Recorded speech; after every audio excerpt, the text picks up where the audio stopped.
block your number for good. But here you are texting me you up. I know exactly where this is. On your side of the bed at 3 a.m. I tell myself don't fall this time, but you say my name and I lose my mind. You're a bad idea again. But I always let you back in every time I say I'm done, I'm lying. You walk in the room and I stop trying. You're a bad idea again. But here I am at your door at 10. Guess I never learned my lesson. You're a bad idea again.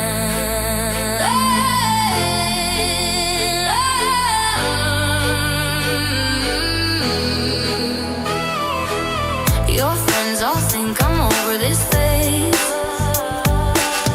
Mine keep telling me to walk away.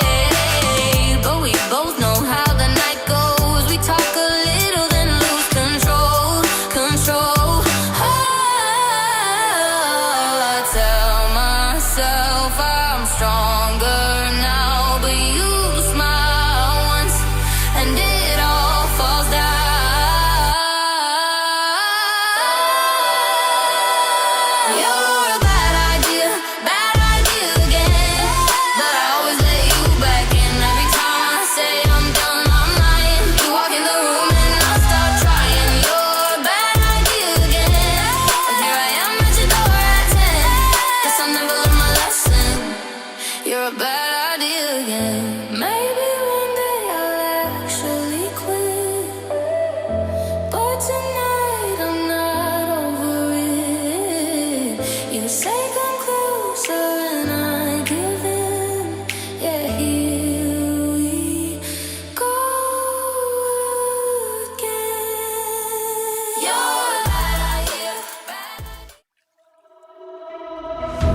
Just risk the unknown, face the consequences. Life written, till you lose it all and don't give in.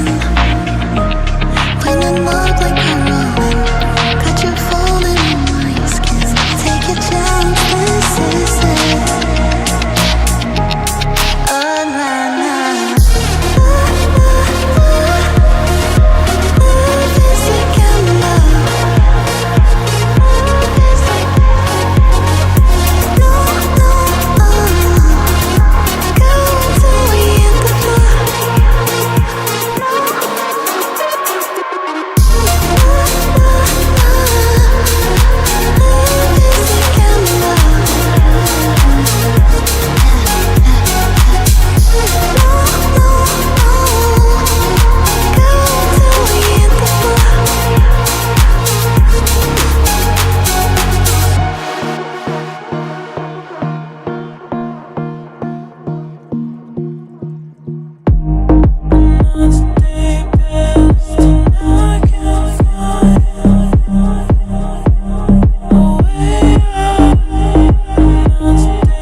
say come closer and I give in.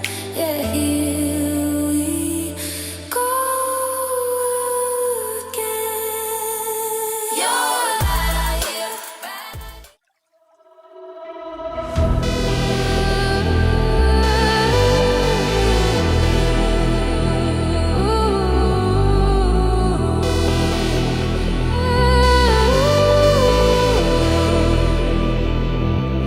You keep running back to me, running back again. I see you changing, I still feel you, I still feel.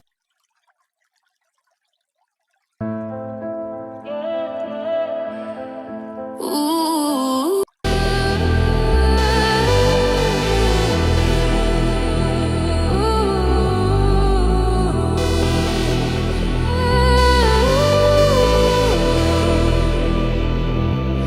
You keep running back to me, running back again. I see you changing, I still feel you, I still feel you.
Life right then, till you lose it all and don't give in.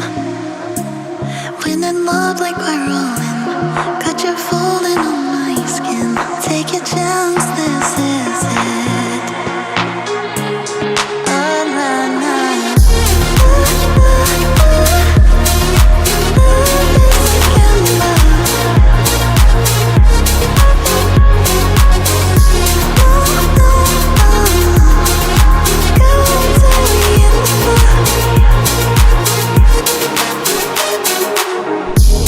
Yeah, I know that you won't quit. Got you hanging on addicted.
Okay, I am unmuted. Hello, everybody. Hello, hello, hello. How is everyone? How was your day? It was Monday. Was it a Monday or was it just a day? You know? We are back in our regular streaming studio. So we got all the things for y'all. Got our fish tank back. You should hear the calming sounds of the trickling water, and that is courtesy of Rowena. So anytime you ever see her, make sure you thank her. Thank you for the aquarium noise at Wispy's. Say that to her, okay? Just because, yeah, it's her. So, anyways, good to see everyone. Good to see everyone. I do believe Jelly is grabbing a coffee. So she probably will join us very, very shortly. Take your time, girl, if you're doing that. So, how's everyone? How's everyone's weekend? What's up, bitches? Ah, there she is. I told you. Coming in all spicy today. Good to see you guys. Good to see you. How are you, bitch? How are you, bitch? I'm good. Oh, good. That's good. I'm glad that you're good. I actually came in with some news that I heard tonight, and I thought I would discuss it here before we got into anything serious. Sure. But, y'all remember when Reality broke her finger? Yes, I know where you're going. Go ahead, girl. Do you remember how she did that, boss? Do you remember how she broke her finger? Anybody put a 1 in the chat? How many people we got? Okay, we got 56 watching. Okay, we got a little bit of a standing crowd. So far I'm seeing yes. San Francisco says no. Wrecking Ramada. I almost called you Wrecking Ramada. Rubber Ramada says wreck. Okay, so everyone pretty much knows what she said. Do you know that fucking lying bitch had the nerve to come out and say she's never been in an accident. She never broke her finger in an accident. She broke it from a fall, and she said she never said she was in a car accident. So what I need is I need production, wherever you are, to find that clip. Right? It's got to be somewhere. Somebody's got it. Earth, calling Earth. Where are you? Nonsense. Production, you're up. Yeah. Production, Right. you are up. Exactly. Please proceed to the front of the line. I was punching air. I was like, you gaslighting fucking bitch. Right? Yeah. I mean, you can tell how many, she just lies to lie to stand up for Britney. She thinks that she's standing up for her anyways. She's got to one-up everyone. Right. Yes, that too. She was like, I have 100 shoes. Bitch, I have 101. Who cares? Yeah. Crispy Treat is saying that Nonsense has it. So, did she play it, Crispy Treat? Bog has it. Thank you. See? My girls are on it. Okay, there we go. The crew. Not my crew, but it's the crew. The crew's on. Yeah. Right? Absolutely. I'm doing my Good job. Good job, Baj. Thank you so much, you guys. That's awesome. I cannot stand a fucking liar that will turn around and gaslight you about that lie. That is the worst fucking liar, and BJ's exactly that same kind of liar, and that's why they're best friends. But I can guarantee you that's why BJ don't trust her ass. Well, I guess, and you know what? I can see lately a little bit of a gap, maybe, between Reality and BJ. Like, it doesn't seem like they're, you know, blending with each other or whatever. The camaraderie, is that it? Yeah. Isn't as tight as it has been. So Well, I've kind of noticed that a little bit. But I mean, reality will still pipe up and fucking lie for BJ, because BJ's caught in so many lies, and then she'll come back and she'll be like, "Oh no, no," and reality's right there. Yeah, no, you didn't, or just agreeing with her just out of nowhere. right. So it's kind of interesting. It's kind of interesting watching Well, that relationship. well, to me, she spends all this time up on that panel and acting like she's so close to DJ. It was very telling, the fact that she did not tell reality that she was supposedly pregnant. Right. You know. Yeah. So, Yeah. I mean, if I was You- sitting here and if you came out and said that you were like 7 months pregnant, I'd be questioning the whole friendship. Then I would be like, how the fuck you get pregnant? Right, you better call the doctor and get me a 5150. Like, seriously. Are you But I fucking understand nuts? what you mean. I get it. Yeah, definitely though. Definitely though. She's supposed to be like such a good, yeah, exactly. Like, why didn't she know? It's crazy. And when other people are saying that they knew, other people are saying that they have seen a sonogram, that they have seen her belly bump. Like, I don't believe any of it. I really fucking don't. I don't. I don't think she's gone for a sonogram. I don't think she's had a sonogram. I don't think that she has done any of that. She hasn't come back from the doctors and been like, oh my God, you guys, today, like, whatever, you know? Like, She's acting like she's somebody she's not right now. She's being very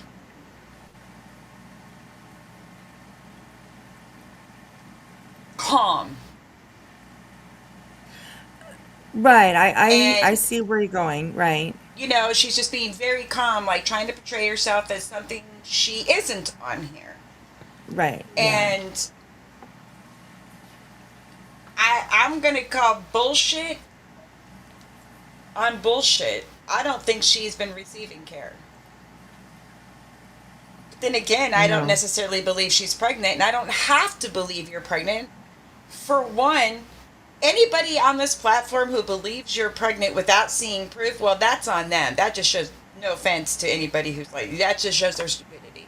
However, you have dropped hints for many, many months, so it wasn't surprising, but still, no proof is given.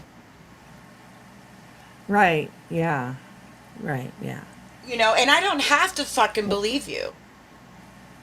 No, and I'm the same way. Like, I'm on the fence. I really, really still am on the fence, just because BJ knows that she's been caught in lies. She know, even though she sits here and acts, you know, nice and innocent and everything. No, she knows. Like, she's not stupid. First of all, she knows the shitty things she does. She knows what she lies about and when people fucking catch her in it. You know what I mean?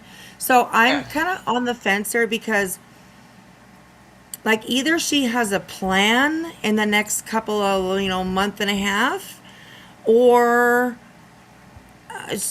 you know, she's pregnant, because she knows that this is going to be a huge fucking thing that could definitely ruin her channel. And I mean, I know it's BJ, but I still can't fathom why she would do something like that. You know what I mean? Right.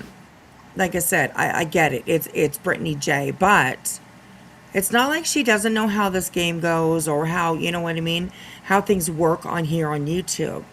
And being pregnant, like, that's a pretty huge fucking thing to have to prove, right?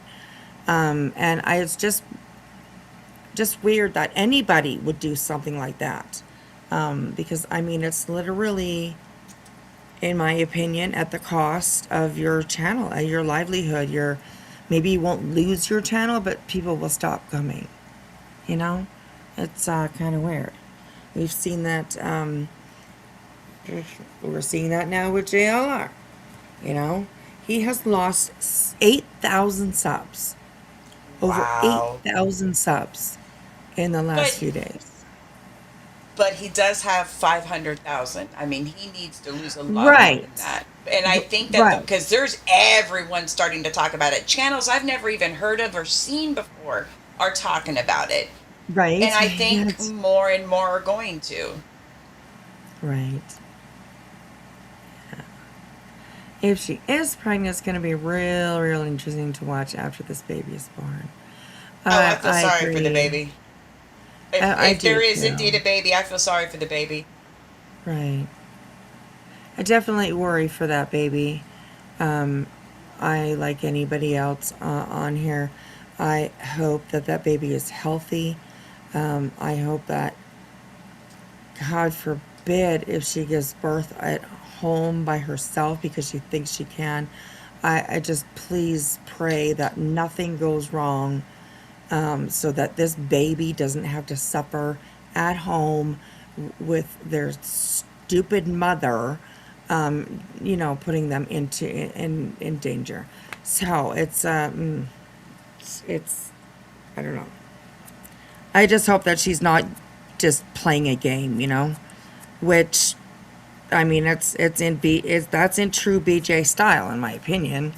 But I just hope that she's not, because I'm afraid that might shut her down. So it's amazing she hasn't been shut down already, because she's just so fucking wild and out there. But she plays on the Christian part. She plays on the, I'm nice and and all this kind of, we're sweet Christians, and, but we got a weapon in every room and we will put a bullet in your ass. But we're nice Christians, praise And God. We will be praying for you. Yeah. She sits there and says that our side has said things that have never ever fucking been said. She Right. says shit that nobody has even said. Yeah. Yeah. And then I she agree. still continuously blames this side for calling CPS when indeed it was her own fucking person. I know. I can't believe that's like she's still going on about that. You'd think that she would have given up or something. You know what I mean? Like, what the fuck are you doing, BJ? Like, it's ridiculous. It's ridiculous. So yeah, we will definitely get into a little bit of BJ in a little bit here. I heard that her last live, or last two lives, something like that, were a little bit interesting. Also, Granny did a live that would be also interesting to have a look at. We don't we don't often go over to Granny's side and review her. So I definitely would like to do that a little bit more, because she's in this. She's involved in this. She's as deep as anything. So I think it would be fair to review one of her lives every once in a while to see what her input is on all of this kind of stuff. So yeah, Miss BJ, she's oh gosh, she's just a disaster. Just a disaster. Just a little Christian disaster over there, holding her pew pew, ready to Swiss cheese her ass. So but then she'll pray for you once she Swiss cheeses your ass. She'll pray for you. She'll pray for you. Oh God, it's just so disgusting. And that's pretty much exactly the way she is. So yeah. Okay. First of all, I want to welcome all of our new subs. You guys, we have boosted up over the last few. Well, Oh my goodness, I hadn't even looked at that. Holy shit, yeah, we did. yes, over the last week. We have Oh. definitely picked up a whole bunch of new subs. So if you are new here, please get comfortable. Come on in. Take your shoes off. Feel free to express your opinions as long as they're respectful, and challenge the conversation and not the commenter. But please share, what you're thinking, what you're feeling. Maybe let us know, where you came from. How did you hear about us? So Yeah. So we're gonna jump into the JLR stuff. Pretty crazy. I know that JLR really hasn't said anything, but yeah, it's kind of crazy, kind of crazy. I don't think that he's going to address any of this until he has to. It's He never came on today. Oh, really? He never came on Oh. today. Oh, well, that's the first time in a while that he hasn't come on. That's the first So- time, as far as I can remember, since that case started, that he hasn't gone live. He has literally gone live every day. Right. Yeah, yes, definitely. Yeah, Guthrie. Yeah, he's been out there for sure. So, okay, well, that's interesting. I mean, there's several options that may be, perhaps he was arrested, sitting in the jail cell waiting to see the judge or whichever. Or, he's maybe receiving a lot of flack on the internet, and he's just, you know, maybe done with it. I'm not sure, but we're going to get into it anyways. I have found some pretty good information about all of this stuff. I have found a live. I mentioned this the other day. It is by Deets on the Streets. It was made like a year ago. Oh no, sorry, 3 years ago. 3 years ago. And it is just all about JLR. It's called Jonathan Lee Rich's Liar, Hoaxer, Troll. Let's dig into how he became a true crime's #1 parasite. So, I definitely want to go over that because it covers a lot of the stuff that JLR has done in the past. I can just throw maybe a few names that people might remember. And that is also trigger warning for tonight, you guys, because this deals with sensitive subjects as well, children's tragedies. So please be aware of that. Let me do a couple of things just to remind you guys that we are. Let me throw this up first, copyright. And where did I have that? Nope. Okay, you guys should see, lightly a trigger warning across the screen.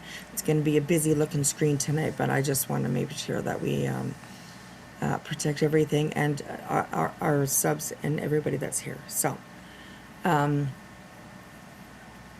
he went live yesterday. Yeah, he just didn't go live today. Crazy. Thank you to Jen and Nicole. Thank you so much for becoming a member. I appreciate that. We can play something for that because we're back in our regular studio. So,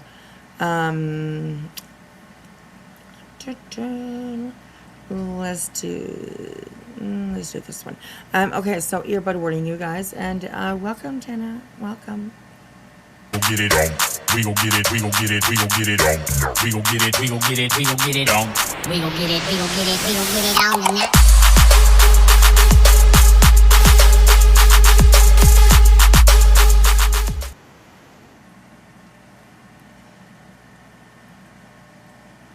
I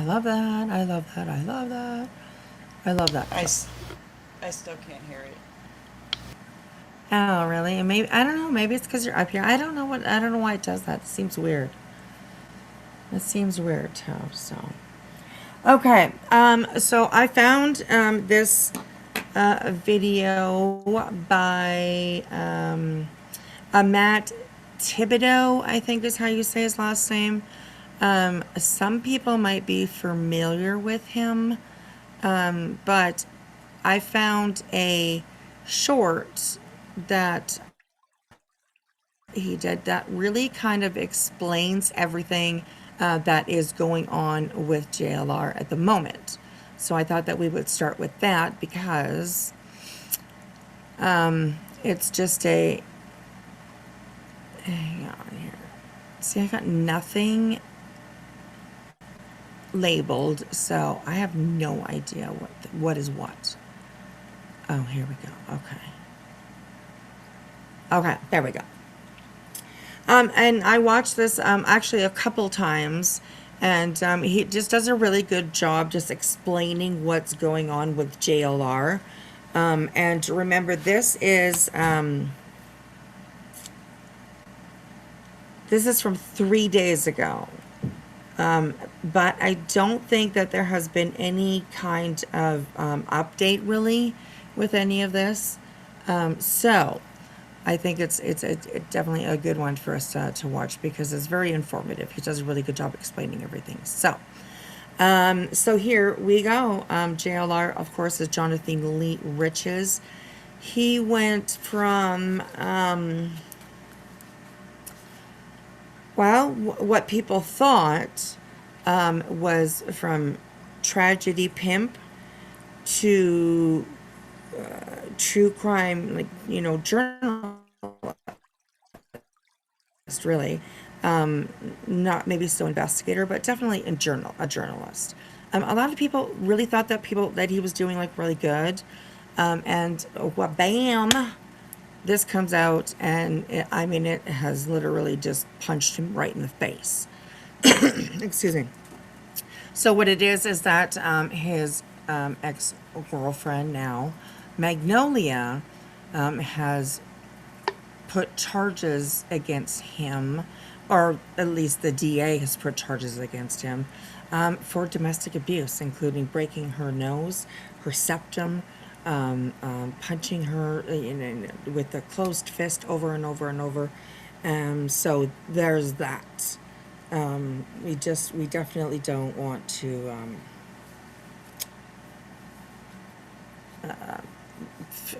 forget about it. She's we stand with all victims. Absolutely. We definitely want to be fair around here. So if, any information that ties to this story, I do hope to bring it to you guys. Whether you agree with it or you don't, that's kind of the reason why we do this, is to start the conversation, right? To have the conversation, to understand each other. Hang on, my kitty cat is knocking things over there. Excuse me, ma'am. What are you doing? May I help you? She's just looking at me. Let's not forget that she made the statement that it was also not the first time that it happened. I don't want that, and I don't care what she is guilty of in the past. The past is the past. We all have one. To me, I thought she made JLR better. I thought they made a good duo, and I credit her for that. She hasn't done anything in recent history. She hasn't done anything to deserve what this man did to her, and is probably continuing to put her through.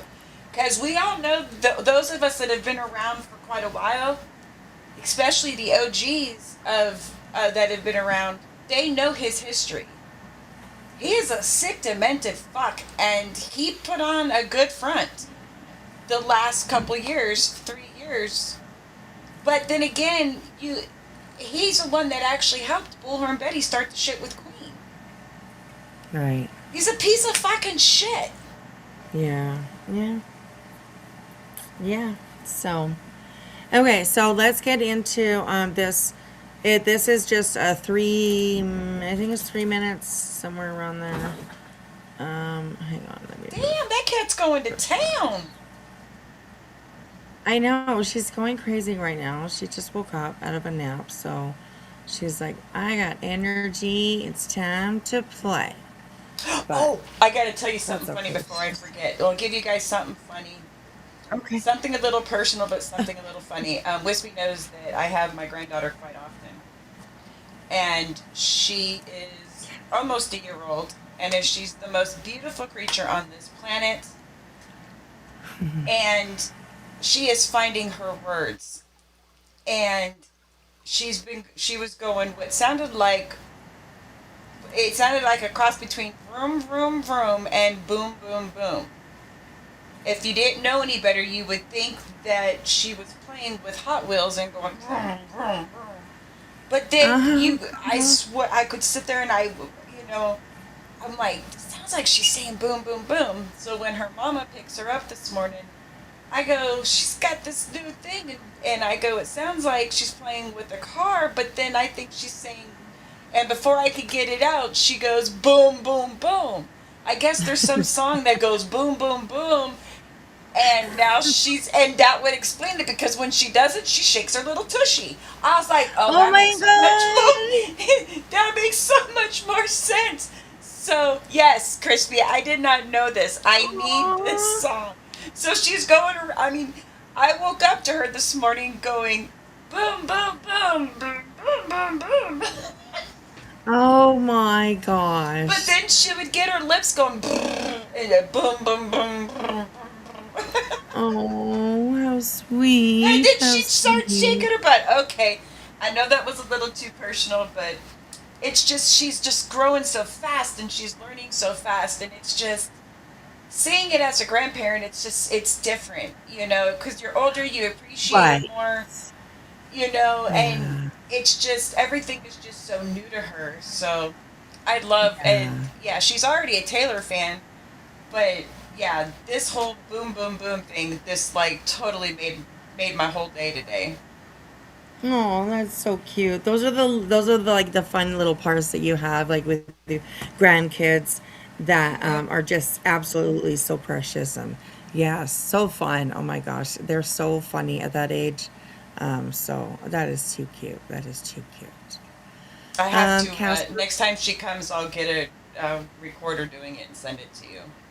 And Oh no! then Oh my I God! sent I'm so Wispy a little cute. picture of all of her hair put on top into a ponytail on top of her head. She looked like Bam Bam. Or no, Pebbles. I did the You same know. thing, man. As soon as I could fit an elastic around some hair, I put it up there. No matter how This, teeny tiny little the little ponytail was, it was still in a ponytail, okay? she had So like yeah. little sprouts sticking out of her hair, and it was so cute. She's just, you babies make everything better, especially when they're happy. Yes. Yeah, absolutely. Absolutely. Buddy East Coast, good to see you. Thank you. I appreciate that. Hiya. Hiya, hiya, hiya. Good to see you. Good to see you. I've seen you've been going on live a lot lately, so I have caught you just for a few moments here and there lately, so yeah. Okay, so yes, let's grab and get right into this story, I guess we could call it. So yeah, here we go. Here we go. Oops. Boots on the a true crime social media creator and someone who has been boots on the ground on many very high profile cases seems to now have a case of his own. This isn't the first case that he's had, but I would say it's probably one of the more severe ones. According to authorities in the state of Washington, they have observed sufficient evidence including visible injuries to a victim, establishing probable cause to arrest YouTuber Jonathan Lee Riches, also known online as JLR. Court documents reveal, quote, I have probable cause to arrest Jonathan Lee Riches for assault in the second degree, harassment with threats to kill, and interfering with the reporting of DV. It seems like this stems from a filing that was made in December of 20. Like that's crazy. With threats to kill. Oh, that like just steps it up a little bit. You know what I mean? Oh my gosh, steps it up for sure. So.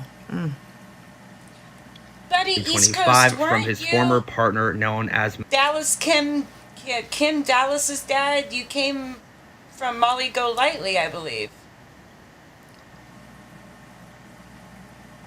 Oh, you got a memory, girl. Threats to kill, and I I sure believe he would do. do it. Yeah, sweet crazy yabs. Oof, yeah.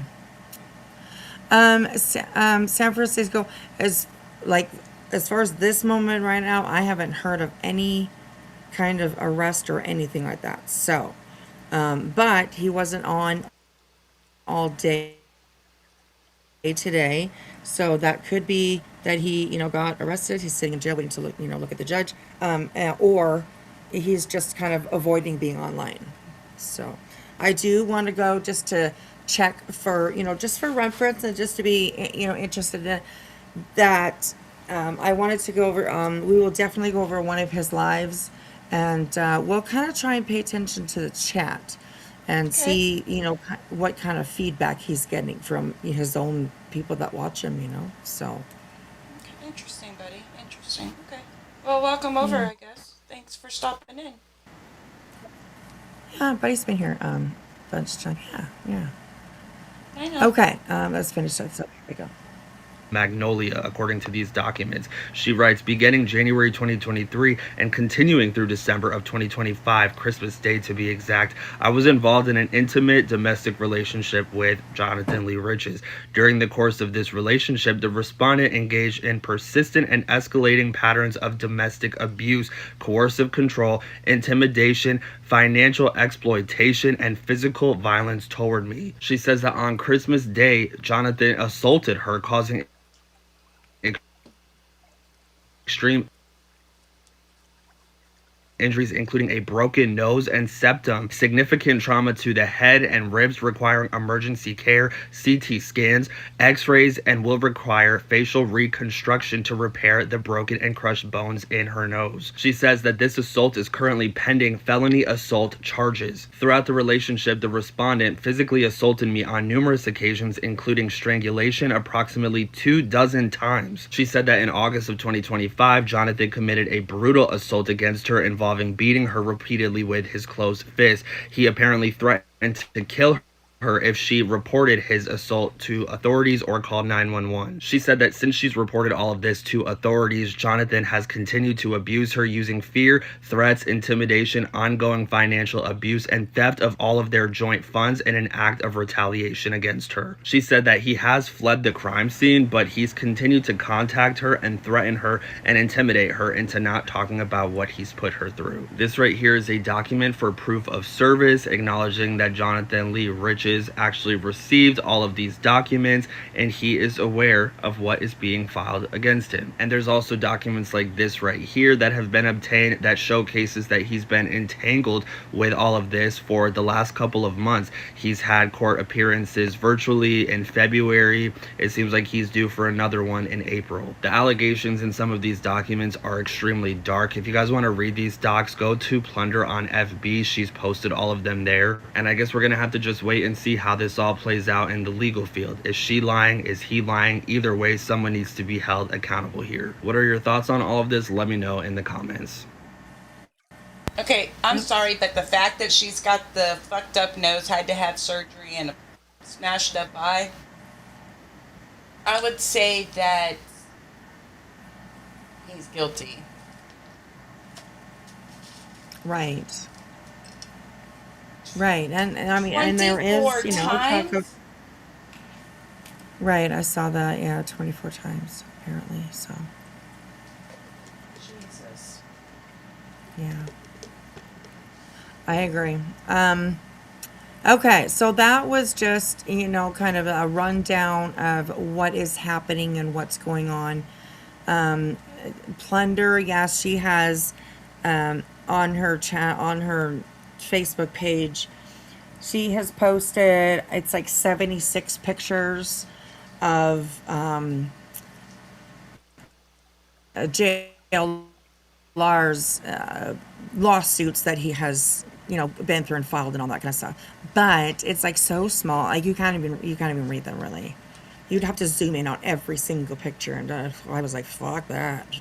I mean, what I know who he's, I know a few people who he's definitely sued. So that was that. So, okay. So another thing I wanted to go and take a look at is, of course, everybody has been talking about Jonathan hitting the news. Looking I crispy. do. Sorry, go ahead. Yeah, he made Okay, the no New worries. York Post. Yes, he made the New York Post. He has made also. He's also made the Huffington Post. I think is what I was looking at. He's made quite a few Um, Hindu Times. okay, okay, wow. I have one from the New Republic, Yep. and also a website that is above the law. Um, and this is these are a couple of ones that I might have are just like older ones. And it just kind of points out a few of the lawsuits that he has filed on people.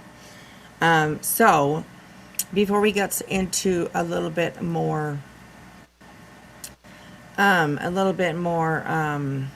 video, I do want to go to one of these sites and have a look and check out what they are saying.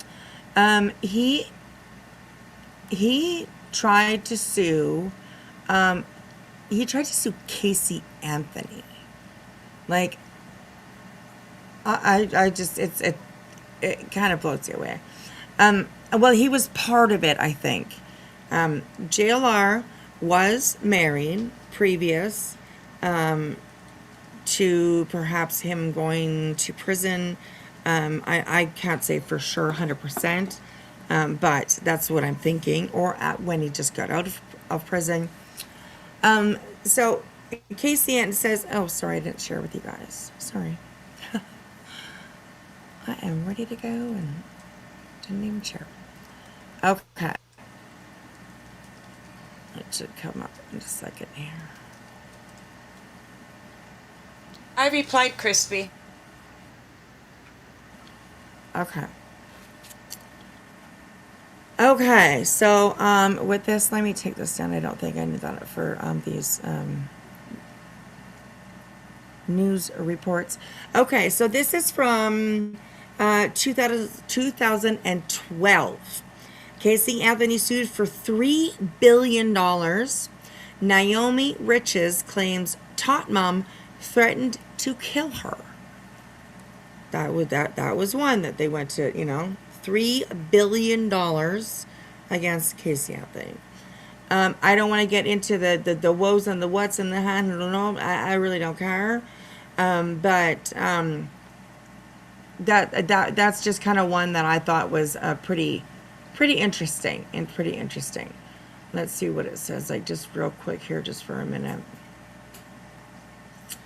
It says Anthony and Nancy Grace are working in cahoots with one another to fill the media with propaganda so that American citizens believe there is justice in this country. Casey Anthony called my house on August 2011 and told me that my life was being exploited and that I was a hated nation wife. She told me she would come by my house in Fort Collins, Colorado, and kill me, just as they did Peggy Hetrick in 1987. She let me know that my left eye would be stabbed out as part of the Illuminati symbolism. So that gives you a little I don't want to fry our brains too much, so we're going to go through these pretty quickly. So there was that one. Let me bring up another one here real quick.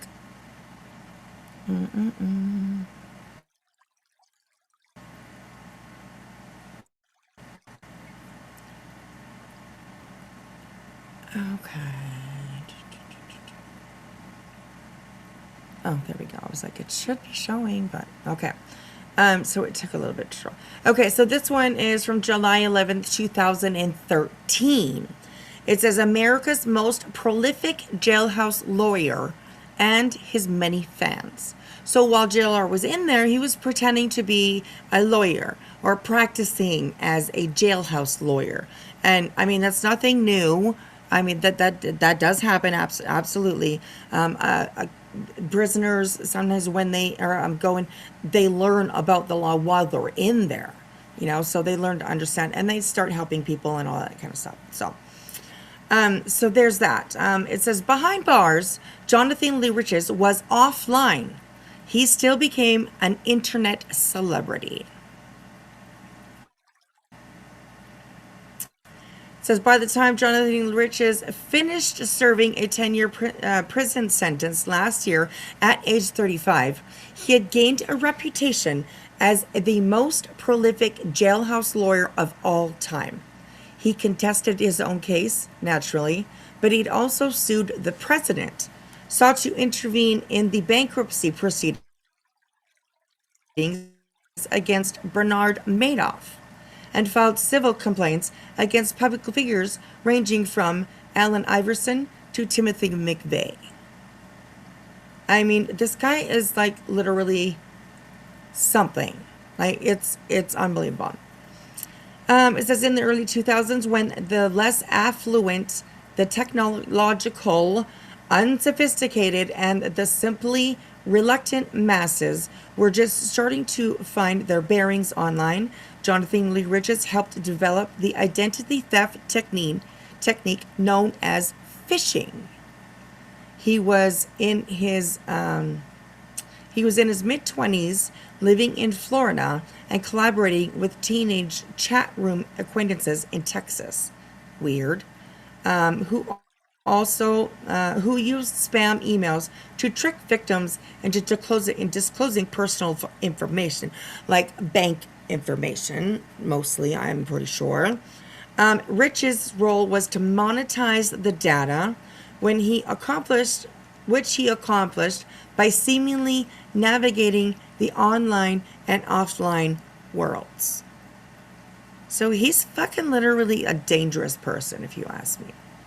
A dangerous person. And the thing He was that's sentenced to 125 months in prison. Sorry. I was going to say, the No, thing that's go ahead. infuriating is that all this stuff has been out there this whole time.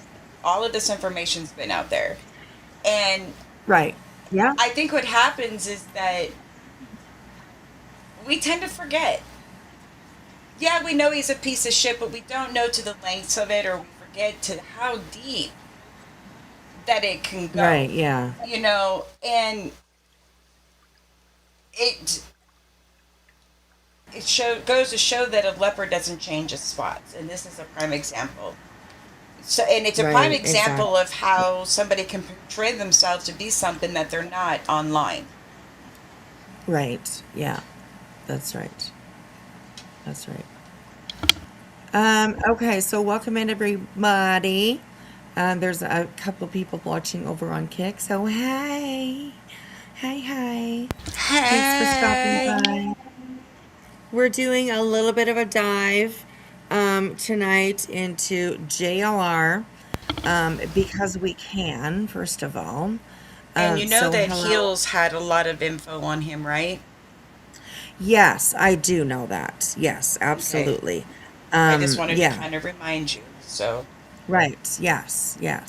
Definitely, you guys feel free to share Heel's link or the playlist. She does have a playlist on JLR, so you can definitely share that as well, and you guys can go and check out what Heels has for sure, because she's got some good stuff. So she got some good stuff.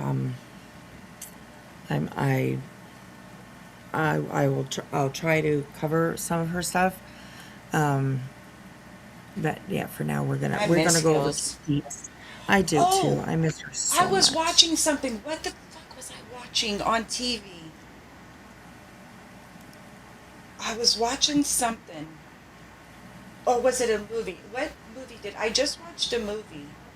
Now I can't remember what movie I just watched. I'm all excited. And there was, you're not going to believe what song played when it during a part of the movie. It was Heel's song. Oh, the her right. little, Oh I my was like, God. oh, now I can't remember what movie. What did I just watch? Oh. I hate that because Me I haven't too. been. I've been kind of, I started the shot, so I haven't been feeling tops, and then I kind of balls to the wall, and I kind of hit a brick wall. But what was I watching? I've watched some Love After Lockup. I've watched some Housewives New York. I'm watching. I don't think. I know I'm watching the show that was called. It's called The Way Home on Netflix. But what else? I watched something. But yeah, I'll have to think of or figure out what it was, and then I'll text you or tell you in the back. But yeah, I miss her. Yeah, awesome. Love you. Awesome. Me too. Me too. Hello everybody over on Kick. Hey Angel, good to see you. Good to see you. I wish you guys could see their comments in the chat, but at least I see them in the back, so so. Okay, so let's just keep on going with our little deep dive I here. replied, Crispy. Thank you, sweetheart. I'm gonna forward you something that Crispy sent me. So Okay. we're gonna just take care of something on the download. So I just don't want you to react if you happen to see it go across the screen.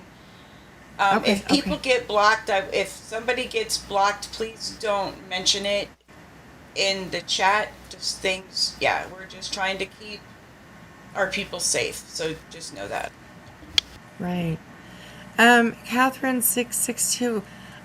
It's very good to see you. I was thinking about you the other day. And it's been a while since I've seen you, so I hope that you're doing well. I'm glad that you made it in today. Hello, sweetie, to you. Good to see you. And when you start playing a video, switch over to Discord and read that. I got that from Crispy. This Okay, was okay. that's how I knew. Well, this is just, I already knew something, and then this was presented to me. Okay, okay, all right. I will take a look. You watched Wayne's World with your son? Awesome. I love that. I love that. So, my goodness, you guys. Okay, so what we have next, you're going to see me like just kind of poke around a little bit here and there because I'm trying to find the trigger warning thing because it is actually behind. And I Oh, don't know wow, what, Catherine, I haven't seen you forever. I didn't realize it was that when I wasn't in the right? screen. Oh, wow. It is so good to see you, Yes. sweetheart. Yes, yes, yes. All right, Catherine, that sounds good. Sounds good. Thank you for joining us tonight. Hey, Endless Blooms, thank you for sharing Heel's link. That's sweet. Thank you. Okay. So this is a video that is it is almost exactly an hour long. And we're going to try to get through as much of this as we can. This is by Deets on the Streets. You can find the link for this video in the description. I've already put it in there. Also, in the description of this video, you guys will be able to find resources for,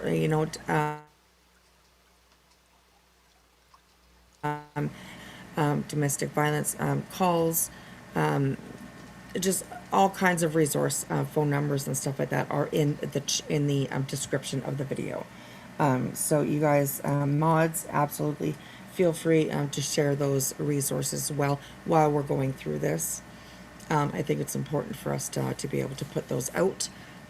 We have an amazing platform where we can reach, people from all over the place. Excuse me, I get hiccups. Oh my gosh. Every time I go live. So yeah, feel free to share those links and Because stuff you're like hitting the that. bottle before you... No, I'm just joking. Yeah, I wish. I can't say that. That'd be starting rumors. I'm such a bitch. I'm I got you hitting my twice tonight. right. What is up with this bitch? Yeah, tonight? please don't tell nobody what I did to you. But I got her good today, guys. I will say that. I got her so good. I might have to kick her. I'm just saying. I might have to kick her. Oh, Okay? she was pissed. I could tell she was punching air. I could I, feel the wind from her punching air when she got I, my message, and then I just went, I was "Ah, just, I love you." I was just like, why? Like, why? What's the reason? I don't know. I don't know what the reason was, but oh, she got me good. I'll tell you, you guys, she did get me good. So, yes, so. I just love that I have found one of those friends Okay, that I could so be welcome in completely everybody. Thank you. stupid with.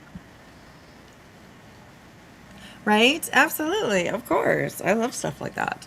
I love stuff like that. So, Carolyn, thank you so much. I appreciate that for your $10 super chat. Yes, Thank I just you. won my third case. That's awesome. That's awesome. So thank you so much. I appreciate that. All right. So, like I I'm said, this is a guessing video. Carrie Lynn's an attorney.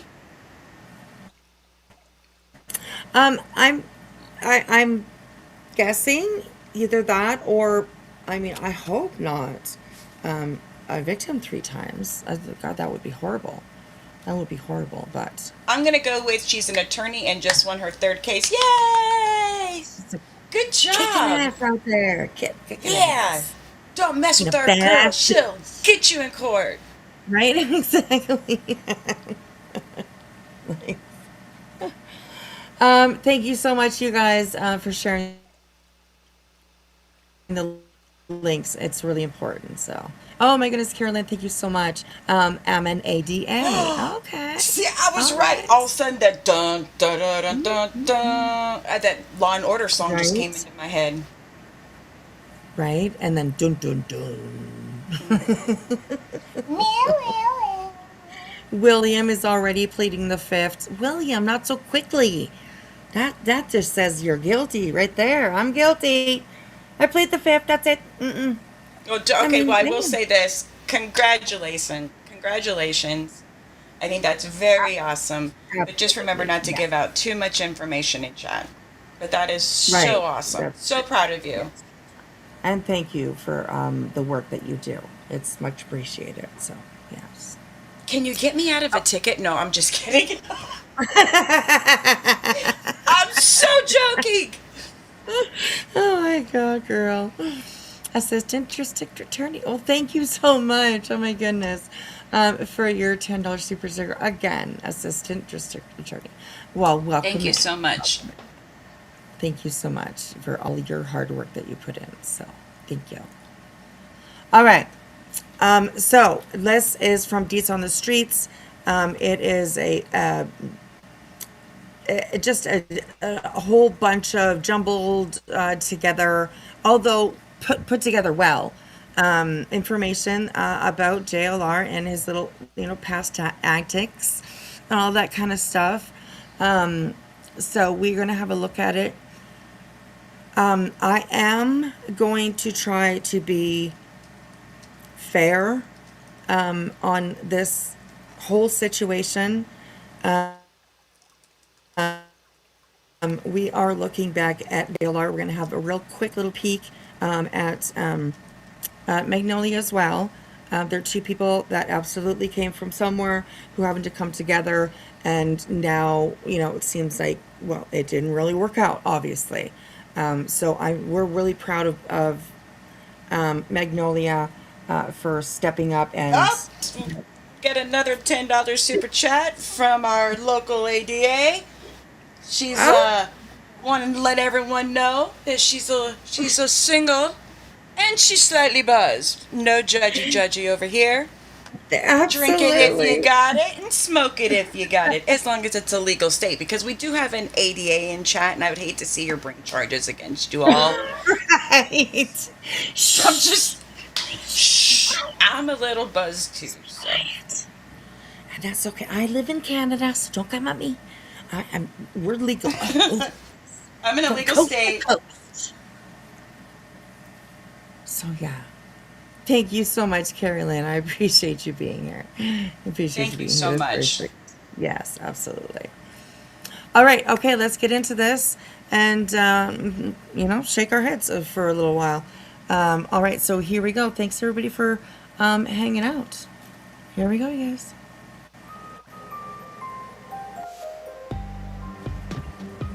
I'm going to bounce forward through. About a week now. It There we took a go. little bit of time to do all the research and gather all the material. But I want to show you all why I believe that Jonathan Lee Riches is the ultimate true crime tragedy parasite. Yes, different from tragedy pimp. I know that's the preferred term around here, but I Excuse me. Okay, so the picture that you see that's on the screen right now is around the time that he was screwing like with Adam Lanza. Of course, he pretended to be the uncle of Adam Lanza, who is the shooter of the Sandy Hook Elementary School, where I believe it was 26 or 29, God forgive me, that I don't exactly remember, very high number anyways, of students, very young students, and I think there was a couple of teachers as well, that were victims in that shooting. We are going to see a little bit of that footage of when JLR was pretending to be Adam Lanza's uncle at a memorial that they were holding at the time. And yeah,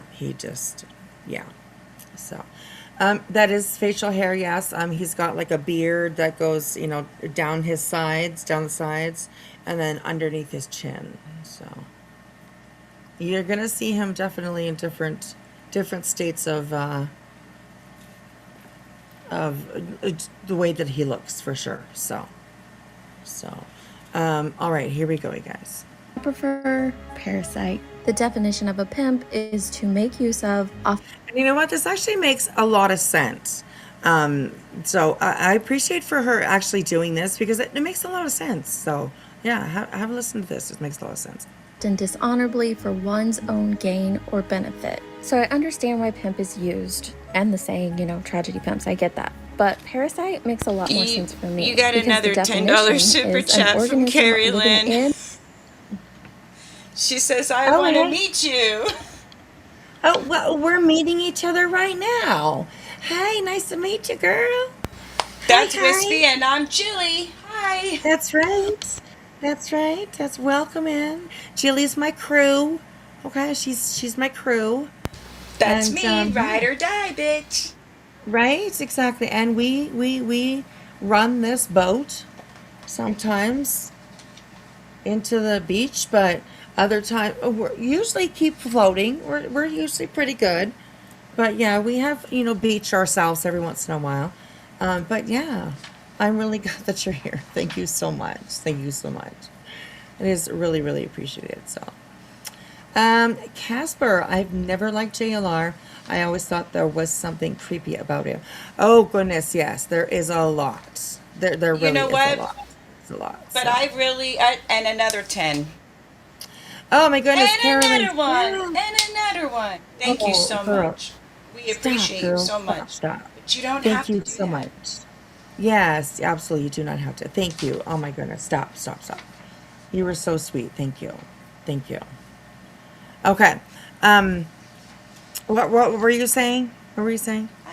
I don't know. I was too busy Okay. trying to write thank you to her. So sweet. Okay. Yeah, we squirrel a lot. Okay. Don't judge us Yeah. for that. I'm just saying. We definitely squirrel a lot. So there's that. But I mean, we try to have fun amongst. Yeah. Sometimes they can get really bad on these streets. And granted, we're covering JLR, and it is a very trigger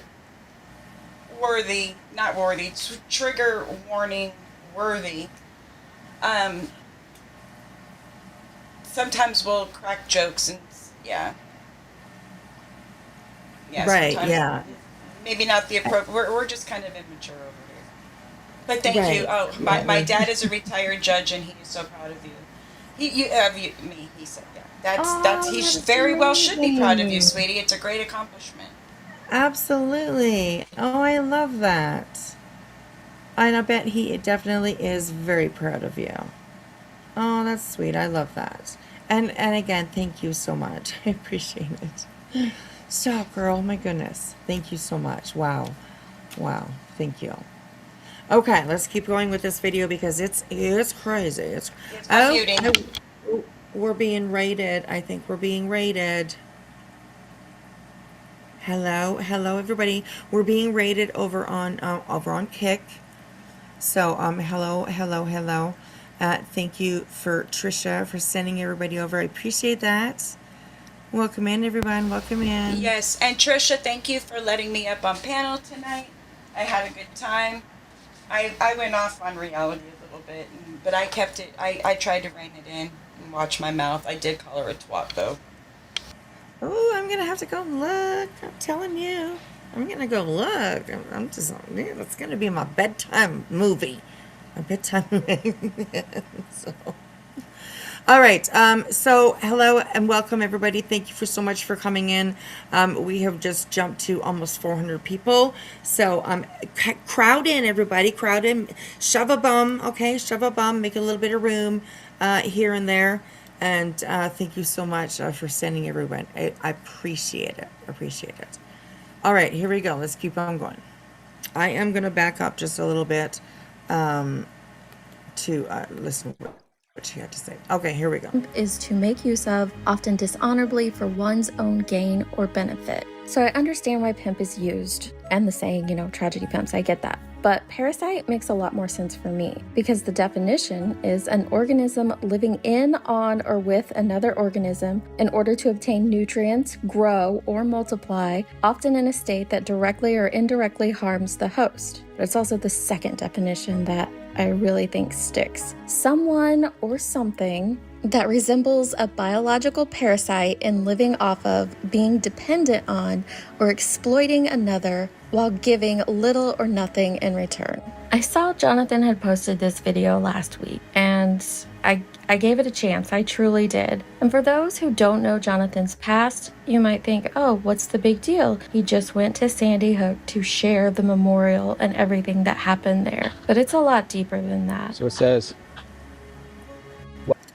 Okay, so please, everybody, I hope that you can see the trigger warning that is up on the screen. And I am also going to add my copyright over top just to be safe. There we go. So yeah, it gets a little bit deep. So please be aware of that. Also pay attention to the links and the phone numbers, resources that are going to be dropped in the chat continuously throughout this live. So if you need something and you need to reach out, please, it is there. You can also find all of that information in one, one spot in the description of the video. So also in my bio on my channel. So awesome. Thank you, mods, for doing that. It's important and I appreciate it. So all right, here we go. Welcome to the memorial honoring the lives of the victims of the December 14th, 2012 shooting at the Sandy Hook Elementary School. This is a special place of quiet and reverence, a place for the families of the victims and for the community to reflect and remember. Encased within the stone is... I will say, this is literally, one of the grossest things that I've ever seen anybody do. It is so disrespectful to these tiny little souls that were taken off this earth, by a madman, because of their problems, because of these children didn't do anything to deserve any of this, obviously. So yeah, it's pretty crazy. It's pretty crazy. The sacred soil created from the many items left in the spontaneous memorials throughout the town on the days following the tragedy.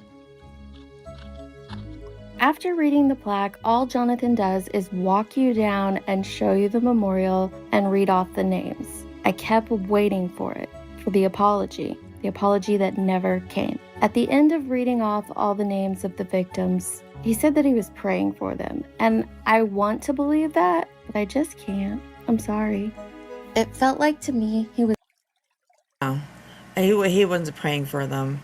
He was looking for his 15 minutes of fame, is what he was looking for, in my opinion. He didn't give two shits about these children, tiny children, just tiny little children that were taken. It was all for clout, all for attention. Yeah, he definitely has that need for attention, for people to be looking at him. It's sick. It's absolutely sick. Well, he's got a lot of people looking at him now. Well, you know what? And I mean, is it karma? I don't know. Yes. You know, everybody can make I- up their own mind on that for sure. So, yeah. He was pretending to be the shooter's uncle. Yes, yes. And yes, everybody, Crispy Treat is very knowledgeable about a lot of these things. So please, if you have a question, please ask it in the chat, and we will try to Yes. answer them for you. Crispy's an OG. Yes. I remember Crispy from the modding for Benny back in the day. Yes, yes, yes. I did for a very short time, I believe, at the same time. But yeah, Right. Yeah. she's around a lot of channels. I'll go into channels just because I'm bored, and I'll go in there and see, and then it's all of a sudden I see that she's in there, and 9 out of 10 times she's a freaking mod. Right? She's So definitely that's how awesome. OG. That's like Crispy is like literally one of, I call her like one of the original OGs. There you So, go. That's right. Yeah, there's OG and then there's OOG. I'm just saying. Yes, I'm just- definitely agree with that. So, and Lexi texting, no. Apparently, he did not go on today. He did not today. He did make a post Did at he? 8:33 p.m. on X. He made a post, Interesting. and it says, "Some of y'all getting played big time."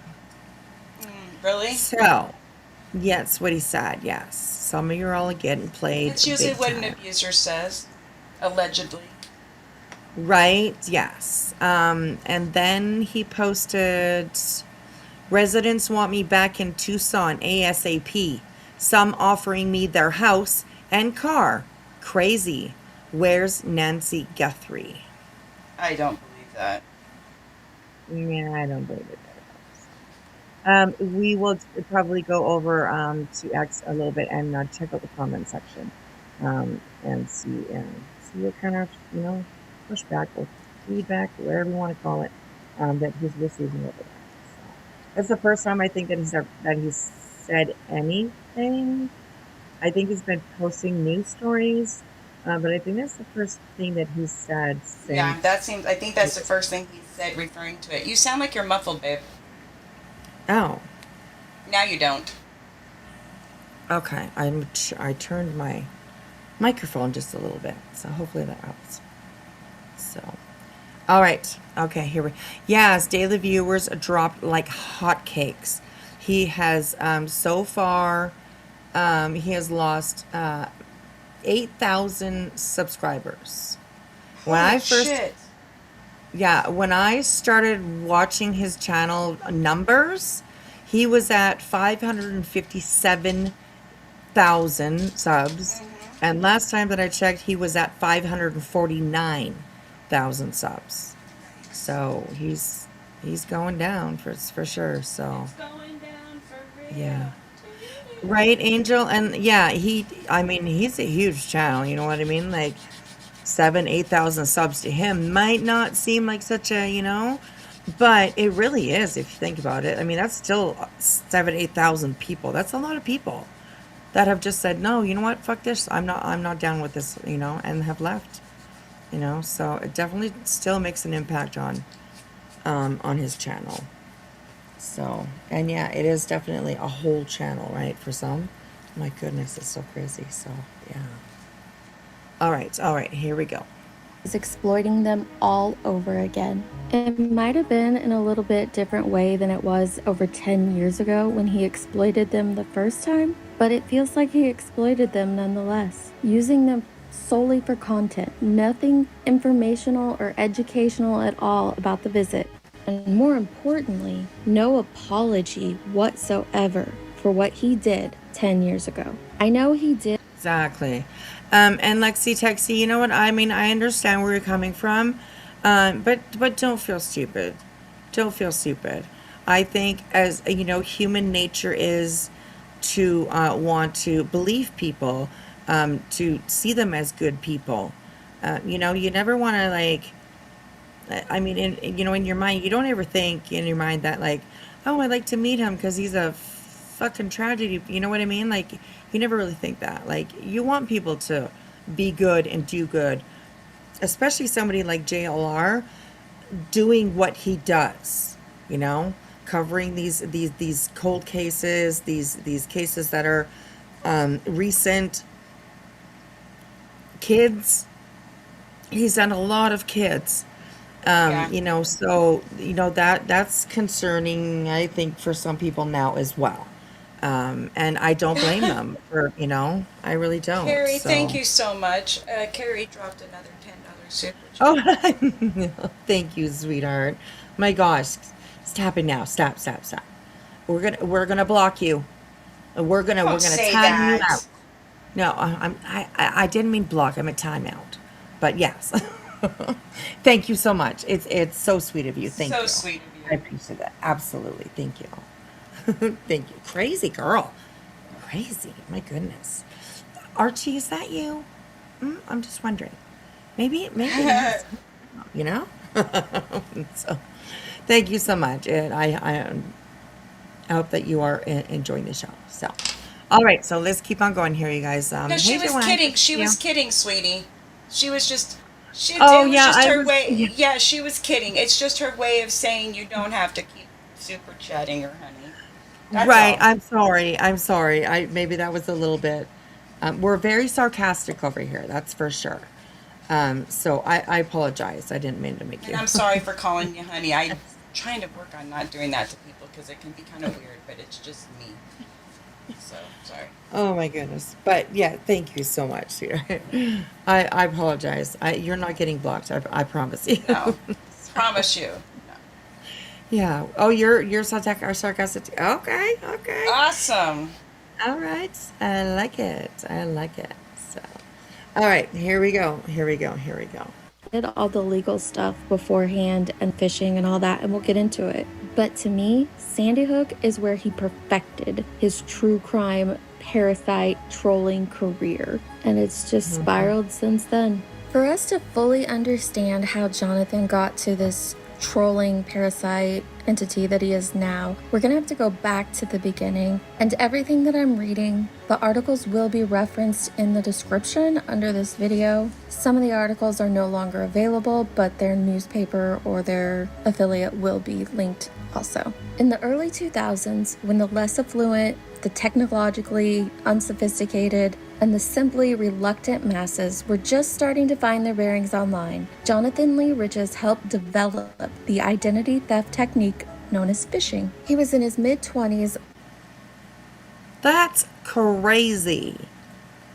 He was one of the ones that developed the, phishing, which is why he went, to jail for 10 years.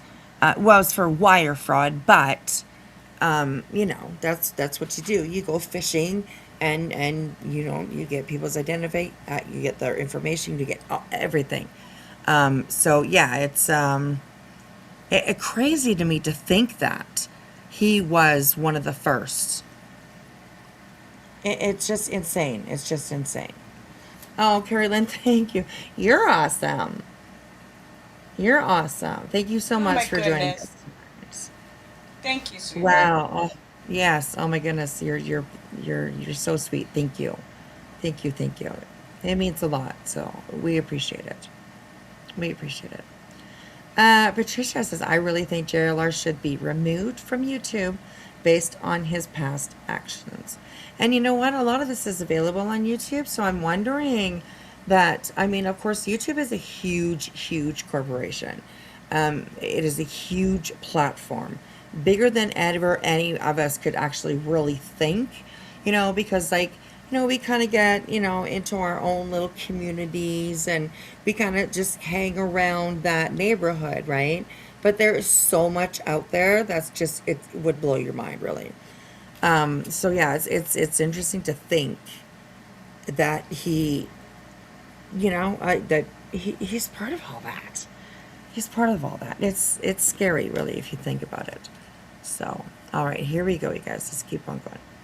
Living in Florida and collaborating with teenage chat room acquaintances in Texas who use spam emails to trick victims into disclosing personal information. Rich's role was to monetize the data, which he accomplished by seamlessly navigating the online and offline worlds. In contemporaneous news accounts, investigators describe the way Riches would stroll into a bank, flash fake identification, and coolly impersonate his mark, convincing tellers to hand over thousands of dollars in cash. The consequences reverberated widely. By the estimate of the FBI, the group charged more than $1.4 million to accounts opened in the names of about 2,000 people. Riches. Like, that is huge. Casper, thank you so much for coming in, and thank you for putting us up on the big TV. I appreciate it. Thank you. Carrie Have a Lynn, good night. Carrie Have a Lynn good just night. hit you again. I just Ooh. prosecuted 4 migrants trafficking minors. That is amazing. Oh my goodness, that is amazing. Thank you so much. Yeah. Oh my goodness, thank you so much for the super chat. Thank Okay, you so much. let's do a little super chat dance. I got some here. All right, here we go. Earbud wording. I'm not sure how loud it is, but thank you so much, Carrie Lynn. Here's a little twerking for you. So here we go. Thank you, guys. We gon' get it, we gon' get it on. We gon' get it, we gon' get it, we gon' get it on. We gon' get it, we gon' get it.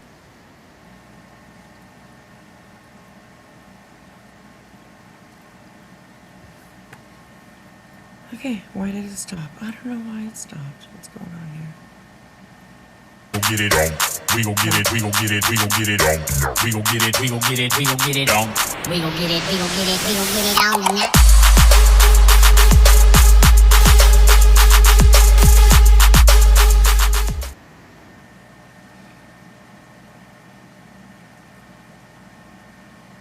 Okay, I think, what did I put in the front there?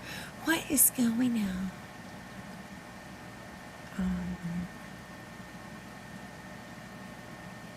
No. Hang on a second, I lost you guys.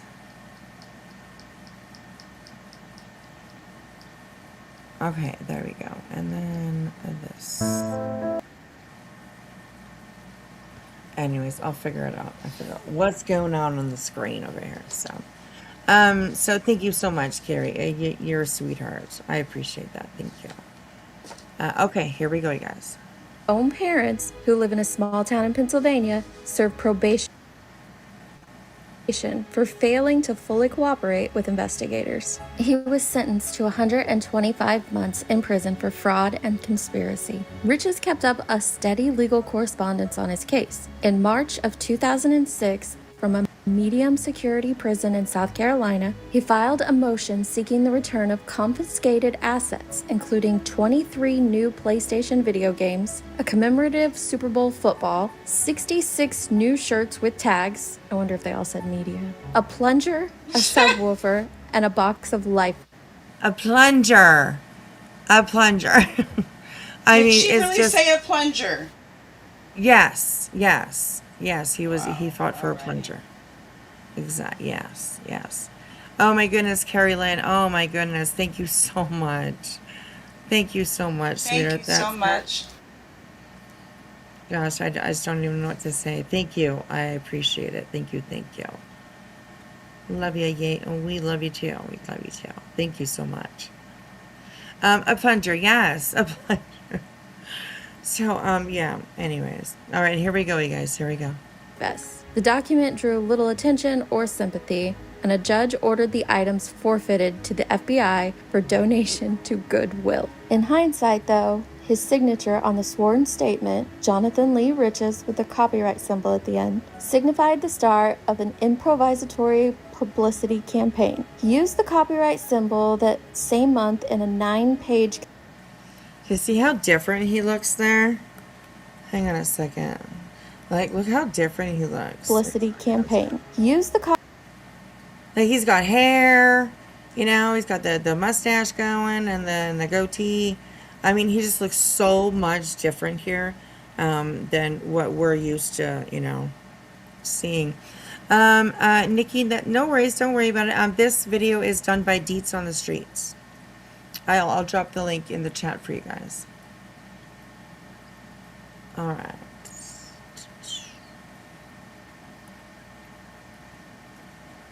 All right, there you go. Is the link for this video in particular. So, thank you to Deets for the work that she put into this, because it definitely took some work to put into this. Absolutely. Crispy treat. But he looks like an 80s porn star. He does. Sorry, he does, yeah. Why you know what? I should time you out for putting that thought into our head. What? Damn. Excuse? Hello, ma'am. Picture. Hello. Yeah. I owe you 1 or 10 for what I saw today, so, whoo. I'm telling you. I had to. I'm sorry. Yes. I'm not even going to apologize. No, yeah, I am going to say sorry. 'Cause, yeah, that wasn't God. even the best picture either. Oh my gosh. Thank you, Crispy. Thank you, thank you. I'll Oh just my say God. this. Friends don't let friends walk around with the camel toe. That's all I'll say. Right, exactly. Exactly. What I mean, it should be that way, but for some, Yeah, it's you not. would think. Unfortunately. Oh my gosh. All right, here we go, you guys. copyright symbol that same month in a 9-page conspiracy complaint seeking damages of almost $400 trillion, backed by gold or silver. Filing his $400 trillion, please. And we would like it in gold and silver. Okay. Sure. Mr. JLR, Mr. Riches, you trying to live up to your name? Okay, well, there you go. Anyways. Carrie Lynn, thank you so much. Oh my goodness. Do you like women? Well, I like women. But if you're asking in that sort of way, then no, I'm shacked up with some guy, you know. So there's that. If that's what you're asking. But I like women. I mean, you know, I like you guys. I like, you know. Of course yeah, you know. Anyways. Jeremy Pearson, yes, he did. He made a post saying that people want him back in Tucson, offering their houses and their cars to him. Interesting. So- Wasn't Betty just saying the same thing? Do I feel a hookup coming up? Is there a Chili's in Tucson? Oh, maybe. I don't know. Yeah, there you go. That's why she's my crew, okay? Because she thinks of things like that. But yeah. Interesting. Okay. Okay. All right, here we go, you guys. suit in the Eastern District of Pennsylvania, he named several hundred defendants, including President Bush, Pope Benedict XVI, Bill Gates, and Kofi Annan. Rich's lawsuit was eventually dismissed on the grounds of failure to pay a $250 filing fee. Look at George W. Bush stole my identity. Here's some of the counts that he put in here. March 4th, 2003, sorry. George W. Bush, I think that's the dad, I think, stole my identity. July 22nd, 2002, George W. Bush joined alliance with Al-Qaeda. I mean, there's some fucked up shit here, okay? May 10th, covert prostitution at local utility companies, okay? October 18th, 2001, radiation released by United Airline pilots. Okay, it's crazy. It just goes on and on and on and on. And it's the most wild shit that you probably will ever hear. So, thank you again, Carrie Lynn. Carrie! Thank you so much. Oh my gosh, thank you so much. It is so appreciated. Thank you for the $20 super chat. He said, me too. Nice. Nice. Oh my gosh, thank you so much. All right, okay, here we go. But a more pretentious result did emerge. His work had been sucked into the internet's slipstream with vile results. At this point, we are in the middle of 2006. At this point, his image... Okay, so here's the scrolling. It goes by pretty fast. And these are all the lawsuits that he has filed throughout his career as a frivolous lawsuit filer. So yeah, it's yeah, pretty crazy. It begins to appear regularly on legal blogs such as Dreadnought, Above the Law, and even the hard-hitting Smoking Gun. One blogger called him America's favorite serial litigant. Over the next 6 years, he became a world-class irritant by filing absurd, frivolous, pro se lawsuits. He filed... Okay, Donahue, U.S. versus Castellini, Hurley, Goodrich Corporation, Wolfson, Hasbro. So, you know, I mean, just all kinds of, and he did it under different names, and it's insane the way that he took advantage of the system. It's gross, actually. It's gross. So, yeah. Thousands of them against anyone and everyone. The Kardashians, Kanye West, whom Rich is accused of running a secret Al-Qaeda camp, Belichick, Michael Vick, anyone. So prolific a litigant was Rich's that he became a one-man burden on the federal court system, a troll tagging the docket forever. In 2010, federal prosecutors won an unprecedented and possibly unconstitutional nationwide injunction against him to prevent him from suing, claiming that if he weren't stopped, the government would suffer irreparable harm. Riches immediately bypassed the injunction by slipping a batch of lawsuits to a soon-to-be-released inmate to file on the outside for him. So he did a lot of this while he was in prison. And then he was told, nah, fuck this shit. Don't be doing this crap anymore. We're done with that. And then, you know, he started slipping them to the guards, his buddies, you know, but to be able to send it out when they got out in the real world. You know what I mean? It's crazy. It's unbelievable. And it's disgusting. So, yeah.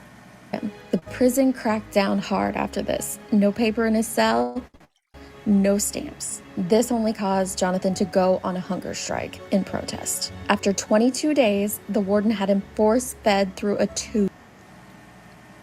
22 days he went without no food. Oh my God. And they literally had to force feed him with a tube. Like, all of this stuff happened, of course, in the background of his, well, not background of his life, it was front for him, but like background for everybody that like kind of, he didn't really know him at the time, but like, oh my God, it's crazy to think all of the shit that he was tied into. Unbelievable. Carrie, thank you so much. $2 from Carrie. Thank you. I appreciate that. Thank you. You're very sweet. Thank you. Okay, so it's unbelievable. Yeah. All right, here we go. And look at all the places: Wisconsin, Arkansas, Utah, Colorado, Florida, like just all over the U.S. Wherever he could, whenever he could. It's crazy. This just shows his dedication to misinformation. Jonathan was different. He trolled harder, unafraid to use his name and face, often shunning a keyboard in favor of real-world trickery, all of which made him a more effective hoaxer. Now, I obviously cannot mention every single lawsuit because there are thousands, but the next couple I think are very important to mention. I would say it helps us understand Jonathan, but I don't think there's any understanding this guy. But it gives us some insight into the type of individual that Jonathan is, and it shows us the lengths that this man will go to affect. Unbelievable. Thank you so much, Rose Petal 1970, for becoming a member. I appreciate that. Thank you. Thank you. Welcome to the backwoods. I don't believe they had to force feed him. There's just no way. You don't think so, Ari?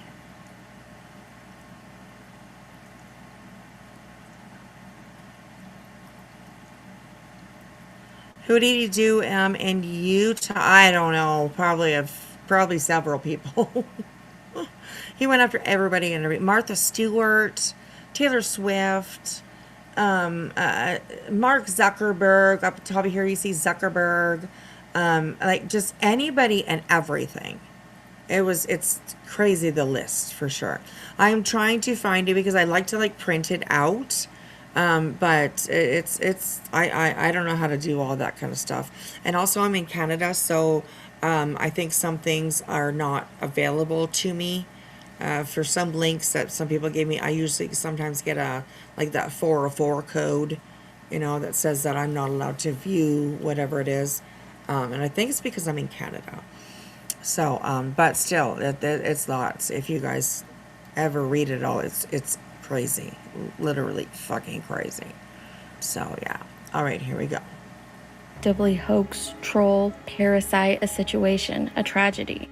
It's truly sick. In 2011, he sued Jared Lee Loughner, the defendant in the shooting of Congresswoman Gabrielle Giffords. His reasoning was, and I quote, "I'm in fear that if the defendant transfers to FMC Lexington, he will be placed in solitary confinement, where I'm currently being illegally detained and possibly being my cellmate, in which he could use his bare hands or a prison shank to kill me for being a moderate Democrat." In his suit, Jonathan includes a 4-page handwritten story of how he had to smuggle his complaint out of prison. It's a complicated story. It involves ants and pigeons. In 2016, Jonathan will end up circling back to Loughner and impersonate him to sue someone else. But we'll get to that a little later. This brings us to Jonathan's release from federal prison in April of 2012. He was ordered to serve 5 years of probation, participate in any mental health treatment deemed necessary by his parole officer, and pay restitution of $92,680 at a rate of $200 a month. In legal filings, he pledged to capital.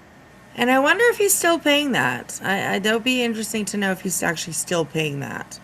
Or if he stopped and maybe they're trying to go after him for, I don't know.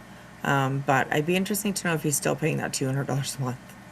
Capitalize on his fame by running legal workshops and selling t-shirts. He went home to live with his parents in Pennsylvania, but his parting shot, the Loughner lawsuit, marked a darker turn. A little more than a month later, courts in several states received requests for a restraining order against Jerry Sandusky, the Penn State assistant football coach convicted of child molestation. The plaintiffs, who all typed similar accusations in all caps, included people calling themselves Jonathan Bollinger, Tom N. Jerry, and Gino Romano. In his injunction, Riches, posing as Jonathan Bollinger, a cousin to Brooks Bollinger, a former Wisconsin Badgers quarterback, alleges that on October 5th, 2002, I went to Camp Randall Stadium to watch my cousin play, quarterback against the visiting Penn State Lions. Around the third quarter, I went to the bathroom. While urinating, I was approached by... Okay, this is just weird as fuck too. And I mean, it kind of goes into the mind of where did he come up with these fucking stories? You know what I mean? It's weird and it's creepy, if you ask me. It's literally just, I don't even know how else to describe it, but weird and creepy. That they come up with these scenarios and put it down on paper as if it actually really truly happened. It's pretty fucked up, so.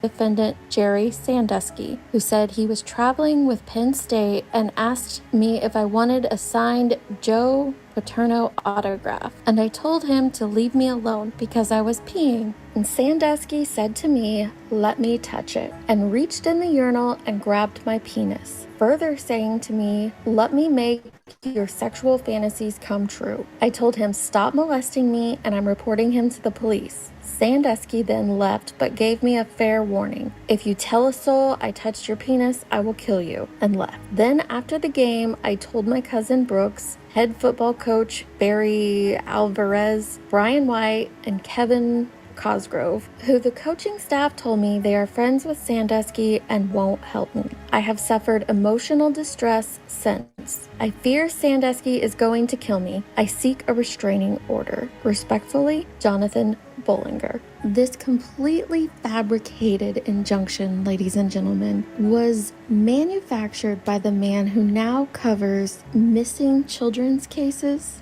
Yep.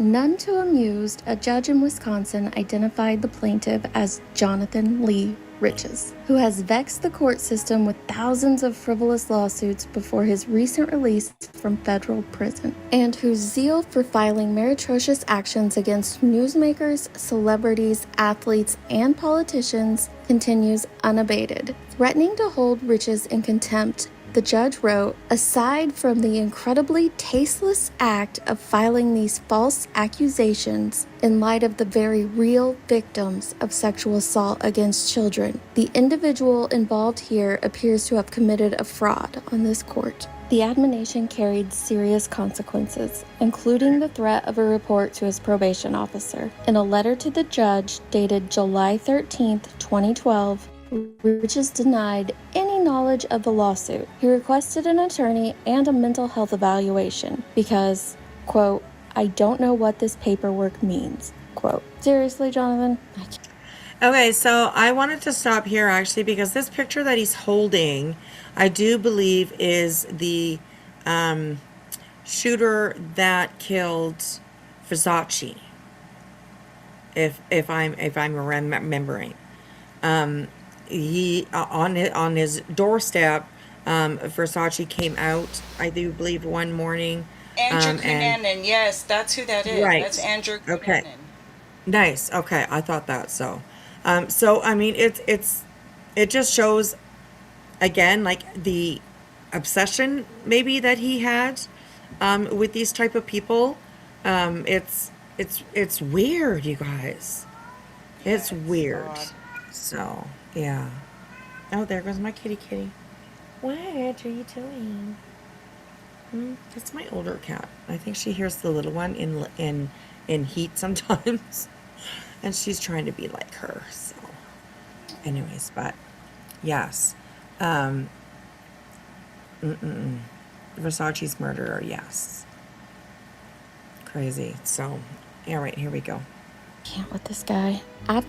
First of all, maybe I should check, like, how are you guys doing? Is everybody okay in chat?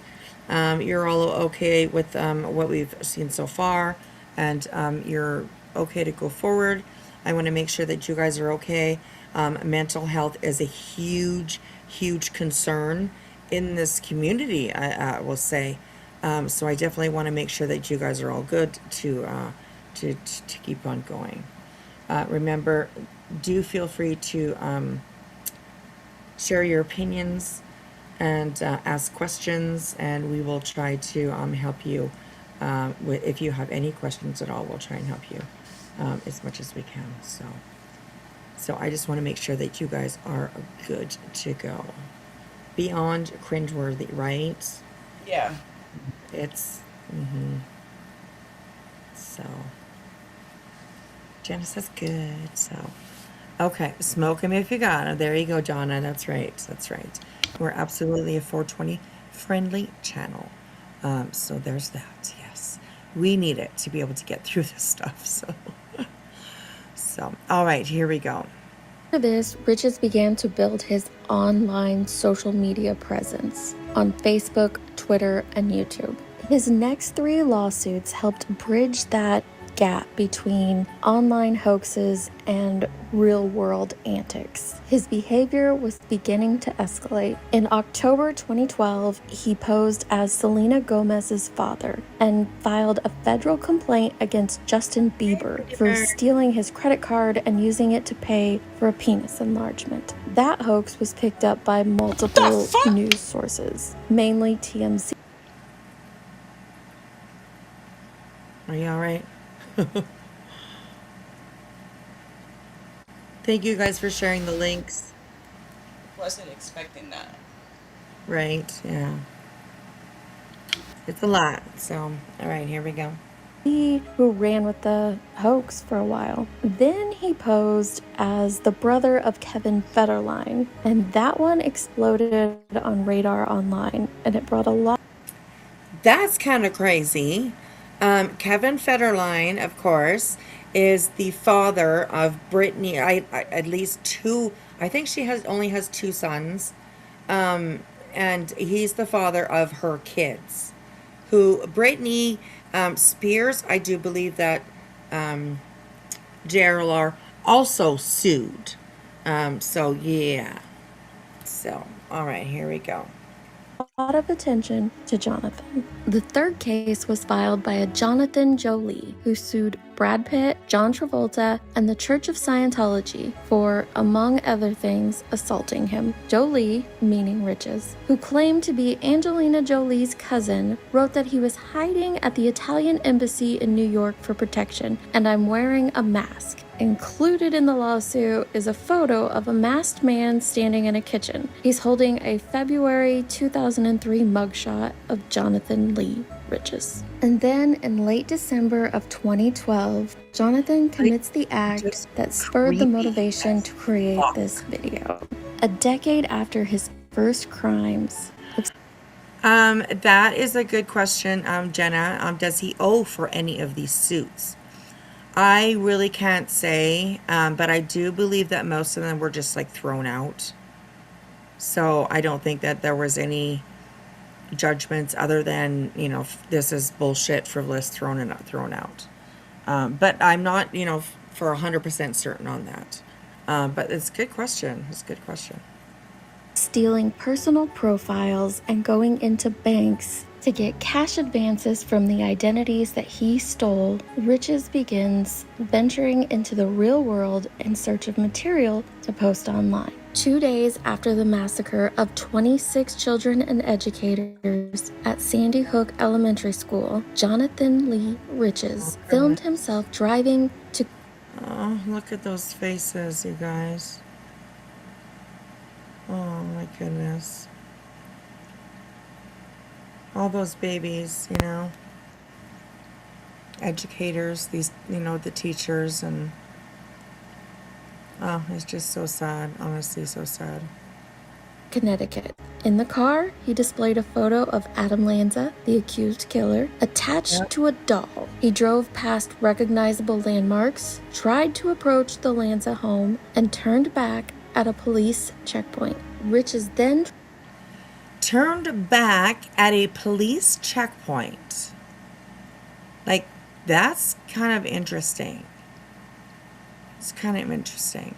Ari, I agree with you. I think it was put together really, really well.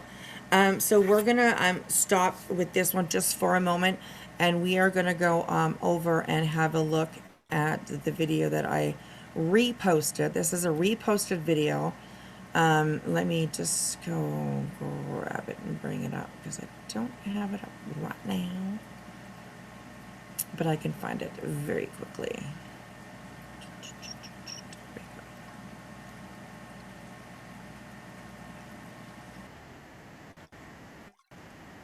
Okay, so I posted this video. I made this video. Does it say the original? Now it says 1 day ago. I don't know when I made this originally. Probably 2 years ago, I think, somewhere around there. And it kind of explains some of the things that we're watching here. So I think maybe it might just be a good break too, for us to take and have a look at this one, because this is even wild. So, all right, here we go, you guys. Let's have a listen to this one. Or threatening my neighbor because of your stupid shit on the phone. Who's your neighbor?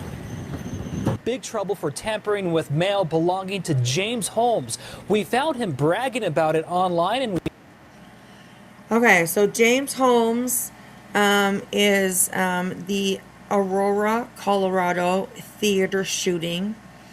I do believe it was at the premiere of Batman, I think it was a premiere of Batman. I think it was And Dark Knight. okay, there we go. Okay, thank you. I could be wrong. Yeah, no, I think that's right. I think that's right.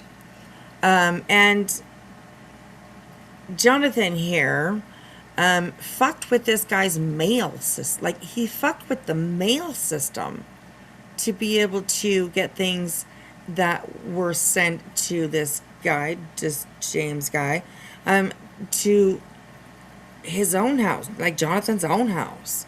It's crazy, all the shit that he fucking went through, that he purposely schemed and fucking shady fucking shit. And oh my God, it's unbelievable. And yes, Heath Ledger, sorry you guys, was in that movie. That was the last movie that he actually made. I do believe that he didn't even actually finish making the movie, that they had to use like clips and stuff like that to be able to put it together. So yes, R.I.P. to Heath Ledger for sure. So, all right, okay, here we go. we asked the feds about it. And Angel, yes, sorry, Jenna, it would be federal. It would be federal. I know in Canada, Canada Post, that's federal. You fuck with Canada Post, that's federal charges. So yeah. Like, he just doesn't give a shit, you know what I mean? Don't give a shit. Anyhow, he's gonna fuck with people. So, yeah. All right, here we go. They suspect fraud and confirm they're investigating where the suspect's mail may be going now. Reported James Holmes had ammunition and tactical gear sent to his apartment in Aurora.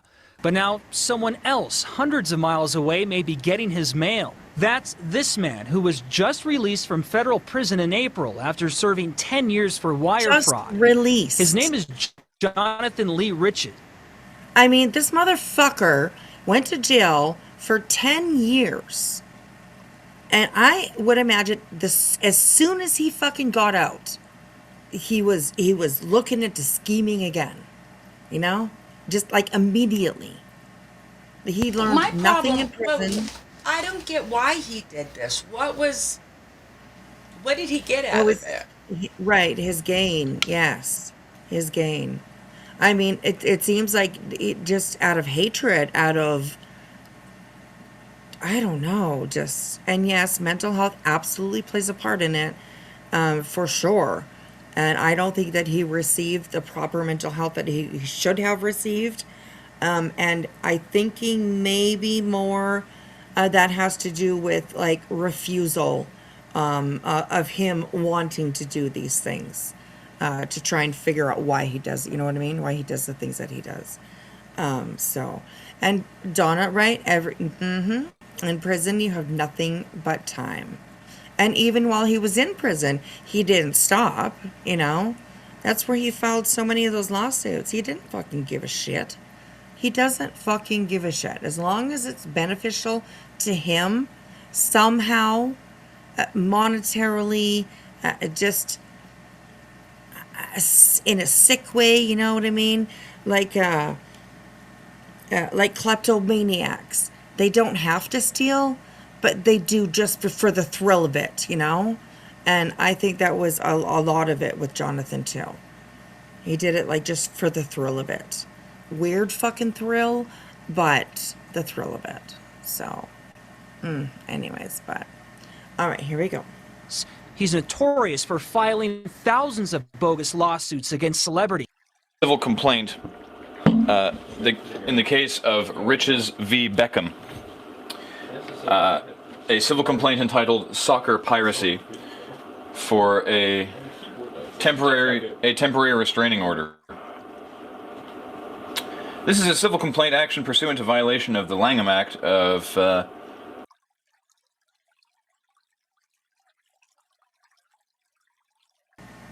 Okay, sorry. Oh my goodness. I forget the name of this channel. So if anybody knows, I don't think I put it in the description actually. If anybody remembers the name of this channel, if you could let me know, then I don't think I put it in there, so no. If you remember, then let me know. This video is my own video that I put together. Like I said, I think it's probably about a year and a half, 2 years ago, something like that. So I to this, things are slow. My computer is reacting a little bit slow. So, okay, there you go, you guys. That's the video that we're watching right now. So, all right, here we go. boy, this guy has bad handwriting. Copyright infringement, race crimes, I think, soccer kickbacks, fraud, identity theft, treason, and piracy. Treason. So they're reading out a lawsuit that JLR started against David Beckham. Of course, is known for he's a soccer player. He's married to Spice Girl there. I can't think of her name right. Victoria. Yeah, so that's who they're talking about. Just one of many thousands, many thousands of lawsuits out there. So yeah. All right, here we go. Hey Tobo. Hey Blondie. Hey. Hey guys. Hey Samantha. Posh Spice. There you go. There you go. I thought it was Sporty, but no, it's not. Sporty was like that little crazy. Where's girl. Tobo? So yeah, yes. I Posh don't see Spice. Tobo. I see Tobo. Oh, maybe because they're over on Kick. Oh, I was ready to say, bitch, you blocked me. Never mind. Okay, carry on. No, they're up on the screen there. They're over on Kick. Hey, everybody over on Kick. Thank you so much for hanging out over there. I appreciate it. All right, here we go. Comes now the plaintiff, John Lee Riches, moves to court. The defendants. You failed to point out that John Lee Riches is copyrighted. Yeah. Thank you, Crispy. I appreciate that. Okay, so he's trying to. He's making a civil complaint against, I believe, David Beckham. A mega conspiracy. Sorry. Article 1. A mega conspiracy with Beckham. Tobo says, tell her I have her blocked. I see you, and it's not my fan, it's Wispy. So neener. Okay, yes, I do have a fan on, yes. Yes, I do. I can turn it up. Just give me a second. And Major League Soccer. Beckham uses soccer balls that satellite precision guided. British agents James Bond and Pakistani intelligence sit in the stands with a remote. He may have filed bogus motions in the Holmes case too. This week we noticed Riches posted this Facebook photo of a magazine addressed to Holmes. The yellow mail forwarding sticker shows an address in Pennsylvania where Riches lives. We contacted postal inspectors about it. They checked it out and told 9 Wants to Know they think the stickers are real. There is now a criminal investigation. Complaint filed. Scary as fuck. This is a complaint filed against David Beckham et al. I'm stoked for the race crime portion of it. Complaint 4. Posh Spice is bulimic. Thank you so much, Three Little Birds. I appreciate that. This is an interview with JLR on Bobby Pickles' channels. Yeah, so smug talking about his crimes. Crazy. All right, here we go. Meantime, Riches has been posting some very odd YouTube videos about James Holmes and appears to be quite obsessed with the suspect. I don't know why the sound cut out here for, I have no idea. But it comes back on in a second. So what he's doing, he's driving around in his car and he's going to certain spots that have like memorials. He does go to a graveyard where some of the victims are buried. So just keep that in mind, you guys. Still absolutely trigger warning. And please, if any of this stuff triggers you, please take a moment and just step out for a moment and take a breather and then come back if you're able to after. We want to bring attention to this kind of stuff, but not at the expense of anybody's mental health. So please do watch yourself, please. No, just watch yourself. So we want everybody to be safe. So yes. All right, here we go. This is James Holmes. That's his picture.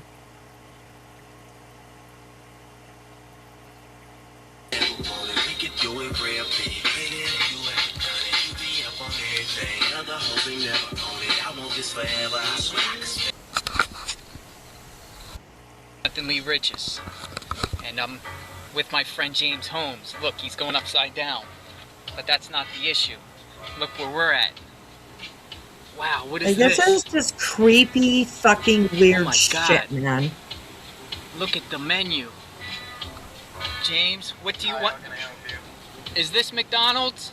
Yes. Sir, me and my friend, I'm with my friend James here. James, what would you like to eat, James? James is interested in getting a bunch of weapons. You don't sell that, do you? No. What do you want, James? What about mustard gas? Do you serve mustard gas? We do. Okay, well, how about Coors Light? No. Alright, fine. We'll take our business elsewhere. Peace be with you.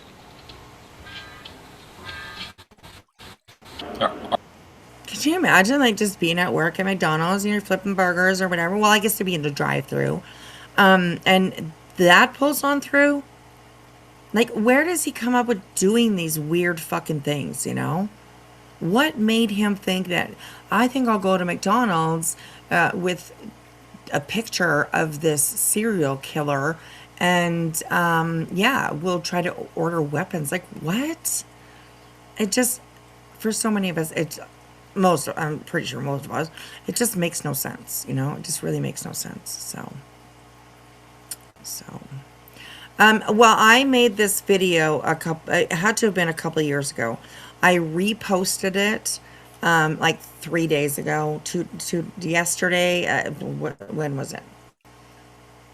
I reposted it, March 22nd. I Okay. reposted it. Little Wrenchette, JLR isn't the killer that we know of any sort, allegedly. Right. The Yes. person's picture that he was showing, he was the killer. He was the Aurora movie theater killer. Right. Yeah. That happened back in like 2011, 2012, I believe. Yeah. So, all right, here we go, you guys. 6. His whole career, Beckham fakes injuries. Stole my tape axles. He touched a police with, has a policy with Chubb Insurance. Poshes in on it to gain weight.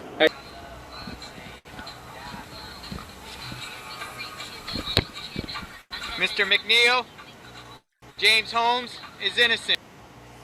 So these are the headstones of some of the victims that James Holmes, killed. So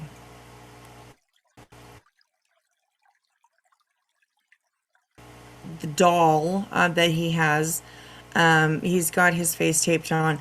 There is footage out there. I'm just going to say it. I'm going to put it out there. There is footage out there of JLR in bed. I do believe he has this doll and he's, I think, wearing lingerie, and he has pictures of James Holmes that have been like printed out, laying like on, he's laying down in his bed like on his back.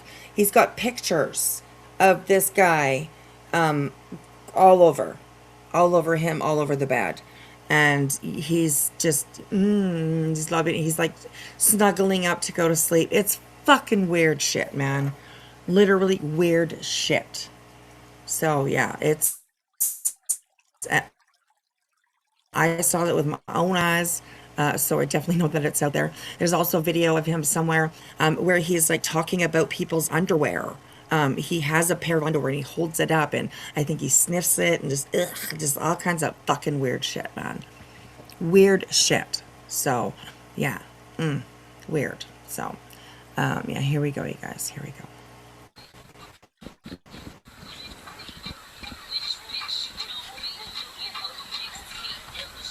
Corticella, James Holmes is innocent.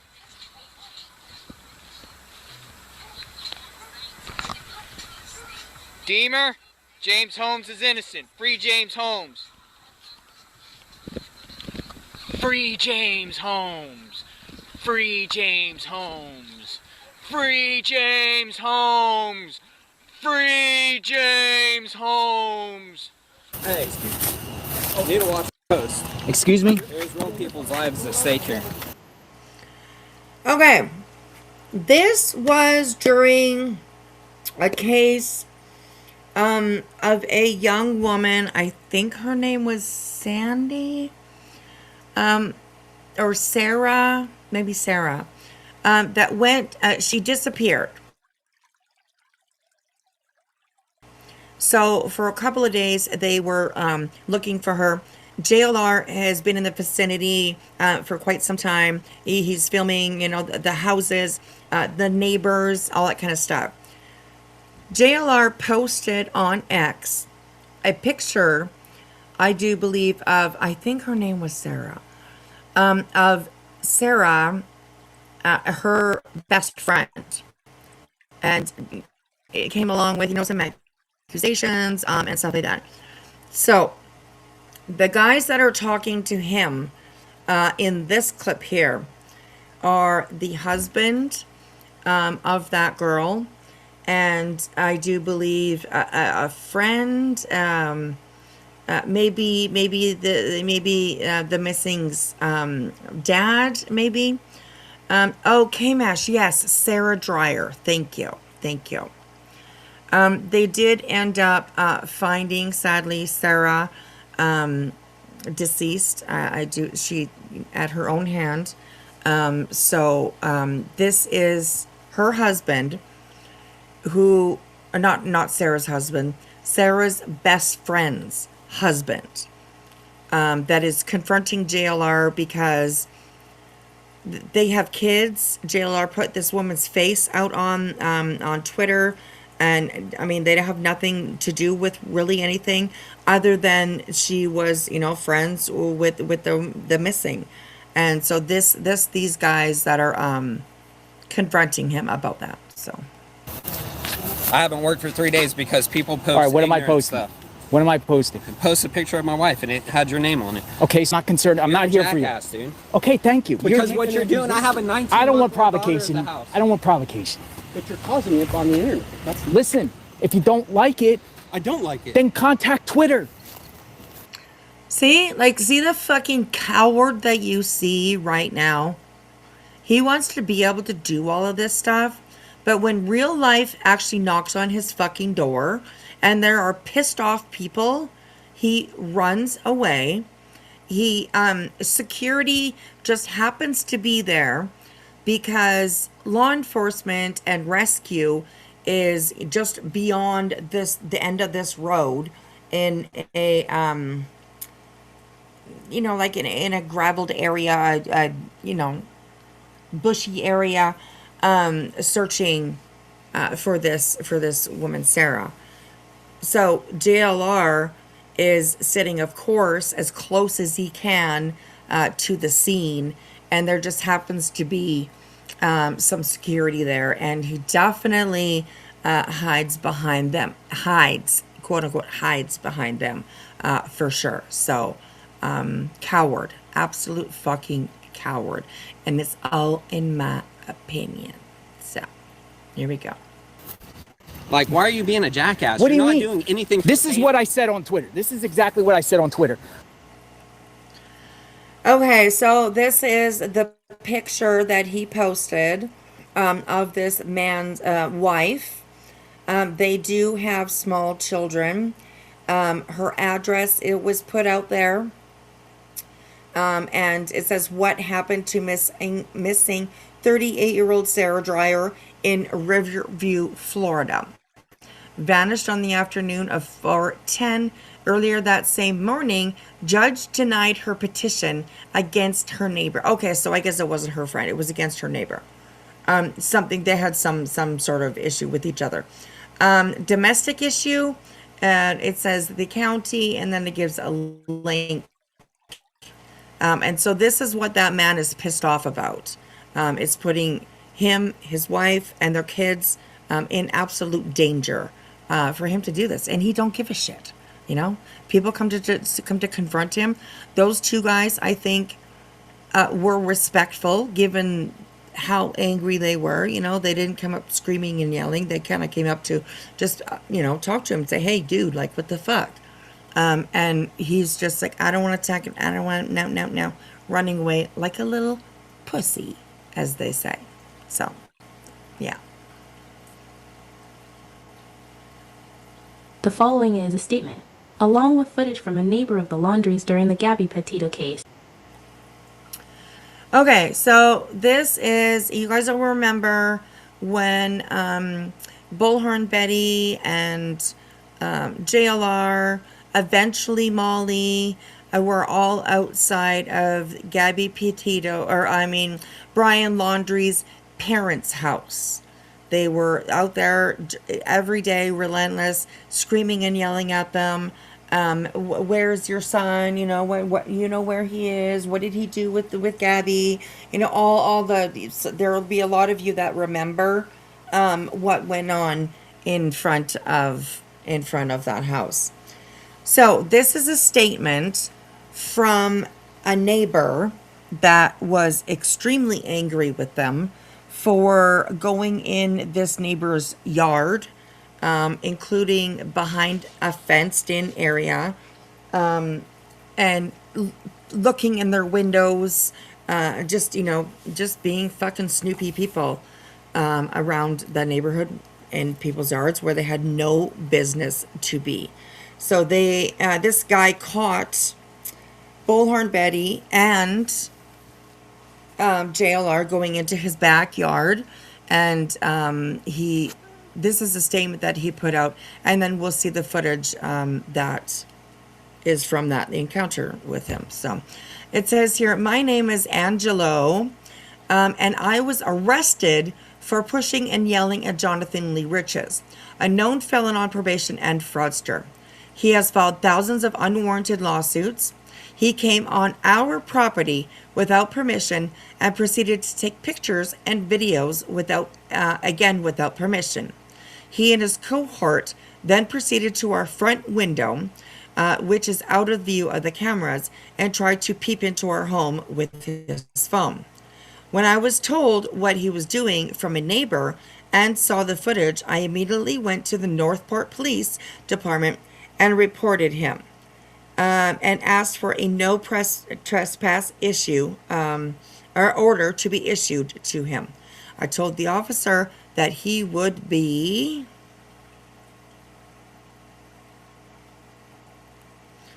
ordered to be issued to him. I think there's a sentence missing there, but I told him, oh, here he goes. I told the officer that he would be outside Brian Laundrie's home from 7 a.m. to 7 p.m. yelling on his bullhorn, just like he had every day for the past 2 weeks. They never did. They never went and checked it out.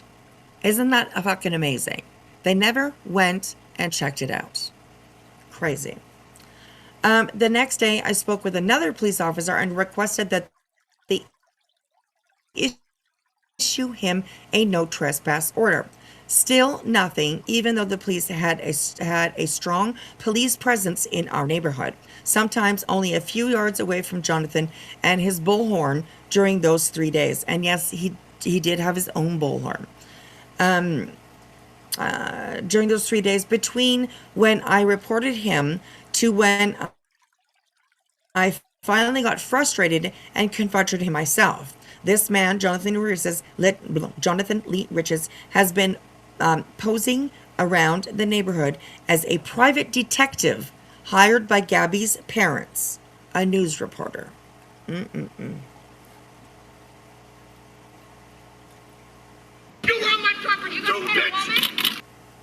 So this is the guy in the red shirt. Of course, in the middle, we have Miss Bullhorn fucking Betty herself. And then in the dark shorts here, we have Jonathan Lee Riches. You can see immediately, hang on, let me take off this copyright just for a second so you guys can see. Immediately you see Jonathan just start walking the other way. He wants nothing to do with it. And there comes, 5 foot nothing fucking bitch, Bullhorn Betty, sticking her nose right in the fucking middle of it and acting like, a caregiver to JLR. It's actually kind of fucking funny because Bullhorn Betty's ready to fight this guy. And he's literally trying to stay away from her, I think, because she's a woman. So he's trying to not get in her face and blah, blah, blah. But he does after. It's actually epic. So, but yeah, here we go, you guys. We'll go back. All right, here we go. You on my property, you gonna pay a woman? Is that what you're about to do? I'm telling you. I'm gonna tell you, motherfucker. You're getting arrested, pal. You ain't no fucking sleuth. You're getting arrested, pal. Immediately. This fucking coward goes to call 911. Wow. This is what happens when you decide to start shit. And when you decide to do shady fucking things. There's going to come a time, people are going to be fucking done with it, and they're going to come and call you out. So. You can sit here all you want with your megaphone. I don't care. But you come on my fucking property again, I'm going to fucking beat your ass. And then he lies immediately, right? And I mean, this guy's, this guy, he's like, I don't give a shit what you fucking do. Just stay out of my goddamn fucking yard, which is absolutely fair for him to say, absolutely. So immediately JLR's like, I didn't go in your house. I didn't go in your yard. You're going to prison. You're going to prison. Like that's going to fucking, make this guy feel intimidated or something. I don't think so. So yeah, here we go. Buddy, okay, to prison. You're going to prison. Call 911. You're going to prison. Call fucking 911. You're going to prison. This ain't you. You're going. This ain't you on my motherfucking property. You got an assault. Shut up, bitch. Shut up, bitch. Shut up, bitch. Shut up, bitch. I had to play that twice because that's like an epic moment in YouTube history. I'm just gonna say, shut up, bitch. He's just like, I don't want nothing to fucking do with you. And he said something about assaulting, but I didn't see him actually touch JLR. I really didn't. So, I don't know where she's getting, assault from, but yeah. And immediately, these two coward fucking people, are not able to, stand up and take the shit that they deserve. It's, but, all right, here we go. No, that's not you right there. Ooh. Okay, so here's the footage of this guy's cameras on his house, catching these two idiots going into this guy's backyard. And then they lie to him and say that they didn't, what? Like, what the fuck is wrong with people? It's crazy. I didn't go in your yard. Yeah, you fucking did. There he goes, right here, right now. Boom, boom, boom. Taking pictures. Like, Like, what the fuck are you taking pictures of? This is so... And to begin with, that they're, you know, storming this neighborhood, you know, just yell and scream at the fucking laundries, and then doing shit like this. It's like, what? Like, oh, I don't know. Why is he taking pictures? This is just a neighbor. You know, has nothing to do with the case. You know, it isn't sitting there all day. Like, they're gone to work right now, I'm pretty sure. It's just, it's crazy. It's crazy.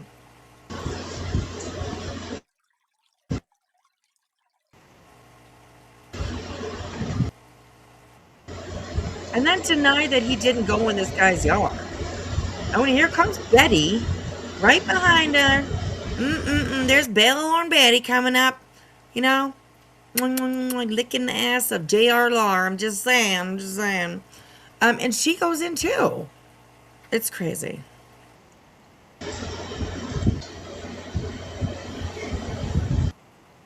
I'm not into that. You're making assumptions, dude. I don't want no problems. See you later. Your concerns to him. We're not going to have a disturbance here. Yeah, see you later. And we're not going to have a disturbance here. He's like, yeah, see you later. He totally uses that moment to protect his own ass, and it's disgusting. He wants to stay in and record and do what he wants to do, he can. Okay? Have a great day, guys. I think these guys attempted to come down to try to intimidate me or try to... So what did you try to do to that family? Why posting his wife's picture? And don't you think that was intimidating to them? Fucking idiot. Because they're mad that I posted something on Twitter. Sandy Hook Math. You posted his wife's picture. Who, like, ridiculous. So, okay, here we go to the next one. Sandy Hook mass shooting hoax. This is where he is at a memorial and he pretends to be the uncle of the Sandy Hook mass shooter. And it's pretty fucking gross if you ask me. So, yeah. Shooting hopes. Little clips of it. And then he ran away. So tell about that whole thing.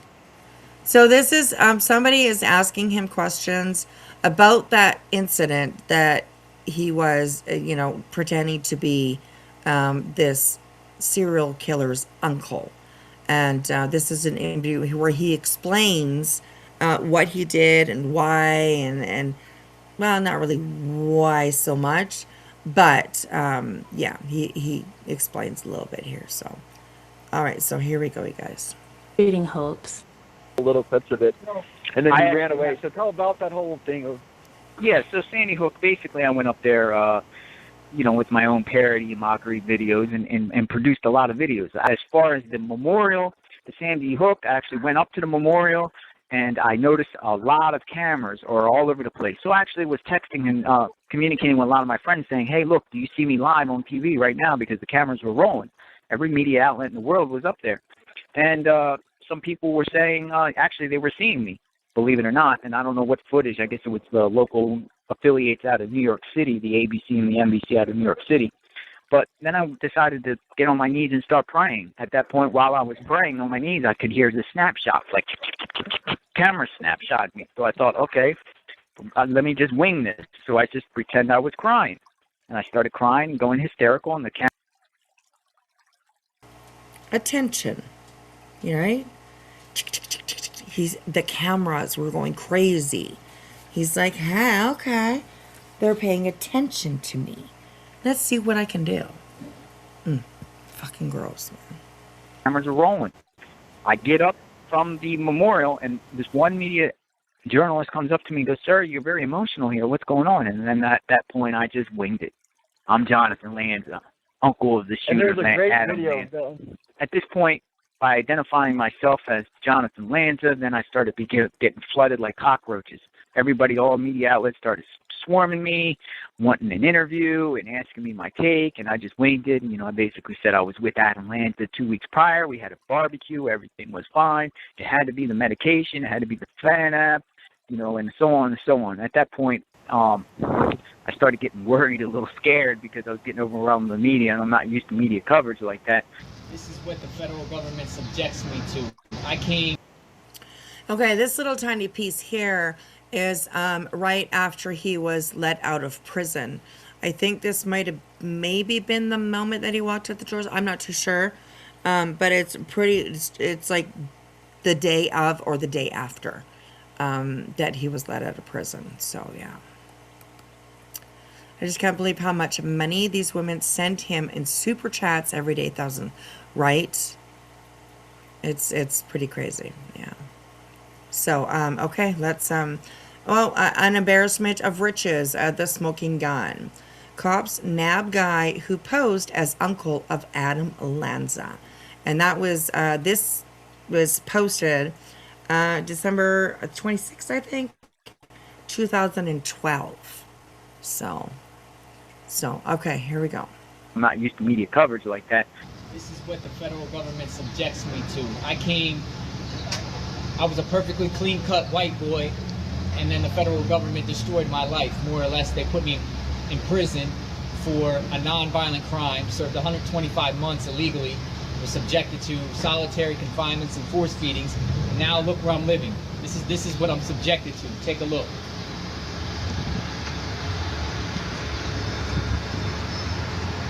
So, I don't know, looks like freedom to me. You know? He's like so selfish. Literally so selfish. He has, clean air. He's, he's free. He can go wherever he wants to go. You know what I mean? And he's just so selfish. Look what they did to me. Look where they dropped me off. Or, look where they put me. Unbelievable. All right, here we go. That's what I'm living in. This is my life. I'm aggravated. I'm pissed off. See, and I don't know who's filming. That's always something that I've wondered too. And somebody mentioned to me that it could have been his first wife, Naomi, who, of course, filed her own bullshit frivolous lawsuits. So there's that. So I think that's who that is. So A lot of resentments, and I can't accept the fact that this happened to me in my life. Okay, so that was that video. And, oh, sorry. So let's go on back to...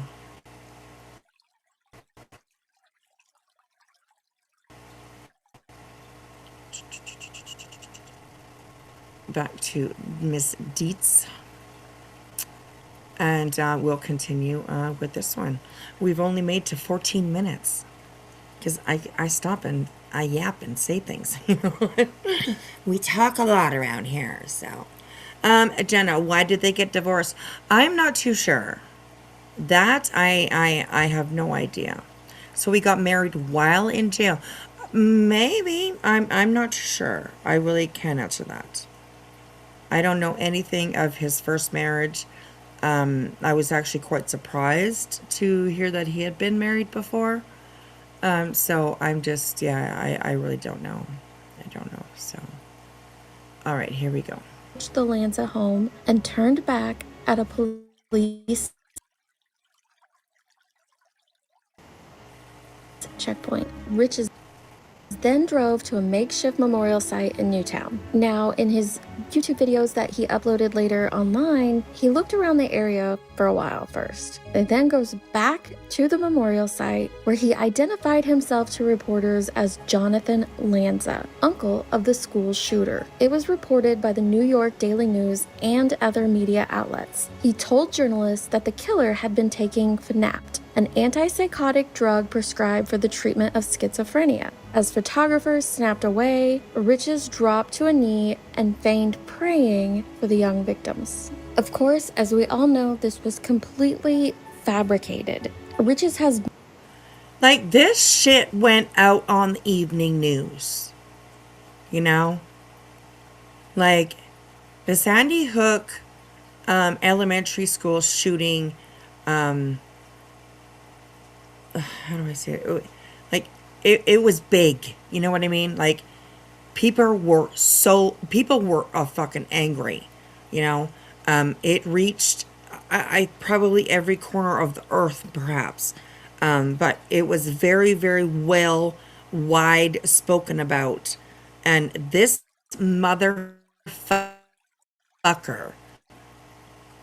this is what he decided to do, you know, on the backs of all of those kids and the teachers. Like, it's fucking disgusting. It's hard to fathom. It's hard to fathom. But here I am. He did it. Disgusting. All for attention. Selfish motherfucker. No connection whatsoever to Adam Lanza. And he used this tragedy, this traumatic experience for the entire country. It's the worst school shooting, mass shooting in history. And Jonathan Lee Riches used that tragedy like a parasite. He exploited the hell out of it, and he was proud of it. Heels in the Air has this audio from a 2015 interview that Jonathan did. He describes his actions at Newtown, and afterwards will prove how he was lying again. I went up the same. Rest in peace, our amazing, beautiful Heels. It's always, I don't know. She's got so much stuff, honestly. Like, her channel is a library of like history in this community. So honestly, if you ever really need anything, go and check her out, because she's got tons of content on her channel. So, and thank you to perhaps her daughter, who has decided to leave her channel up. I hope it's always up so that we can go over and just hang out with her sometimes when we need to. So thank you so much to Heels in the Air. R.I.P. my friend. All right, here we go. Look, if they do it, I didn't say I did it in court, though. I tried to play the denial role, but, I was actually at Adam Lanza's window in his house and get chased off by a neighbor. I decided to get on my knees and start praying. At that point, while I was praying on my knees, I could hear the snapshot, like a camera snapshot. So I thought, okay, let me just wing this. So I just pretend I was crying. And I started crying, going hysterical, and the cameras were rolling. I get up from the memorial, and this one media journalist comes up to me and goes, "Sir, you're very emotional here. What's going on?" And then at that point, I just winged it. I'm Jonathan Lanza. So at this point, by identifying myself as Jonathan Lanza, then I started getting flooded like cockroaches. Everybody, all media outlets started swarming me, wanting an interview and asking me my take, and I just winged it. I basically said I was with Adam Lanza 2 weeks prior. We had a barbecue. Everything was fine. It had to be the medication. It had to be the fentanyl. Like, he was literally relishing this moment, in his own mind, probably. I mean, he probably thought that he had done something so fantastic. Look at all these people paying attention to me. It's fucking disgusting. It's so disgusting to know that this is like on the backs of all of those just babies, Fuck, just babies. Crazy. And so on and so on. At that point, I started getting worried, a little scared, because I was getting overwhelmed with media, and I'm not used to media coverage like that. So I basically ran off, kind of walked away from the scene, but I was getting chased by...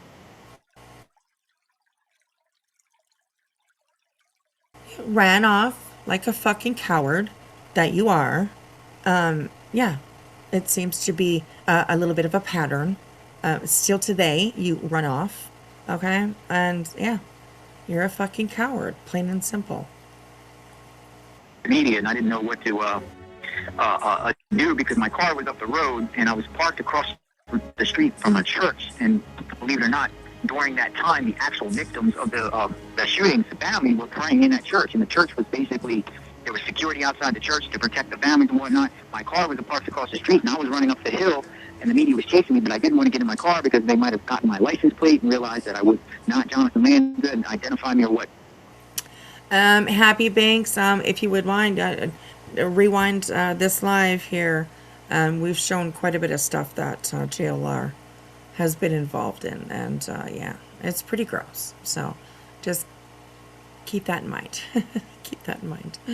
So, all right, here we go. Not. So I just looked at the church and I just ran to the church. And at that point, the security saw me and must have realized. Sorry, I just read your comment. It says you didn't know anything about him. I thought you said don't. So I imagine you've been watching, but yeah. Anyways, thank you for being here. Thank you for being here. All right, here we go. That the media were chasing me because I was a victim's family member or somebody. So they grabbed me, the security, and ushered me into the church and told the other media to back off the property. And I get into the church, and I was thanking them, thank you, you saved my life. These people want to interview from me and whatnot. I said, my nephew died from this tragedy, and I switched the role playing at that point. Now I become a victim. There's victims' family members flooded in there, praying. And one of the preachers, or I don't know who he was, he must have been the head preacher there, comes out and talks to me, and I said, look, you don't even understand, these media here are trying to get an interview from me, whatever like that, and I need your help. So he brings over a big gentleman inside the church, and he goes, this guy's a retired police officer. He's security here. Give him the keys to your car. He'll pull it around back. So he told them that he was a retired police officer. And this church is willing to help him. So even like nothing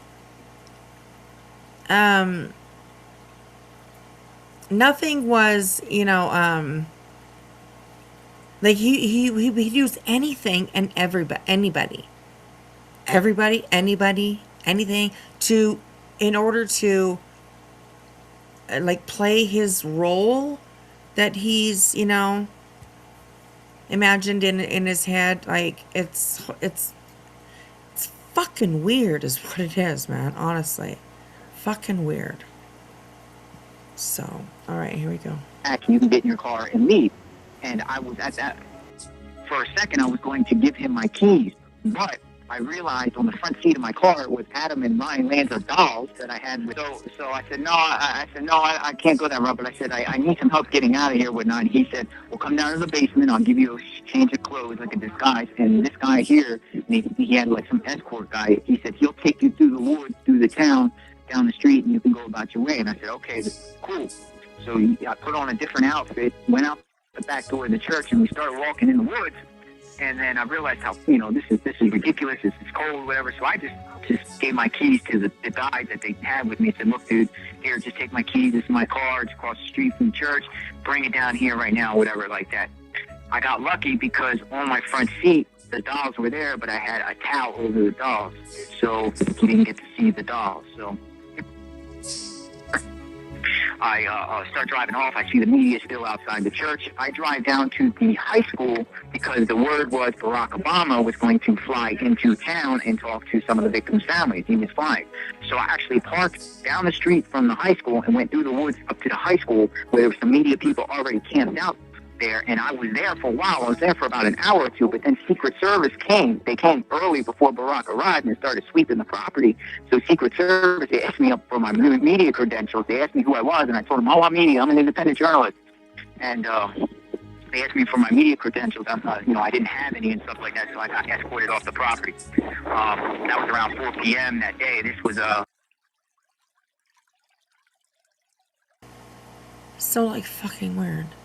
Like he was waiting for Barack Obama. Like, I don't know. Oh, yes, Three Little Birds. He does sound very proud of this. At least he has no regrets, Absolutely no fucking regrets. It's crazy. She says that the 3-year no contact agreement was something that Magnolia shouldn't have signed. Oh, okay. And is that about, who was that? Oh, did you watch Hella Excited Utterance with Lori Hellis? No, is that a new one that she has done? Hey, Ola. Yes, Ola. Good to see you, Ola. What are you up to? Roaming the streets, causing trouble. That may have been true, but also JLR wasn't making the kind of money that he's making now. Right? And he is making money. Well, I don't Like- know about all that. Personally, that to me, that's none of my business. Do I think he should be on this platform? Absolutely not. Oh my goodness. Teresa said it's a video, 30 minutes, you should play. Okay, I will let this play and I will go and take a look. I was talking to Nerdy Attic on Twitter, and he apparently should have a warrant out for his arrest in Washington after April court date. Well, I wonder if they're going to extend that, to other states, because I mean they know he doesn't live in Washington. He lives in Florida. So, but you never know. I don't know what the rules or laws are for that. So. And I Teresa think just posted the video. Okay, thank you, sweetheart. I appreciate that. And in my opinion, there should be a warrant out for his arrest. There's charges that have been laid.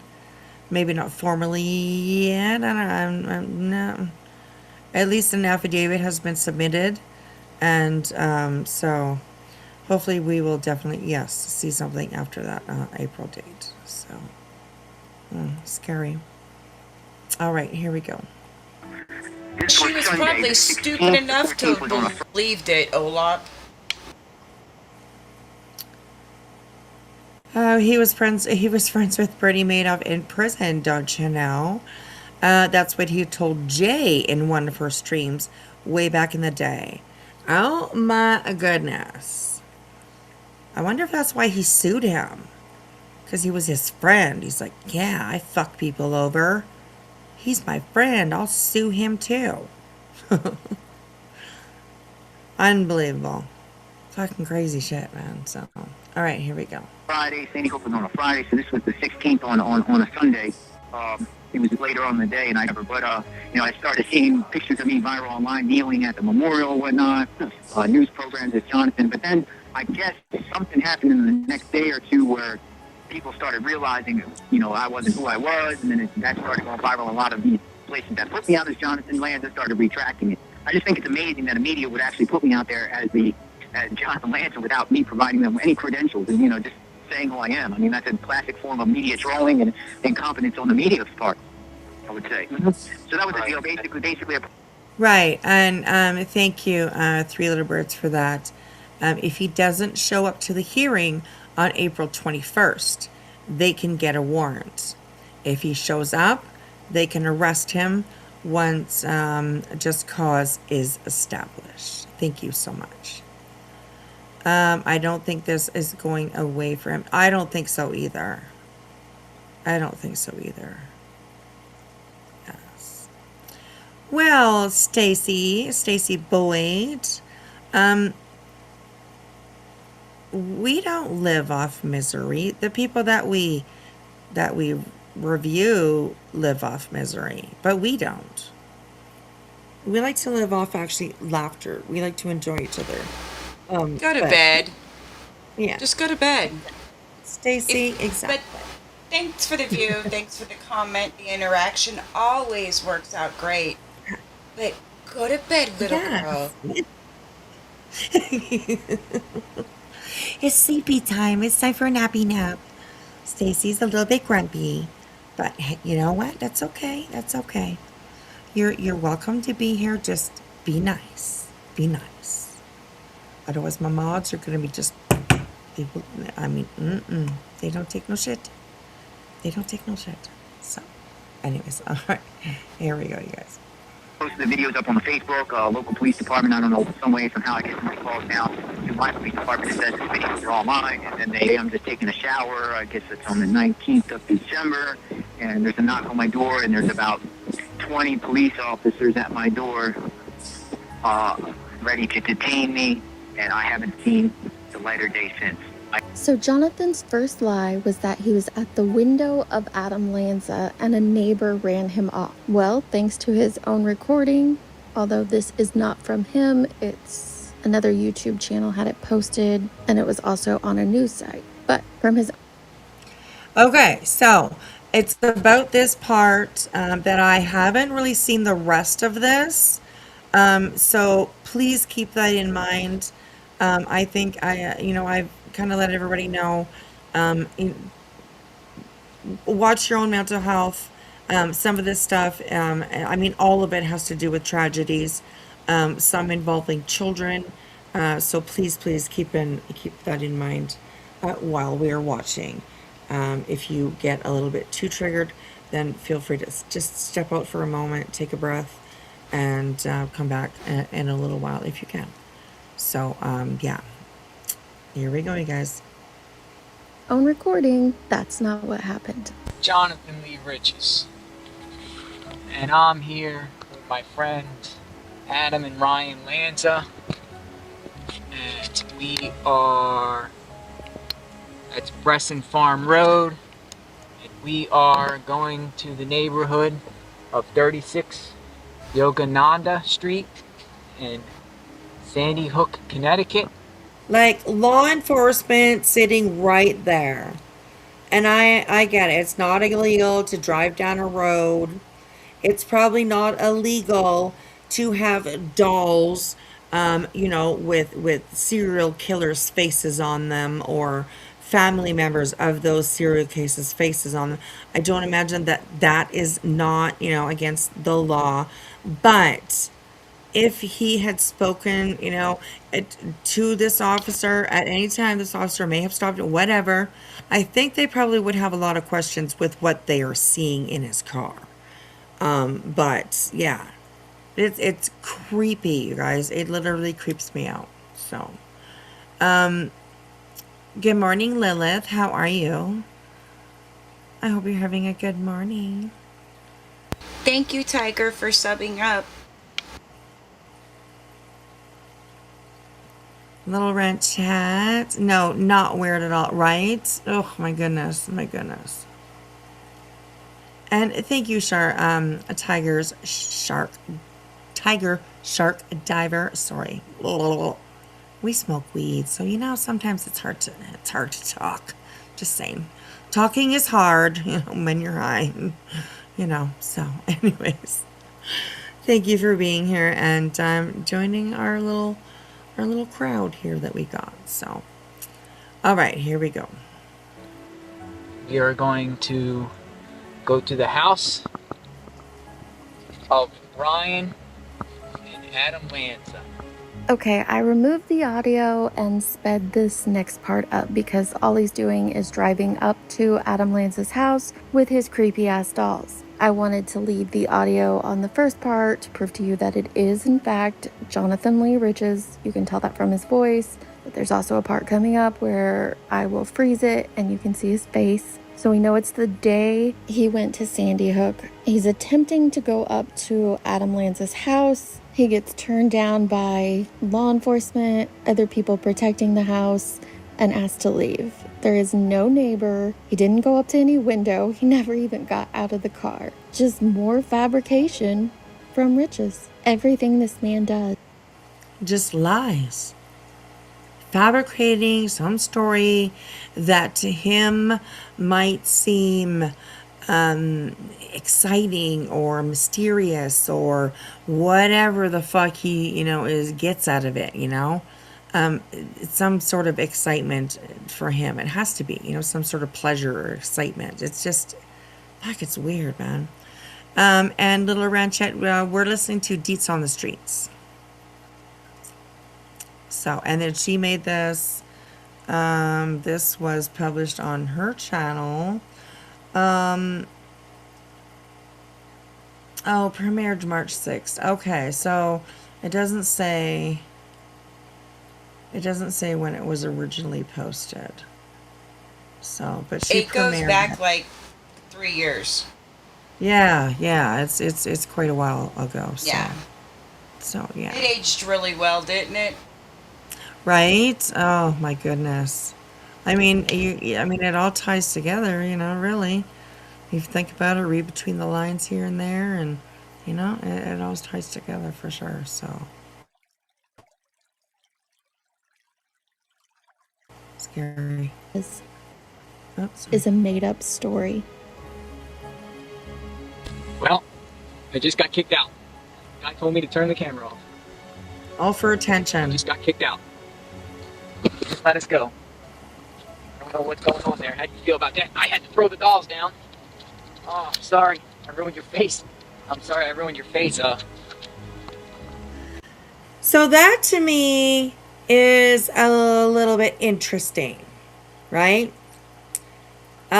He just said, I had to throw the dolls down. Pretty sure that's what he said. Let's see. Captioning is available. So, let's go back here a little bit. And I will let you know why I think that that's kind of key when he's talking about this. We just got kicked out. Just let us go. I don't know what's going on there. How do you feel about that? I had to throw the dolls down. Oh, sorry. I had to throw the dolls down. There you go. K-Mash, absolutely. He knows he's creepy. And that to me is kind of key. Because we, like us who call things out like this, we sometimes believe, and sometimes it absolutely is that, they do. People like, I'm going to say it, people like JLR, people like BJ, they are the type of people that they create these scenarios that they think is going to bring them attention. And often it will bring them attention, but perhaps not quite the right attention that they were thinking of. So it's interesting to, listen to these people speak and, the type of wording that they use, and it's just, right, Little Ranch, yes, creepy as fuck, absolutely. Creepy as fuck, yes. Oh my gosh. Anyway, yeah. Can't imagine losing my 6-year-old child this way and having a mockery made out of it by assholes. Thank you, Teresa. Very well said. I agree with every single word you just said. So, yes, 100%.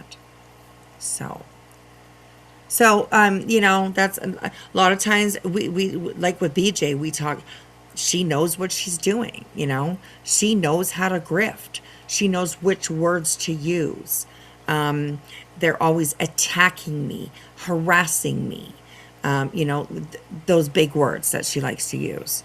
And it's all a narrative, and they write them themselves, and they see, it's like throwing spaghetti at the wall, right? What's gonna stick? What, Ugh, anyways. It's gross, is what it is. It's fucking gross. And I'll say it. It's fucking gross.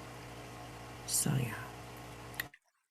All right, here we go, guys. Hey, Infamous. Sorry, I ruined your face. I'm sorry I ruined your face, Adam. Anyway, this guy here told me to turn the camera down. Turn the camera off.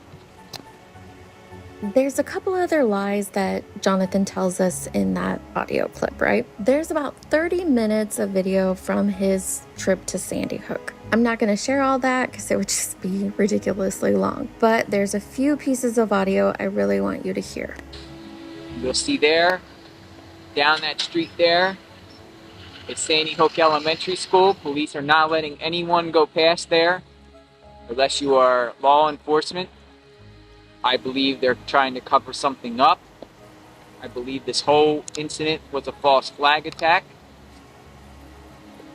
I believe that Adam Lanza was mind controlled by the Illuminati, or possibly by some sort of New World Order global elitists.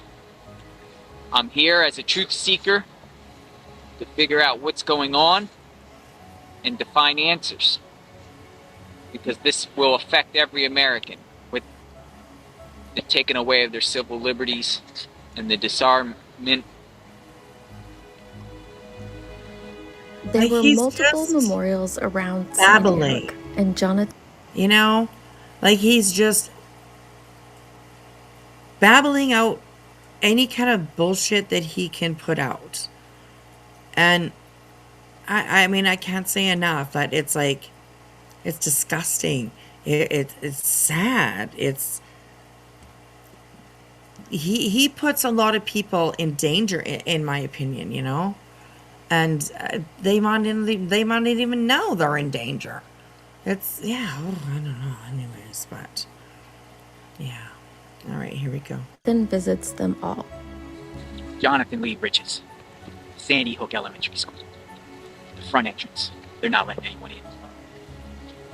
How disrespectful. Adam Lanza was a How disrespectful to these poor babies that lost their lives.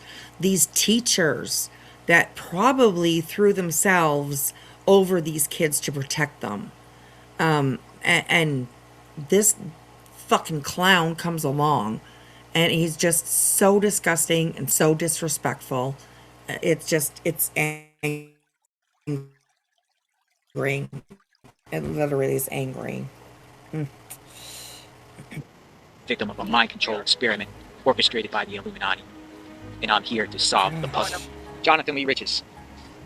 And today is December 16, 2012, and I'm behind the crime scene.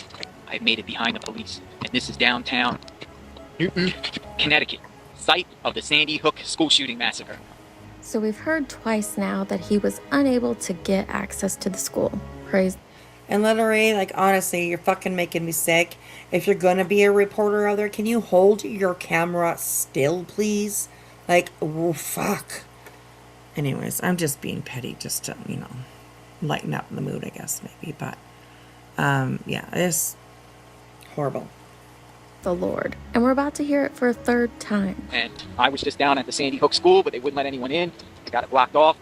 Jonathan claimed in the audio that he was accosted by media and chased to a church because his car was parked across from the church. That's not true because we'll see at the end of this clip where his car is parked. The church is much farther down if you look at the map. He also claimed that he's changed his character for a third time and was taken through the woods and hid out to go to the school because he wanted to see Obama. And I think in the audio he said it was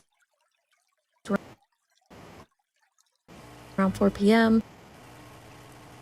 We can tell from his videos that he is there early in the day. We can tell from news reports that when he tells them he is Jonathan Lanza, it's in the mid-morning hours. And then he has video of himself leaving the area that afternoon. So again, nothing but lies from this man. Lies about the horrific hoax that he did. It's just ridiculous. And if you notice, going over to my car, and I'm going to show you something. Look at all these news meetings.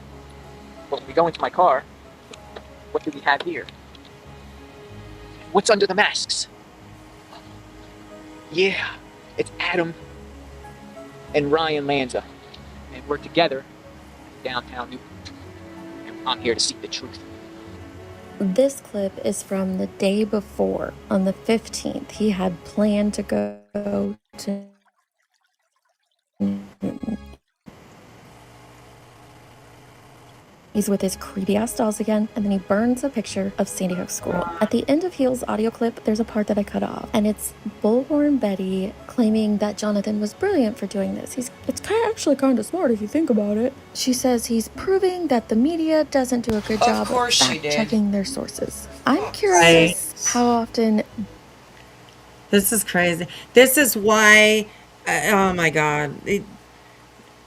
Those two people, JLR and Betty, are the reason for so much fucking misinformation put out there that I would not doubt that it interferes with these cases being solved. I really do believe that it does. Every single one that they talk about, it interferes in the law enforcement's ability to be able to check this shit, and you know, it's God, they're disgusting people, literally disgusting people. Hey Denise, hey Denise. Oh gosh. Anyways, all right. Betty or Jonathan or any of these tragedy parasites. Fact check their sources. But what Jonathan did 10 years ago and what he is still doing today is akin to what Alex Jones did to the victims at Sandy Hook. You are making a mockery of this tragedy. This is not an individual who is a self-proclaimed advocate for anyone. This is truly just horrible, and it continues to get worse. A few days after Sandy Hook and posting his videos on social media, because we know that's what Jonathan does, his probation officer saw them, and you can clearly see his face in that one video. He violated his probation. This article states, Jonathan Lee Riches of West Goshen Township appears before Chester County Court Judge Jacqueline C. Cody on Thursday morning, accused of violating his probation by traveling to Newtown, Connecticut in December without permission. He told the judge he suffered from mental illness and does not always follow his prescribed regimen. I know that I have to take my medications, he said. I need treatment, Your Honor. He acknowledged feeling better since his incarceration, a contradiction to a letter one of his many followers posted on Facebook, in which Riches allegedly complains that Chester County Prison was starving him and keeping him in isolation. Accusations the prison empathetically denied. Assistant District. And we know, I mean, I have no idea. I wasn't in prison with him. I wasn't in the same cell. I am nowhere near there. But another report says that he went on a strike, a food strike, and they had to eventually feed him with a tube. But here he's trying to turn that and say, oh no, they starved me. They starved me. And yeah. But he said in another part of this video that they force fed him. Right, exactly. So it's, I don't know. Yeah. All right, here we go. Attorney Andrea Cardamon told the judge that the offense marked Rich's fourth probation violation since 2000, a history of disturbing infractions that was interrupted while Riches spent 10 years in federal prison for duping AOL customers into giving him personal information that he used to make fraudulent purchases. He was paroled in April. In addition to making harassing, obscene phone calls, Riches has filed forged documents claiming he was working for an Illinois law firm, posted personal data, including a social security number of his probation officer online, and demonstrated a kinship with recent mass murderers, Cardamon said, recommending a 1 to 5 year state prison term. Defense attorney Robert J. Donatoni acknowledged that his client needed to be punished. However, he urged an 8 to 12 month county sentence. He pointed out that Rich's behavior also prompted a federal detainer. The federal government is waiting to see what happens here, Donatoni said, suggesting that the federal system's medical facilities are better equipped to meet Rich's needs. He's mentally ill, wow. Donatoni said. I don't say that. I mean, I don't disagree with this lawyer that he's mentally ill. Absolutely. But I don't know. I think he should have went back to state prison, in my opinion. But instead, I believe that he probably was sent to this hospital. As an excuse, I say it as a statement of fact. Donatoni said Riches was delusional enough to file record number of lawsuits from federal prison, citing a suit against Hurricane. Now, this is his own lawyer that's saying these things, using the bullshit that I believe JLR willingly did in order to get him out of this full sentence. Fucking crazy, man. Fucking crazy. Yes, I believe that he is now 48, 49. Jenna, yes. He is around 48 or 49 years old now. So, all right, here we go. Katrina as an example of his client's tenuous grip on reality. The suits, many of which garnered headlines, were so frequent and frivolous that a federal injunction was filed and Richards ended up in solitary confinement, Donatoni said. Before issuing her decision, Cody watched a brief portion of the YouTube video that landed Riches back in prison before indicating that she had seen enough. In the video, Riches talks about being a truth seeker who will determine how Lanza was mind controlled to unload his weapons on school children. I know mental illness is a difficult thing to live with, said Cody, but she said things have been getting worse and worse, to the point of causing serious emotional harm to a lot of people. Rich's parents and a family friend attended the hearing. Also in the courtroom was West Goshen Township Detective David Maurer, one of the officers who has fielded concerns from people across the country about some of Rich's postings. Police said they have been monitoring Riches since his release in April. In fact, that vigilance generated Thursday's hearing. While watching the December video in which Riches describes approaching the Connecticut residence of Adam Lanza, officers saw Riches' face briefly when he dropped the video camera. Because Riches had not notified his probation officer of the trip, he was cited for the violation. After the hearing, Donatoni said he is concerned that Riches will not get the help he needs in state prison. He said he expected federal authorities to impose an additional penalty, although no hearing has been scheduled. He said that term could be consecutive to the Chester County sentence. A strictly penal sentence will not serve anyone. He's seriously mentally ill, said Donatoni. He needs to be in a place where he can get treatment so he doesn't get worse. Cardamon said she was pleased with the sentence, in particular because it prioritizes the need to protect the public and the community. She said both Chester County and the federal authorities have been attempting to address Mr. Rich's mental health needs for over a decade. The sentence imposed by the court today ensures that the community will be protected while these efforts continue. I don't take the claims about Jonathan's mental health lightly. However, I also don't take what is happening to these victims lightly either. And maybe you're saying the same thing that Betty says here. A shooting that happened in Sandy Hook, and him making a joke of it and that type of stuff. There's been no answers to that. but when you realize that was over a decade ago, and you realize that was like 12 years ago. So, okay, yeah, this was over a decade ago. I get that. I would like to point out to Betty and Jonathan that they have harassed people whose criminal records are well over a decade ago as well. Lots of people. But it's okay for Jonathan? Let's go ahead and see what he's done since then, though. Has he changed his behavior? Jonathan spends 3 years in prison for that parole violation. I can't find much on him during his time in there until the very end. On March 18th, 2016, Riches knowingly and willfully made, used, and filed a false and fraudulent writing and document falsely and fraudulently posed as Jared Lee Loeffner. In the phony lawsuit, Riches sought $25 million in punitive damages from Giffords for emotional and psychological distress. While posing as Loeffner, Riches said Loeffner was illegally incarcerated based on false statements by Giffords. He also couldn't help himself, and he had to get involved in filing a lawsuit on behalf of Jason Dalton, the Kalamazoo spree shooter. Multiple media outlets reported about the jaw-dropping $10 million suit that Jason Dalton,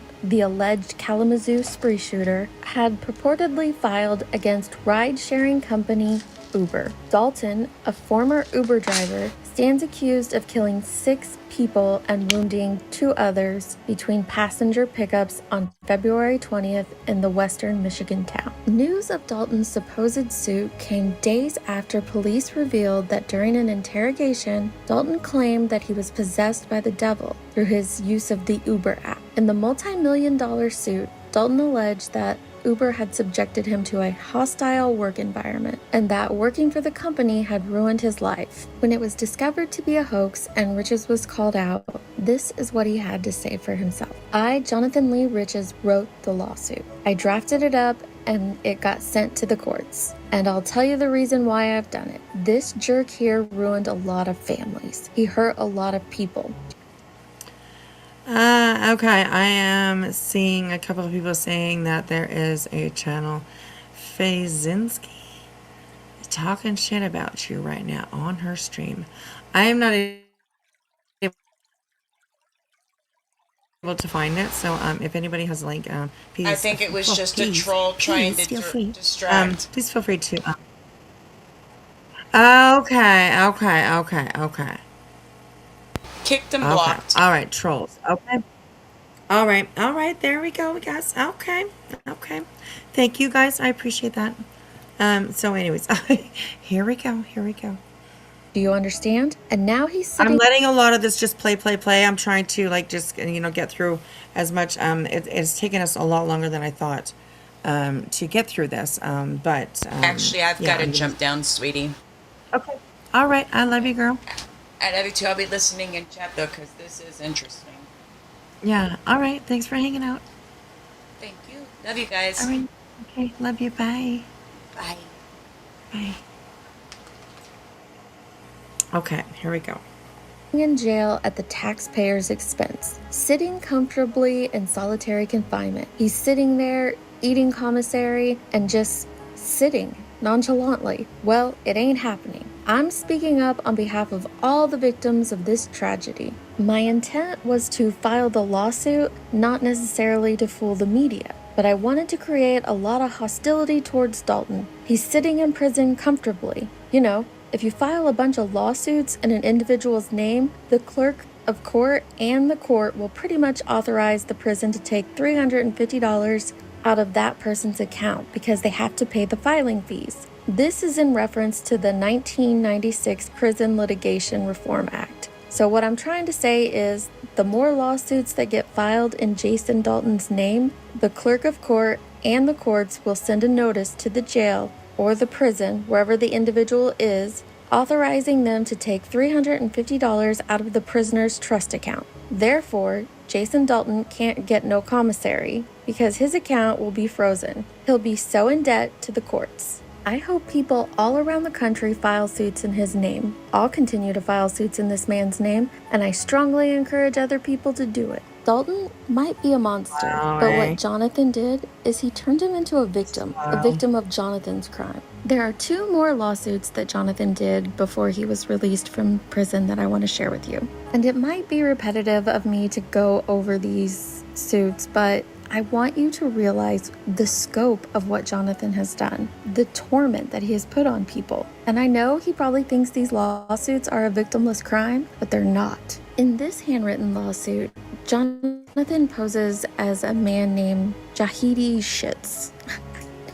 I don't know if that's how you say it, but that's what it looks like. And he sues a couple that have recently won the Mega Millions in Tennessee. He alleges that he was in contact with their daughter Tiffany, as well as the winners themselves. He states that he lent the money to Tiffany Robinson for the winning Powerball ticket that her parents purchased. Some of the comments made by Jonathan in his lawsuit go beyond frivolous. He actually tries to claim that he was in personal contact with the Robinsons' daughter Tiffany, and that he wanted her to be his Muslim bride, to leave America with her and live in the land flowing with milk and honey. The lawsuit has caused many alarm and sparked conversations regarding the safety and security of lottery winners, especially those who win huge amounts of money like the Mega Millions and the large Powerball jackpots, like the Robinsons did. This is what Jonathan wrote in that lawsuit. I am the actual true winner of the Powerball jackpot. For the last 2.5 years while I was incarcerated, I was pen pals with Tiffany Robertson. She was a fan of mine and a Facebook follower, and she wrote me dirty letters, which I have as evidence. And she said she wanted to marry me when I got out of prison. Tiffany told me that no one on this earth treats her better than me, and then I sent her $20 from my prison trust fund account and told her to use the money for Powerball tickets, because if we win, we will leave America and live on a remote island full of milk and honey. And I told Tiffany to give my money to her parents, Lisa and John Robinson, to buy Powerball tickets because they couldn't afford to buy. And they promised me if they won any Powerball, I am entitled to half the winnings. Now I find out this Robinson family won the Powerball. Tiffany changed her number. The whole Robinson family defriended me on Facebook. I am not in prison no more. He was in a halfway house at this point. I am a practicing Muslim, and Tiffany was going to be my Muslim wife. And now I'm homeless. I had to borrow pen and paper to write this restraining order. Now, the whole Robinson family are going to run around this earth spreading Powerball money that belongs to me. I am so heartbroken by this injustice. I feel Tiffany conned and bamboozled me and manipulated my love for $20 and sold me out. Now she is laughing at me while I collect crumbs. I had to go to a psychologist to get depression medication because of Tiffany Robinson. She's responsible. I seek a restraining order against the Robinson family collecting any Powerball money. The money belongs to me. I paid for the winning ticket. I seek a full congressional investigation. I seek half of the Robinsons' earnings. I pray for relief. If we have learned one thing from Jonathan's lawsuits, it's that he can easily conjure up a story, a narrative, twist facts to bend in his favor. And we see him do this frequently now in true crime. It's disgusting. The last lawsuit that Jonathan Lee Riches files before leaving prison halfway house situation that he was in is kind of ironic, but he files a suit seeking an injunction and a temporary restraining order to stop Donald Trump from running for president. I can't even.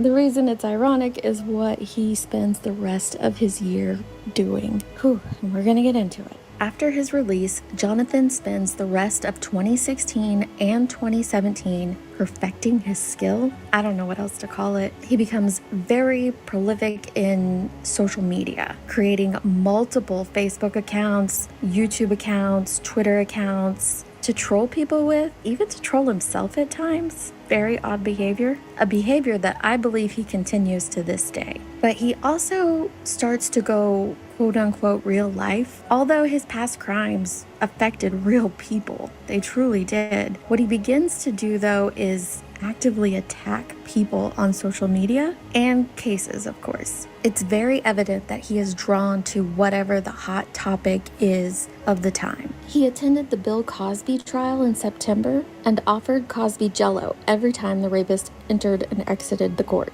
This is also when Jonathan takes the opportunity to jump into the political world and troll the shit out of it. One particularly successful ruse was posing as a Muslim and attending political events. He did it at a Trump event in Pennsylvania on October 1st, 2016. And then just 3 days later, he was front row at a Hillary Clinton town hall in Haverford, Pennsylvania, representing Muslims.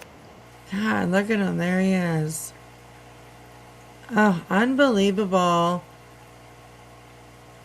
Like that he made it to these events and stuff. And you know what I mean? Like, you would think that somebody with his past wouldn't be able to, you know, attend things like that. But, I mean, he sure shoved himself in a lot of places. Unbelievable. So, all right. Yes, Nick, absolutely. Also part of the whole Cosby ordeal. Nick was, you know, fighting for him. Not as a lawyer or anything like that, but just, you know, was praising him. You know, it was gross. It's gross and disgusting. So yeah, ugh. Weird. So, all right, here we go. For Clinton, that appearance led to Rich's. Also, thank you, Miss Salsa, over on Kick. You should have a wrench now. So I appreciate that. Thank you so much. Is being featured in the lead image of a Breitbart story, attacking the Council on Islamic American Relations, a Muslim civil rights and advocacy group. that the political right has used as a boogeyman to whip up Islamophobia. While all of Jonathan's political trolling is downright narcissistic, shameless, and disgusting, this situation at the end of 2016 sheds a lot of light into who Jonathan Lee Riches truly is. After Trump won the election, Jonathan took to trolling anti-Trump protests, rallies that were happening around the country. He also started doxing anyone that would post that they were having an anti-Trump rally. When he posted Nicole's photo, the comments under it were so horrendous. He also outed her previous employer, thinking it was her current one, and within a half an hour, over 600 bad reviews were made on the previous employer's business. Like, wow. You know, I mean, people think that they are just fucking around, you know, and they don't realize that they affect real lives. Like, this isn't just, you know, a fucking make-believe play, you know? I mean, for JLR, I guess it was. But it's people's real fucking lives, man. It's unbelievable. So, all right, here we go. Which led into a lot of problems for Nicole. The previous employer calling her, talking about lawsuits. It was just despicable. That's crazy, infamous. We heard about, like, people, you know, sending pizzas, and it was him. It says articles from this February specifically naming JLR, calling decoy pizza deliveries to the Guthrie household. My God. And it specifically said that Pima County Sheriff's Department were contaminating a crime scene. Oh my gosh, wow. Unbelievable. Guys got fucking balls, man. Oof. Nicole tried going to law enforcement, but multiple agencies told her basically because her information was online, there was nothing that they could do about it. So Riches continued doxing people. Jonathan continued to ag on the people in the group, telling them to expose her. Her previous employer even ended up doxing her new job when he was replying to a comment, and the group found that and ran with it. Law enforcement told her not to go into work because they were so worried about all the threats that had been made to her. At this time, Jonathan's Facebook posts became increasingly pro-Trump, but with racist rhetoric. He made a... Wow, crazy. And yes, Pink Butterfly, throughout my whole childhood, Bill Cosby was definitely the face of Jello pudding pops, especially. So yeah, that's kind of crazy. The pizza guy walked to Nancy's front door while her blood was still there. Oh my gosh. Wow. The girl who sent pizza that was live talking to him at the time it was delivered.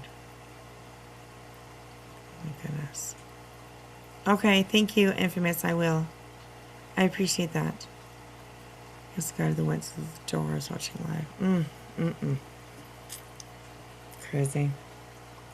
All right, here we go. Post that said, "It will be bigger than Berlin's Wall and bigger than an inwards penis." In another post, he said, "I hope Donald Trump doesn't deport my illegal Mexican ex who lives at," and then he posted her address. Jonathan took to creating fake Facebook pages like this one to lure in marks connected to real events. Him and several other trolls created multiple Covington-related pages, pretending to be Sandman himself, and then go on there and bash the elder Nathan Phillips. People actually believed that this was the real Nathan. Situations like this make me wonder how often he's doing it now in true crime to the victims that he is covering, quote unquote. Jonathan once again gained national attention when he lied and wore this yarmulke and a Star of David t-shirt with the words "Jews for Trump. 4 days before this, a gunman, allegedly a white nationalist, had murdered 11 people in the Tree of Life synagogue in Pittsburgh. Jonathan told the reporter, "I sometimes have visions of potential confrontations with Proud Boys, or with white supremacists, or with some other Trump supporter who might not appreciate having Jews around. But it's never happened. To be honest, everyone..." Isn't that interesting? We know somebody else who fucked with the Proud Boys too. Yeah, she carries around a bullhorn. Interesting. Me at the rallies feels like family. The material was just too good for every news article not to publish it, right? Until it turned out that it was a complete hoax.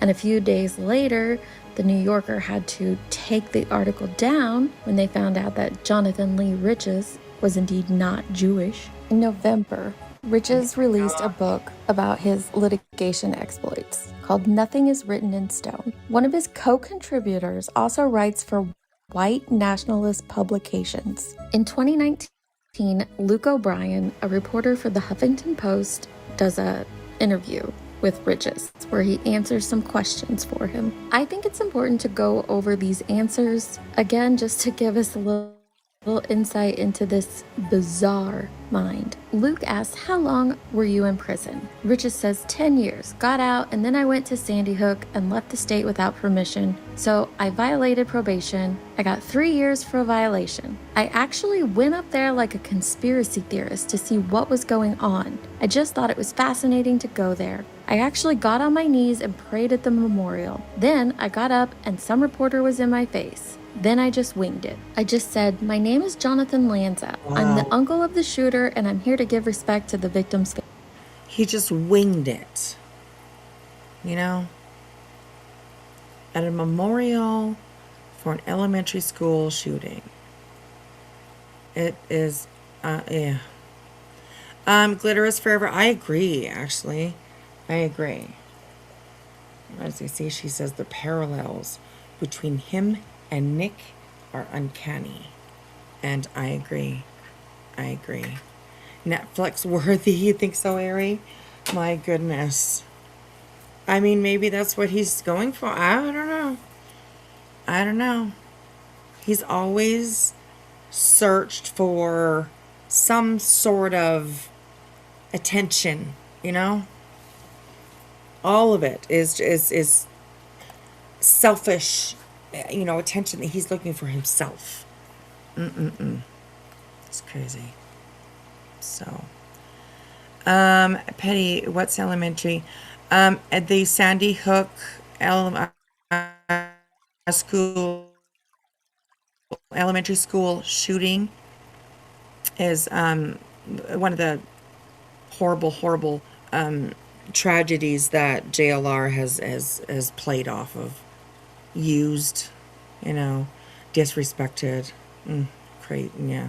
So, but yeah. All right, here we go. Families. Then, next thing I know, I get bombarded by media people. "You're the uncle of the shooter? Oh my God, oh my God." They're putting cameras and microphones up in my face. I gave like a press conference there. I drive home. Next thing I know, my phone's blowing up and everybody's telling me I'm on the news as the shooter's uncle. So this is the third story we have heard out of Riches about the Sandy Hook situation. I'm guessing none of them are the truth. He just fabricates bullshit on a daily basis, it appears. I don't get what his reasoning is, though, behind it. Is it truly just a mental health issue, or is there some other sick, twisted thing happening here? After the Sandy Hook stunt, you were in prison for 3 years? Yep. At that time, I stopped the lawsuits and I shifted towards the Pennsylvania right to know law, which is like the Freedom of Information Act, but on the state level. I just kept... Petty, yes, it is a term in school. Elementary are little kids. Kindergarten, grade 1, 2, 3, 4, 5, and 6, I think. Elementary school goes up to grade 6. So, yeah, and the Sandy Hook elementary school shooting was mostly little ones, like little ones, kindergarten, grade 1, you know, gosh.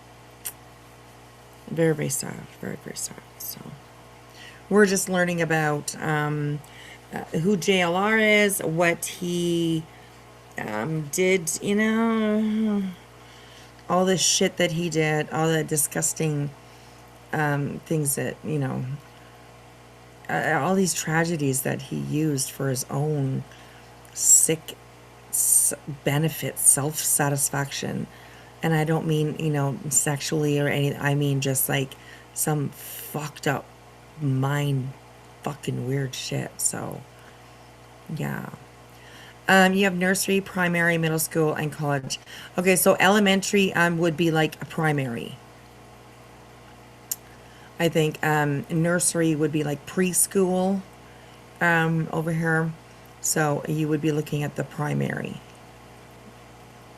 school. So it was, I know you remember, Nick the Hat and JLR worked hand in hand together years ago.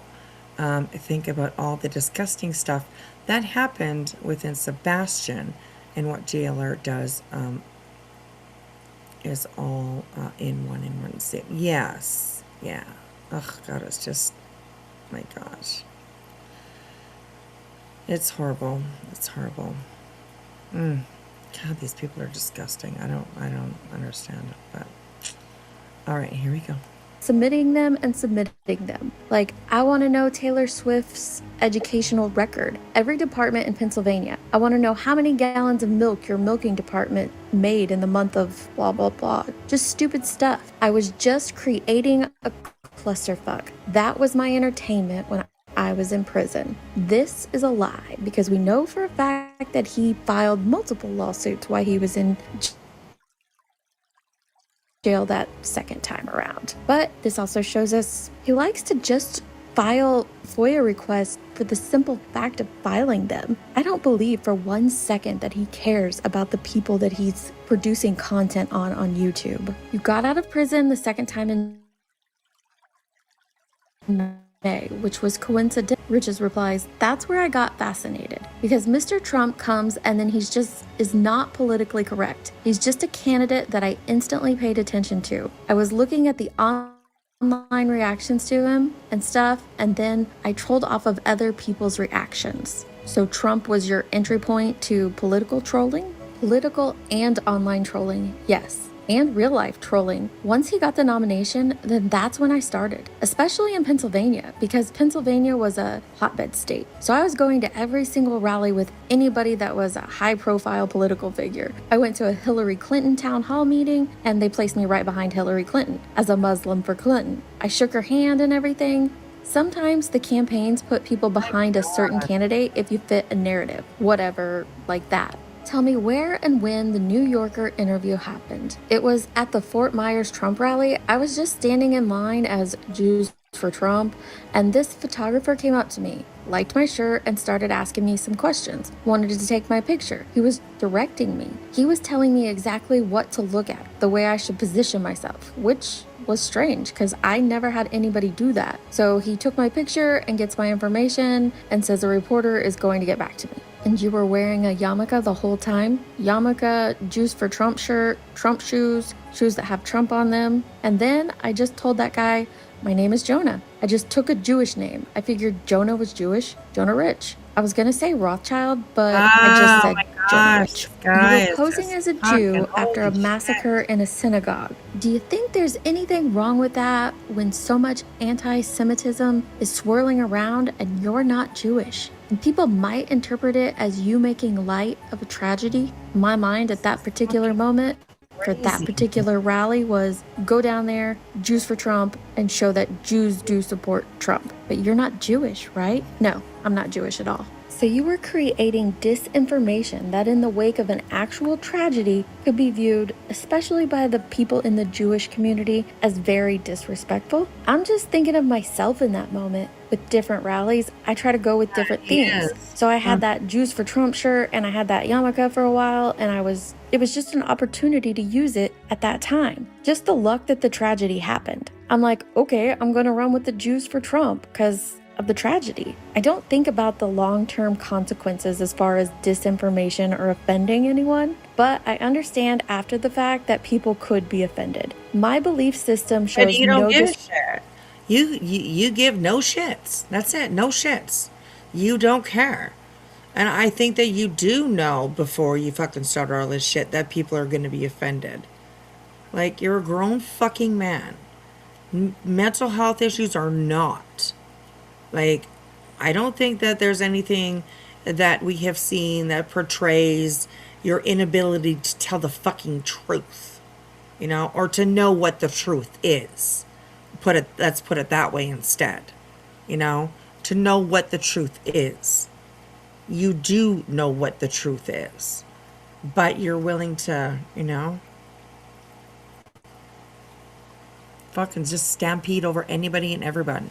Fuck, it's so gross. This is fucking wild, man. Respect whatsoever towards that tragedy. This wasn't 10 years ago, people. This is 4 years ago. What did you tell the New Yorker reporter when he contacted you a few days later? We talked about my life, and I just created a whole story that wasn't even true. I come from a Jewish family. I've been ostracized from the community or from my Jewish community for supporting Trump. The only thing that was real that I told him was maybe close to my name, Jonah Rich, Jonathan Riches, and my age. I'm from Philadelphia. Other than that, everything I told him was complete bullshit. I was telling him I was going to rallies I've never even been to. I was Googling Trump rallies from 2017 to get the time and month right so I could spit it out to him. He did ask me on the phone, okay, so who's your parents? I'm also looking up the white pages, and I just find some family in Philadelphia linked to a guy named Jonah Rich in their 60s. I shot him off their names, so it backed me up. How long was that story up? Well, the next day I put up a Facebook post that said, haha, look at this, I trolled them, and then that evening it was gone. In terms of effective trolling, how important is it for you to do things in person? It's like testing my own boundaries, testing my own limits. My next troll is I'm gonna start running for political office, like mayor, city councilman, sheriff in different elections, like mock campaigns. Getting out diversifies my craft. It gives me confidence to do these feats, and I like to try to test the limits. Social media has made it much easier to troll, right? I think the tools are available now that can be exploited, and it's easy to get that message spread. The disinformation that I want, I can put out there. The next mass shooting, before they identify the shooter, I can set up 10 Twitter accounts looking like news sites, and then create whoever I want as the shooter, and then use the news sites to retweet that. Vulnerable, gullible people will see that. They think it's from a news site, and then they will copy it and tweet it out. Whenever there's disasters, I also set up Facebook groups, and then just thousands flock into the groups. I encourage everyone to basically fight each other. I don't censor anything. Is Facebook aware of the groups? Facebook is aware. Every single tragedy that happened in this country since, I would say 2015, I got a group set up in that topic. I can create fake Facebook accounts under people's names so I can be anonymous. If a mass shooting happens, I'll create a video real quick and put whoever I want to identify as the mass shooter. Put some music, photo edit it real quick, and then throw it up on BitChute because I know that will be the searched word. People think of trolling in a negative way for good reason, but can trolling have a positive effect? I think if someone trolls, I think they should expose their troll to bring awareness. When I troll something and troll events, I go on my Facebook page and talk about the troll, kind of like informing everyone of what I've done. One, to brag, but also to wake people up. It provokes thought. It plugs the loopholes. Oh, sure. What do you believe underneath all this? Do you have any He's trying to wake people up. Okay, so he's just doing it just to... Oh my God, the bullshit he spews. No, this is, I don't know. This too, right, extremely respectful. You see the sign that he's holding. I don't know.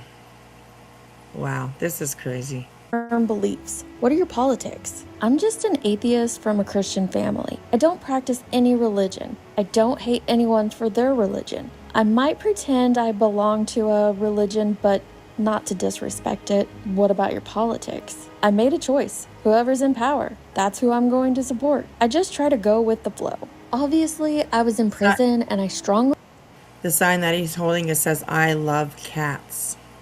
believe in criminal justice reform. Do you think Donald Trump is a troll? I would consider him the king of trolls. He knows what he's doing. He knows what to say to provoke attention. He's a showman. I think he's trolling the presidency, to be honest. For what reason? I think he's just getting a kick out of it. This might be some sort of bigger thing. Maybe with Russia or something? Create division, because there's no unity in this country. It's getting more and more divided. I don't know what the future's going to be like. I just think that 2019 is going to be a bloody political mess right before the election again. It's going to be tense, man. And it depends on what Trump trolls around and tries to excite everybody with. I just know whatever is going on, I'm going to be trolling. Whatever breaking news, you can expect me to troll it. In 2020, COVID hit, and Jonathan continued his political trolling, this time attending school board meetings about mask mandates in counties that he didn't even live in, not to mention the fact that he doesn't even have any children. That's okay, because you can care about political viewpoints like that without having children. But the way he acted in some of these meetings was just bizarre. He continues to this day to attend Proud Boy rallies and Trump rallies and multiple political things for both sides of the aisle. For me, this isn't about politics. I don't care what your political viewpoint is. It's about what he is doing to victims. In 2021, we saw Jonathan switch to true crime when he showed up on the front lawn of the Laundrie's household, screaming into a bullhorn, asking, "Where is Gabby? Where is Gabby?" Now, the whole world wanted to know where Gabby was, and everyone was watching. But Jonathan, he was spreading misinformation during that time as well. He went to Brian's sister's house and harassed her along with Bullhorn Betty. They both harassed her until she came out and gave an interview she had already given to. Right? They bothered these people. They bothered them until they fucking finally came out just to talk to them, just to shut them the fuck up. You know? It's crazy. Law enforcement and didn't owe to the general public. But because there's this crazy person in her front yard screaming out on a bullhorn while her neighbors are trying to just live, she came out and did it anyway. Jonathan claimed multiple times that he personally knew Gabby Petito's family, yet we've never seen any proof of that whatsoever. He continued creating fake Facebook accounts and fake Facebook pages. Every single tragedy that has them. See, he happened to talk to them, right? So now I guess they're buddies, right? That's another way for him to gain trust, you know? Oh, I know the family. Oh, I know the family. Okay.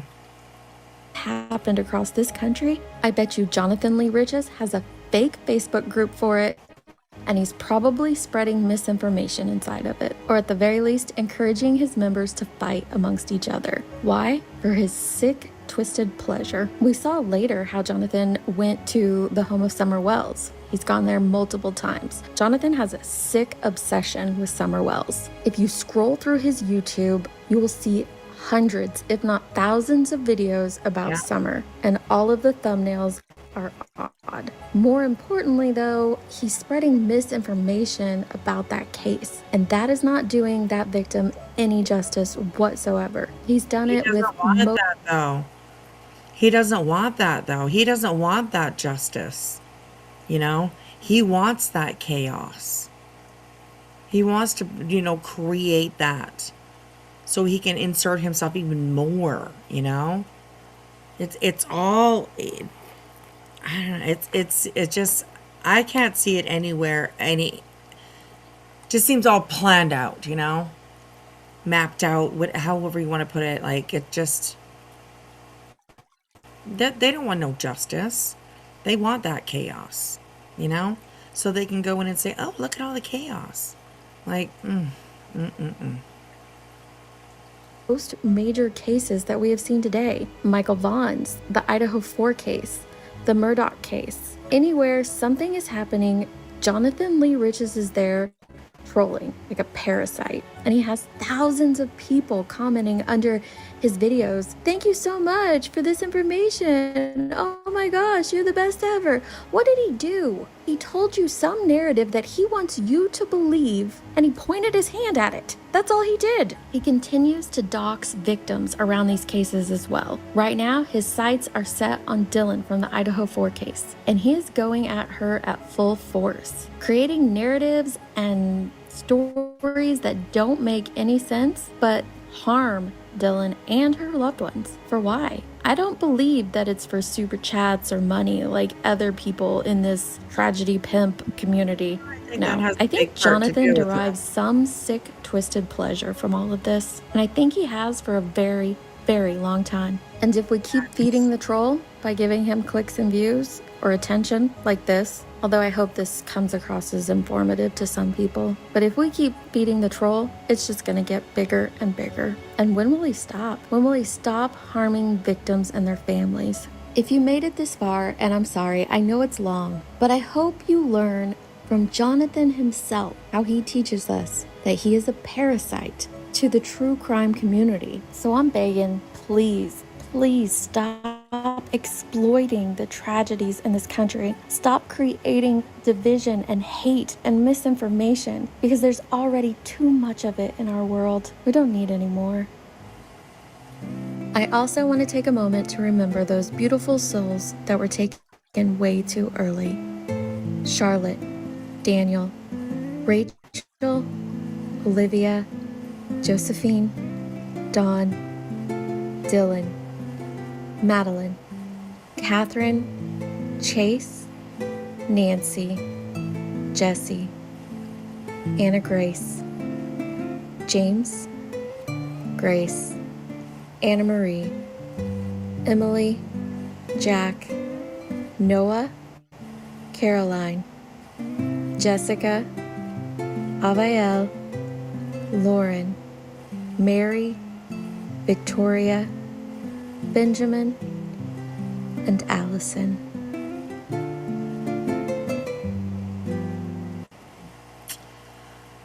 So that was that. Very well put together. So thank you, Deets, for that. And I will put the link to this video in the chat for you guys. You can also find the link in the description of this video. That was a lot. That was a lot. But it was truth, you know? And of course, that's what we definitely want to bring over here. Sometimes it's a little bit difficult to do that, but I am thankful for all the people who give a shit. You know what I mean? Infamous, yes, he was a founding father, I guess you could say, of the phishing scam. He was absolutely one of the first to invent, is what they said, invent that phishing scam. So, okay. We're not done yet, so hold on to your hats, keep your seats. This was a video that was recommended to watch. So let's find that one.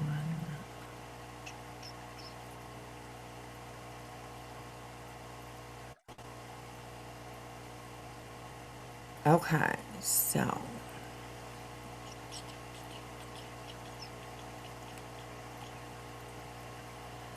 okay, now this is a video. Let me move it over here so we can get it bigger. There we go, that's better. Okay, so this is one of the videos that was recommended for us to watch. This is 19 minutes long. It is by Hella Excited Utterance, sorry. Excellent channel, a very, very reliable. I will give them a thumbs up. I have not seen this. And it says, a lawyer offers Magnolia help in JLR assault case. Urges her to push for criminal charges. I can't read tonight. I'm sorry, you guys. I can't read tonight. So let's have a listen to this. They are going over like the paperwork. Sorry, I'm trying to find a word. Paperwork, and it seems like that, anyways. For most of the yeah. So let's have a listen to hear what advice might be given here, or what we can learn in this one. So I will put this video absolutely in the chat for you guys, and I will also add it to the description of the video. So all right, here we go, you guys, and thank you, Hella, for putting this out. All right, here we go. Respondent further requests that if petitioner fails to timely comply, the court consider appropriate remedies, including but not limited to limiting petitioner's ability to rely on unidentified records or witnesses at hearing, or continuing the hearing for the limited purpose of permitting subpoenas to issue. Wherefore, respondent respectfully requests that the court enter an order requiring petitioner to identify corroborating records and witnesses as set forth above, and for all other just and proper relief, respectfully submitted, Jonathan Riches. By Jamie Beale, Jamie at Victory Firm Law. Okay, so he submitted this on the 24th of Feb, and that would have been right in the middle of the height of his streaming the Arizona stuff. Yeah. Yep. Remedy this, JLR. Thank you, Laurie. I'd love to know what you think about this, Laurie, by the way. Hey, you're welcome on if you want. You can have a link. More than welcome. Fact. She doesn't owe him diddly in discovery. He can show up to court and see it there. Yeah. Absolutely. I'm just going to send you a link if you're interested. Like, no, absolutely no pressure at all. Thank you so much, Karina Lynn. I appreciate that. Thank you. Oh my gosh, your support is just amazing. So thank you so much. Thank you. Thank you for letting me know about this video. I love Hella. Like I said, she's very reliable, and she definitely likes to put truth out there. So there's that. So yeah. All right, here we go. Oh, I understand. A few people have said he is in that book. I can't seem to find him. I'm not sure which book you're talking about, but I think you're probably having a conversation with somebody. So I'll leave you to it. Oh, the Guinness Book of World Record. Yes, I have heard that he's supposed to be there as well. He did sue Guinness Book of World Records for giving him the title of being the most litigious, I think that's how you say it, man in America. So he must be in there somewhere. But with all the controversy that followed that, perhaps they maybe just took that away from him, and they're like, we'll just take him out of the book, we'll just take him out of the book. So that would be my guess, maybe why you can't find it. So yeah, so, and I don't even know if he ever was actually in the book. I'm not sure about that. But that would be my guess. If he was, they're like, nah, I think we'll skip that category. We'll skip that category. So, all right, here we go, you guys. Let's have a listen to Hella, and let's have a listen. Interested? Like, no, absolutely no pressure at all. we have a lawyer. A lawyer to weigh in. How are you? Allegedly. Allegedly. I'm good. How are you guys? Okay, so this is Lori Hellis. I don't know a lot about her, but I do know that she was involved with the Lori Daybell case. I do believe that's the one. She was also a little bit with HTC, whatever the hell that was. HTC, Lauren, another con artist in my opinion. Yeah, that's who Lori Hellis is. And apparently she's also a lawyer. I wasn't sure I knew that. But yeah, so here we go. Good. So good. Always Good to better see for ya. seeing you. Thank you for popping in. Sure. You have So have you something to been- add? Ooh. Well, first of all, I have too many cats. I wouldn't know. Restraining orders are not typically subject to the same discovery rules as civil matters. Restraining orders are this weird sort of hybrid. They're not really criminal, but they're not really civil. And they're not really subject to the same discovery rules. One of the reasons is because these hearings are supposed to be held very expeditiously. In a lot of jurisdictions, courts only have 7 days to 10 days in order to hear any kind of an objection to a restraining order. So if he's objecting to this restraining order, he doesn't get discovery. Discovery's not on the table. He can't just send them his laundry list of all the discovery he wants. He can go to court and see it in court because they're supposed to be done expeditiously. And a judge is going to tell him, look, the rules of discovery don't apply to restraining orders. So you might as well set your hearing date. See, he's putting this off for a whole lot of reasons. First of all, he's using this as a fishing expedition to find out what law enforcement has against him in the other states.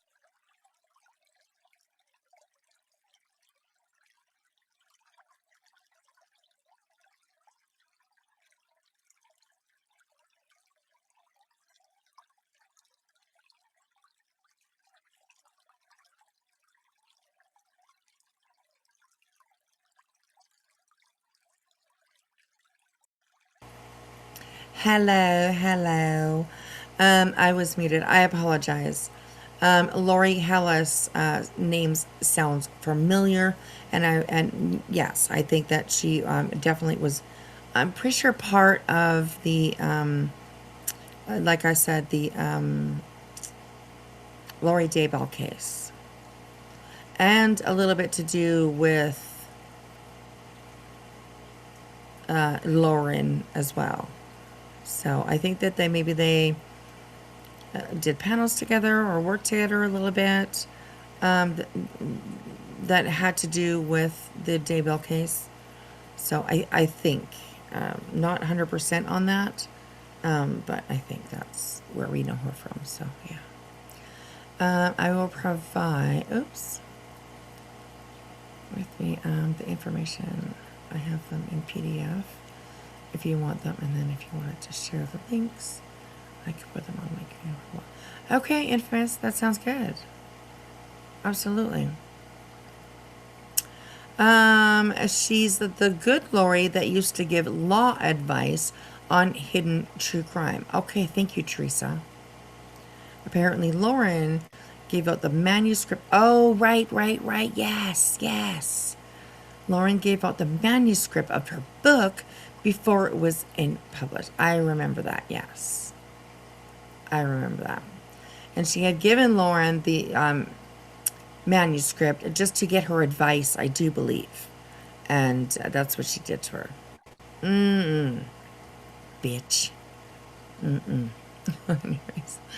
All right. Hey, Carly Sue. Hey, good morning. All right, let's go, you guys. state. Wow. Because there hasn't, as far as we know, there actually hasn't been an arrest warrant issued. Now, that does not mean it occurred in Arkansas. Is that right? I'm getting confused. The DV incident happened in Washington. Yeah, that was in Washington. Yeah, Okay. the one on Christmas Day. Yep. So that doesn't mean that they can't issue an information. They can't create a charging document and charge him. Then they will have to decide whether or not this is an offense for which they will extradite. It varies from state to state, but in most states, a felony is an extraditable offense. So he's got a couple of felonies pending. The DA will decide whether or not they're going to pay to have him shipped back. But they can still file the charge, and it remains an outstanding charge, even if they decide not to extradite him. Yep. That means that the arrest warrant sits out there, and if he goes back to Washington, or if he tries to get on an airplane, or a lot of other things, it could cause him a lot of trouble. Yeah. So it would be good for her to put pressure on the DA to file the charges, even if they're not going to extradite him. But what he's doing at this point is he's fishing to find out what the authorities have on him. And he's using her to get the discovery. Because if he starts making those inquiries, or his lawyer starts making those inquiries, the DA is going to be saying, let's discuss whether or not your client's going to turn himself in. Very interesting. Right? If I were her lawyer, I would be saying to her, they don't get diddly. I'm not giving them shit. I wonder how that's going to affect, JLR's channel theme sort of thing. I mean, he travels all around.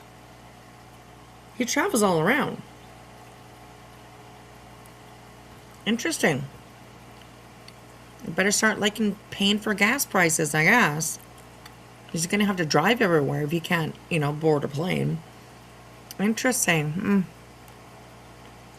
Because they're going to have to deal with the consequences. I'm not doing their work for them. This is brilliant. Laurie, actually, I'm so glad she's here. I have something. The very next thing on the timeline is I'm so confused about it, and I'm so glad you're here because I want to ask you about it.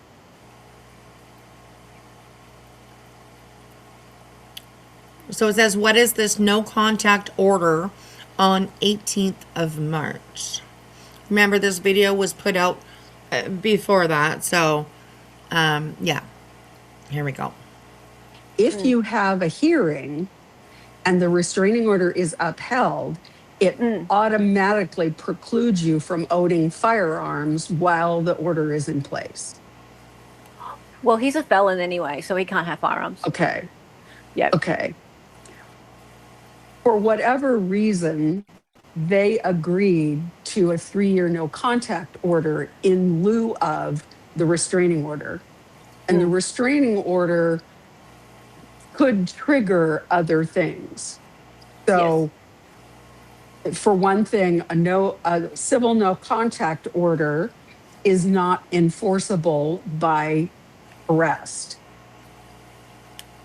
Yes. So, I think it was foolish of her to agree to that. For whatever reason, she agreed to it. So a civil no contact order is not enforceable by arrest the way a restraining order is. Right. And there's a whole lot of other things that they don't get. Yes, I wonder why. A civil no contact order would only be enforceable by civil contempt. And that usually doesn't involve incarceration. It can, but it has to be pretty egregious. So, I mean, it's a good thing for him that they agreed to a civil no contact order, because now there's no must arrest. In most states, if you violate a restraining order, the police must arrest you. There's no, they don't have any discretion. Right. Interesting. That is really interesting to me. I mean, and then the question is like, I mean, I don't know. I mean, it doesn't seem that there is any limit for this. You know what I mean? There's no limit for their fuckery and their bullshit. So, like, who's to say this isn't all a fucking huge setup? You know? I mean, it doesn't seem feasible for the regular mind, I guess. As, you know, with not meaning any disrespect for using the name regular or normal or Jenna, yes, there is the link for the video that we're watching right now.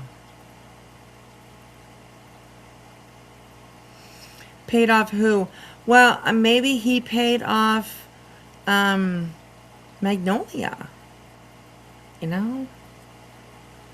She has been saying, like, and part of her argument is that he is, you know, using finance to get at him. Using, you know, or to get at her, I mean. Right? Financial hostage type of situation. Like, he took all their money out of their joint bank account and stuff like that. So, I don't know. I mean, would it really be that far of a stretch to think that this whole thing is just one big hoax? You know, I don't know. I mean, it's something to think about, that's for sure. That's for sure. I'm not trying to demean Magnolia's claims. Absolutely not. I stand right with her. But I mean, after watching all of this shit, the how far they are willing to go to achieve whatever it is that they're fucking looking for, you know what I mean? God. Jenna, yeah, that too. You would think that it would be out of her hands with charges, because even if the victim doesn't want to press charges, the DA can absolutely step in and say, no, wait. Like, no, we want to press charges. We want to go forward with this. So definitely have to keep an open mind. Yes. Yeah.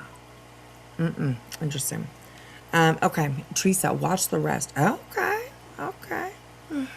When Teresa says that, you're like, what's coming up? So, all right, here we go, you guys. So then what would the hearing be for? So I think they probably have taken the hearing off. No, it says that it's continued till the 21st. Yeah, but I don't think that hearing will happen. Probably what will happen is they'll the judge left it on until the order is signed, and then they'll take it off. Wow, interesting. Yeah, because there's a big difference between a civil no contact order and a restraining order. A civil no contact order is more like a contract between the two people not to have any sense enforceable under contract law. Where a restraining order, a domestic violence restraining order, is enforceable by law enforcement arresting if the person doesn't comply. Oh, wow. It's a really big difference. I don't know why she did that, other than the fact that she just can't afford to have a lawyer go to court with her. Maybe. So he's going to get away with this. Yep. Shit. Yep. Wow. Oh my God. Maybe it's because she didn't want to run the risk of having to turn all her medical records over to him because he's a YouTuber. Discovery. Yeah. Oh my gosh. Okay, that makes sense. I mean, she definitely knows, obviously who JLR is. She has watched his mind work. She's, you know what I mean? So, wow. Okay. So maybe she did it because she's just trying to protect herself. You know? Wow, interesting. Okay. Here we go, you guys. He wouldn't have had to do that. So I don't really know why Me in the too, world Olaf. she I would love have that. agreed to this essentially toothless civil. And you'd think that, like, with all the true crime that they have covered, I mean, Magnolia has been beside. What's going? What was? I heard a little ding ding. I don't know what was that about. Anyways, Magnolia has been covering these cases alongside of JLR for quite some time, and I mean, does it?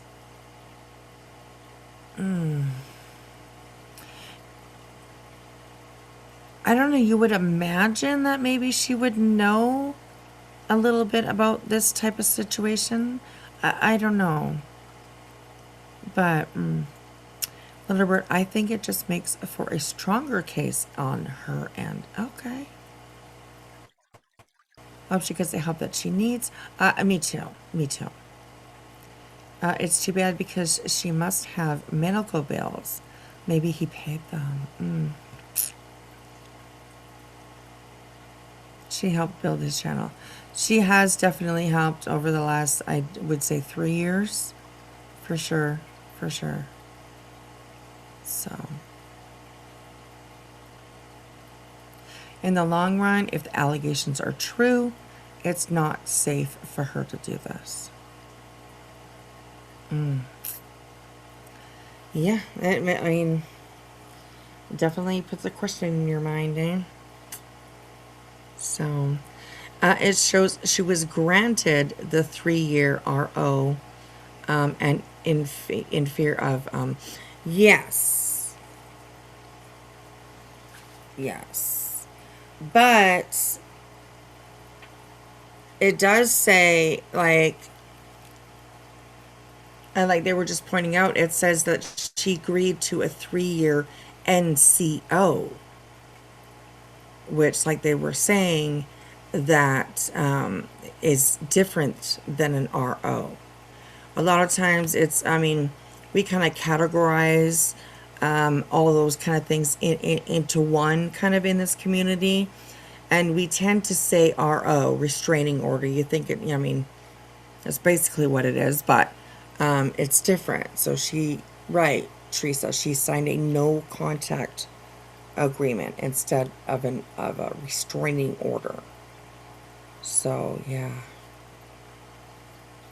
AKA Shorty, that's right. They have a home together. Yes. Although I think I don't know if he had that house. I think he had that home before. I'm trying to think. But she certainly did absolutely no contact. Talk about each other for 3 years. No. Okay, all right, here we go. I think that JLR owned that house before Magnolia moved in, but not to say he didn't put her name on the mortgage or whatever, you know. So, in Gavin's earlier, he had Brian Bennett A strangulation investigator. A strangulation investigator. Gosh, I didn't know there was such a thing. And one thing he said is that when someone is strangled, it increases their chances of being killed by 800%. Oh my goodness. 800%. Oh goodness. Oh, they bought the house together last year. Okay. Okay. Yeah, Jenna, they have been living together for quite some time now, so I do believe that she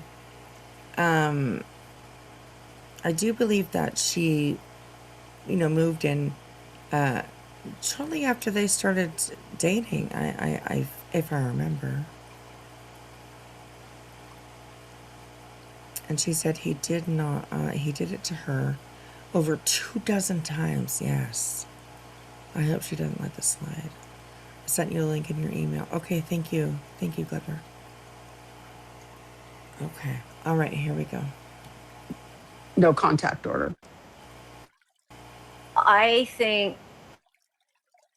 because it's all civil. There's no public defenders involved or anything like that. This would cost a ton of money, right? It might. Yeah. I mean, I spent a lot of time as a volunteer representing petitioners and restraining orders for that reason, because a lot of them would drop the order because they couldn't afford a lawyer and they didn't want to go to court alone. That could actually be it. It could be that she can't afford it. It could very well be. And he's got plenty of money. So his lawyer papered her with requests and demands. Wow. And she doesn't, she feels like she doesn't have the wherewithal to. Okay, so like, wouldn't that be like isn't that something coercion or something like that? I don't know. So with the civil no contact order, maybe they know it's a good chance he will violate it due to his compulsive behavior. That's definitely a thought. Wow. Interesting. Fight back. So they Wow. And she feels like she doesn't have the wherewithal to fight back. So they backed her into a corner and now she's stuck with this toothless order. Okay, let's backtrack a minute. So, earlier when you were saying that she should pressure the DA to charge. She should. Could she still? Oh, sure. Sure. The two legal actions are absolutely separate. They have nothing to do with one another. Yes. So the fact that she was bullied into a no contact order doesn't have any impact on whether or not the DA decides to file charges. And I don't know why there is this misconception in American law, but there is this misconception somehow that people have to press charges. That absolutely is not the case. Whether the victim cooperates or not, the district attorney makes the final decision, and the district attorney decides whether or not to pursue the charges. Now, the district attorney is going to be happy to have a cooperating witness, but if the DA has a sufficient information without that cooperating witness, they can get into it. They can proceed. Well, it sounds like she would be a cooperating witness. It's just that she's agreed to this civil no contact order, but that doesn't mean she's a cooperating witness. Right. Right. So, I hope that she will continue to. So I'm wondering if say Magnolia's watched this video, and she's like, oh wow, maybe she was duped, you know what I mean? She just didn't realize what was happening. I'm wondering if she would still be able to reapply to get that to get the RO instead of the NCO. I mean, you would think that she would be able to, but I'm not too sure. So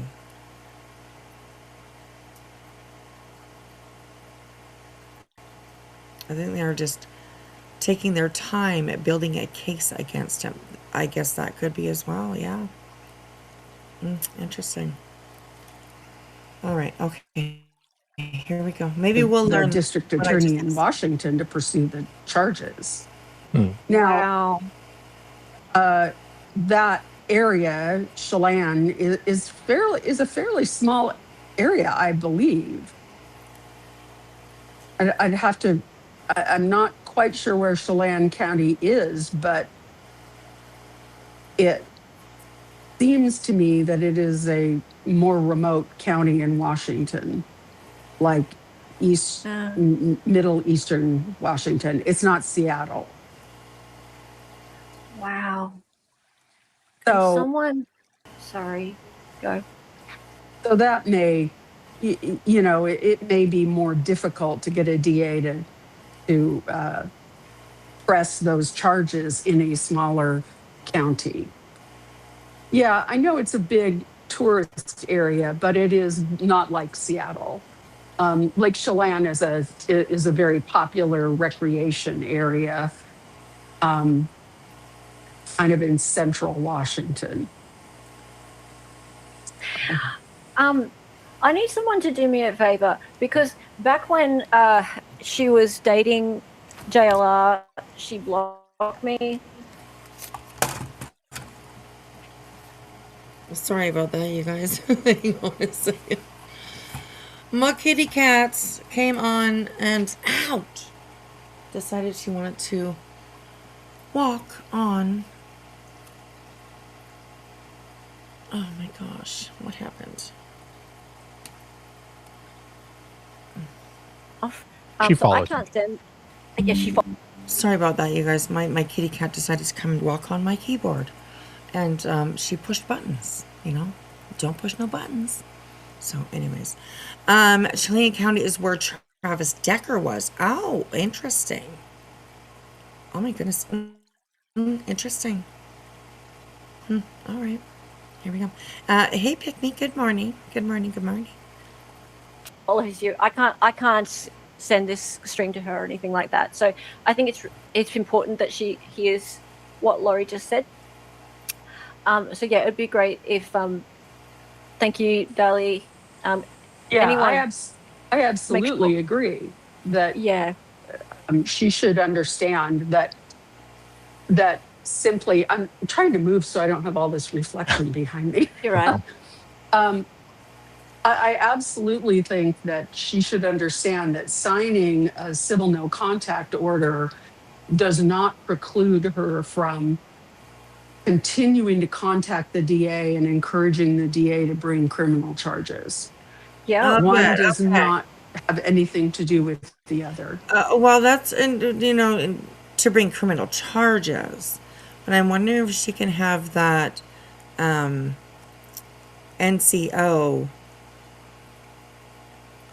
upgraded, maybe is the word, to an actual restraining order. So, interesting. What are the chances in the 3 years he won't try to contact her? Seems impossible for someone like him. I think they have a plan. There you go. There you go. And I will agree, Karma is the real bitch. Absolutely. She can still get an RO. Okay. Well, hopefully she pursues that, So, all right, here we go. Yeah, and I wonder whether people who live in the area or other citizens can support her in that. Sure. Sure. And I don't know, there are a lot of jurisdictions where there are defense lawyers and family law lawyers who volunteer their time in order to help folks who are going through this. I mean, I sure did a lot of it, and it's very it's very important work, because a lot of times victims are stuck in the position she may be in, where they don't really have the wherewithal their abuser has all the financial control. I have to thank you so much for coming on. We would never have known any of that. But here's the thing though, like, I also didn't understand what was going on because people kept saying, oh, but they've agreed to a no contact order, or they've agreed to not contact one another, and they've agreed to a restraining order, and people were saying different terms. And I'm like, well, where is this document that says that? Because no one was posting a document that said that. Well, it sounds like it hasn't been filed yet. Yeah, exactly. Yeah. And then I had to use a VPN to get onto the Arkansas portal there, because I'm over here. I can never get onto it. And yeah, I know. And then I'm looking on there. I'm like, oh, I see where people are saying that there's a 3-year no contact, but it's just a note. There is nothing there. Right. And I'm like, okay, so it's continued. Why is it even continued? And then thank you so much, because it made no sense. And it's not, I'll admit, it's not the answer I wanted, but at least it's explained. Yeah. So, wow. Yeah, and I mean, typically judges will leave hearings on until they actually get the document that's signed by everybody, and then they'll take it off. So, and those websites don't always update that day. True. And, it really sort of depends. Yeah. In smaller jurisdictions, you've got somebody who's literally still scanning those documents and inputting them. Yeah. It's still a pretty labor-intensive process in rural courthouses. Yeah. Yeah, I'm sure. Wow. Thank you so much. Sure. Yeah. So, guys, get in contact with Magnolia. Tell her that we're behind her, and absolutely, she needs to put pressure on that DA in Washington to charge him. There needs to be some justice. That I'll go farther than that and tell you all, if she reaches out to me, I will give her some behind-the-scenes advice. Oh, you're awesome, Laurie. Thank you for that. I'm not licensed in either Arkansas or Washington, but I can sure head her in the right direction. I'd be happy to. Yeah.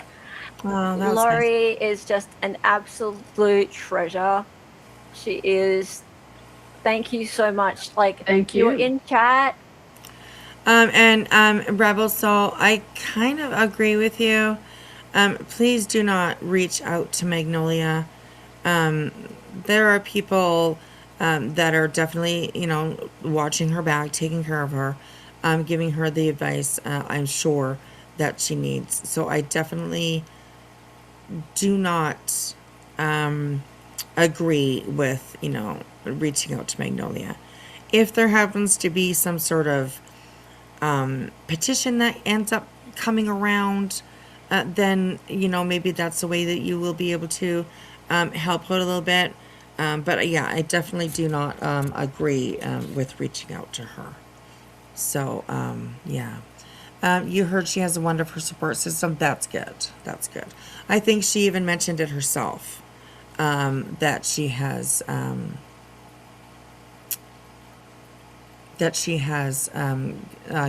good help around her. So that's good. So yeah. Must be Jared, the information on your second on your email is the second one. I'm going to share the link for anybody who wants to see the research information and where to find the source for the links below.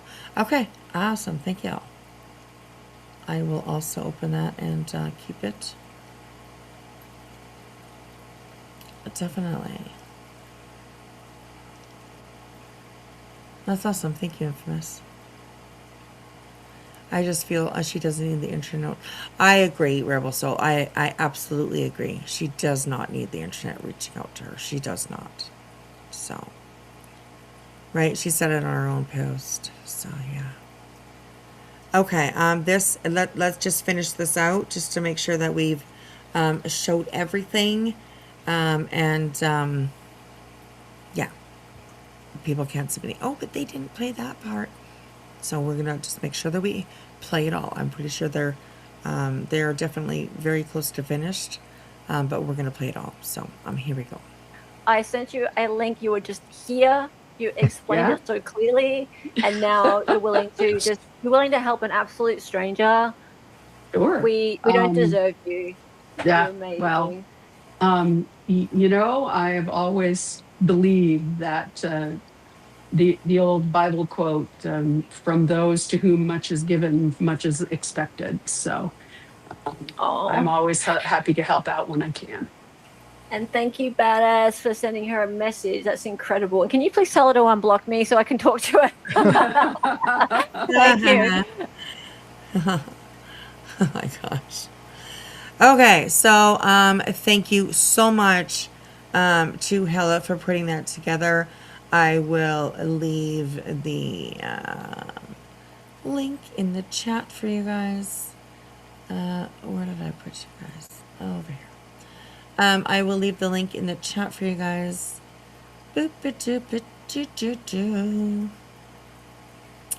Well, I think that we will just kind of end right here. Thank you to everybody that has been sending me links. I definitely will spend tomorrow going over them, looking through them. Infamous, I am just looking at what you just sent me, and it looks amazing. This looks amazing. So thank you so much for sending, and I will gosh, this is just amazing. Actually, timeline so amazing. I will definitely go through and have a look, and tomorrow I think we'll look into a little bit of a few of the links that you guys have been sending.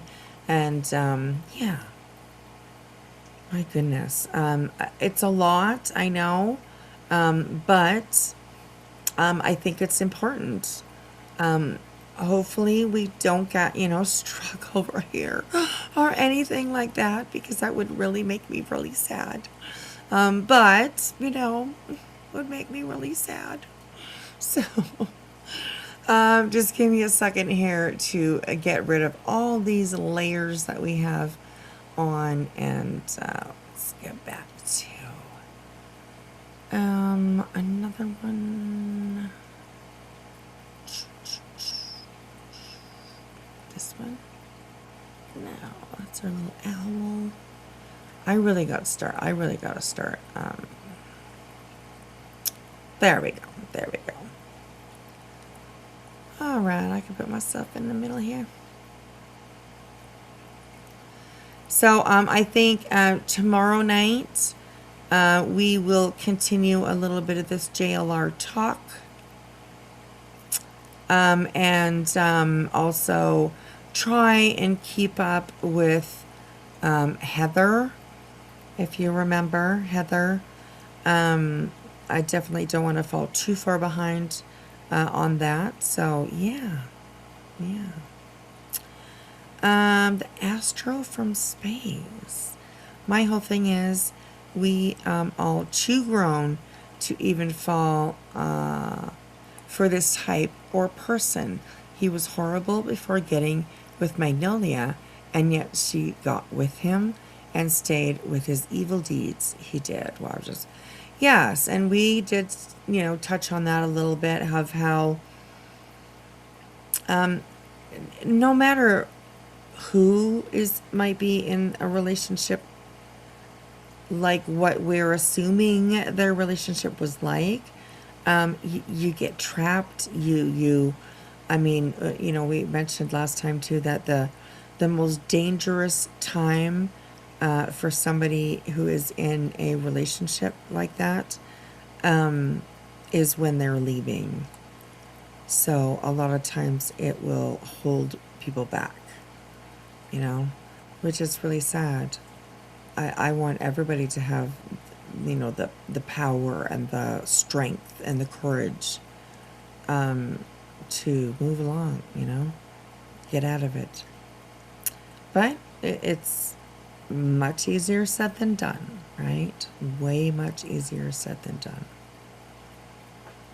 So, Infamous, that's a good point too. Abusers don't tell the person they're manipulating that they're going to do it. They make them feel safe and secure and slowly creep into the psychological manipulation turned into abuse. You know, but that's abuse as well. Absolutely. Absolutely. Thank you so much, Infamous. Thank you so much. All your information is very, very helpful. Physical abuse, psychological abuse. There's economic abuse, right? Verbal abuse. There are many different types of abuse. Very good point.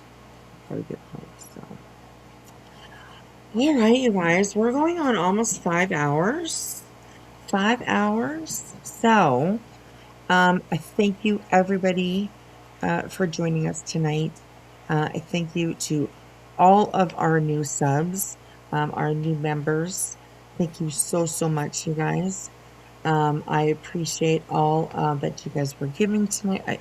Amazing. Thank you so, so much.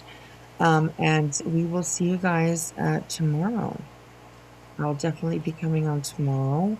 And we'll continue, like I said, continue with this. I will look over the links and the paperwork that has been sent to me. And yeah, we'll go over some stuff. We're not afraid over here to go over it, to talk about what needs to be talked about. You know, so, hey, Spring Rain. Oh, you always so late. Early, actually. It's very early right now. Oh my gosh, I'm just kidding. I meant time-wise, it's early, you know. 2 o'clock in the morning here. 2:30 almost. So, yeah. Night, Rebel Soul. It did go by quick. Hey, Jenna, I used to think all the time, I used to think, oh my God, like, how can these people do like 5-6 hour lives? 10, 11 hours. I mean, it's just crazy. But you know what? It happens fast. It happens fast. Well, thank you for joining us, Jenna, and I look forward to seeing you again. So, Eastern there. Okay, so you're waiting for the sunrise, or you're watching it. Who knows? You know, yeah. So, thank you, Crimson. I appreciate you, sweetheart. All right, you guys. Well, if you have been here all night long, get your ass to bed because the morning comes early, okay? And thank you all for being extremely respectful. I know that this subject is not an easy thing to talk about. You know, sometimes, you know, we lose our minds. But that's okay. You're allowed to lose your mind over here. All right? We'll hold you up. We will hold you up. So... all right, you guys, get out of here. I appreciate you all. And we will see you tomorrow. Have a good one, you guys. Bye.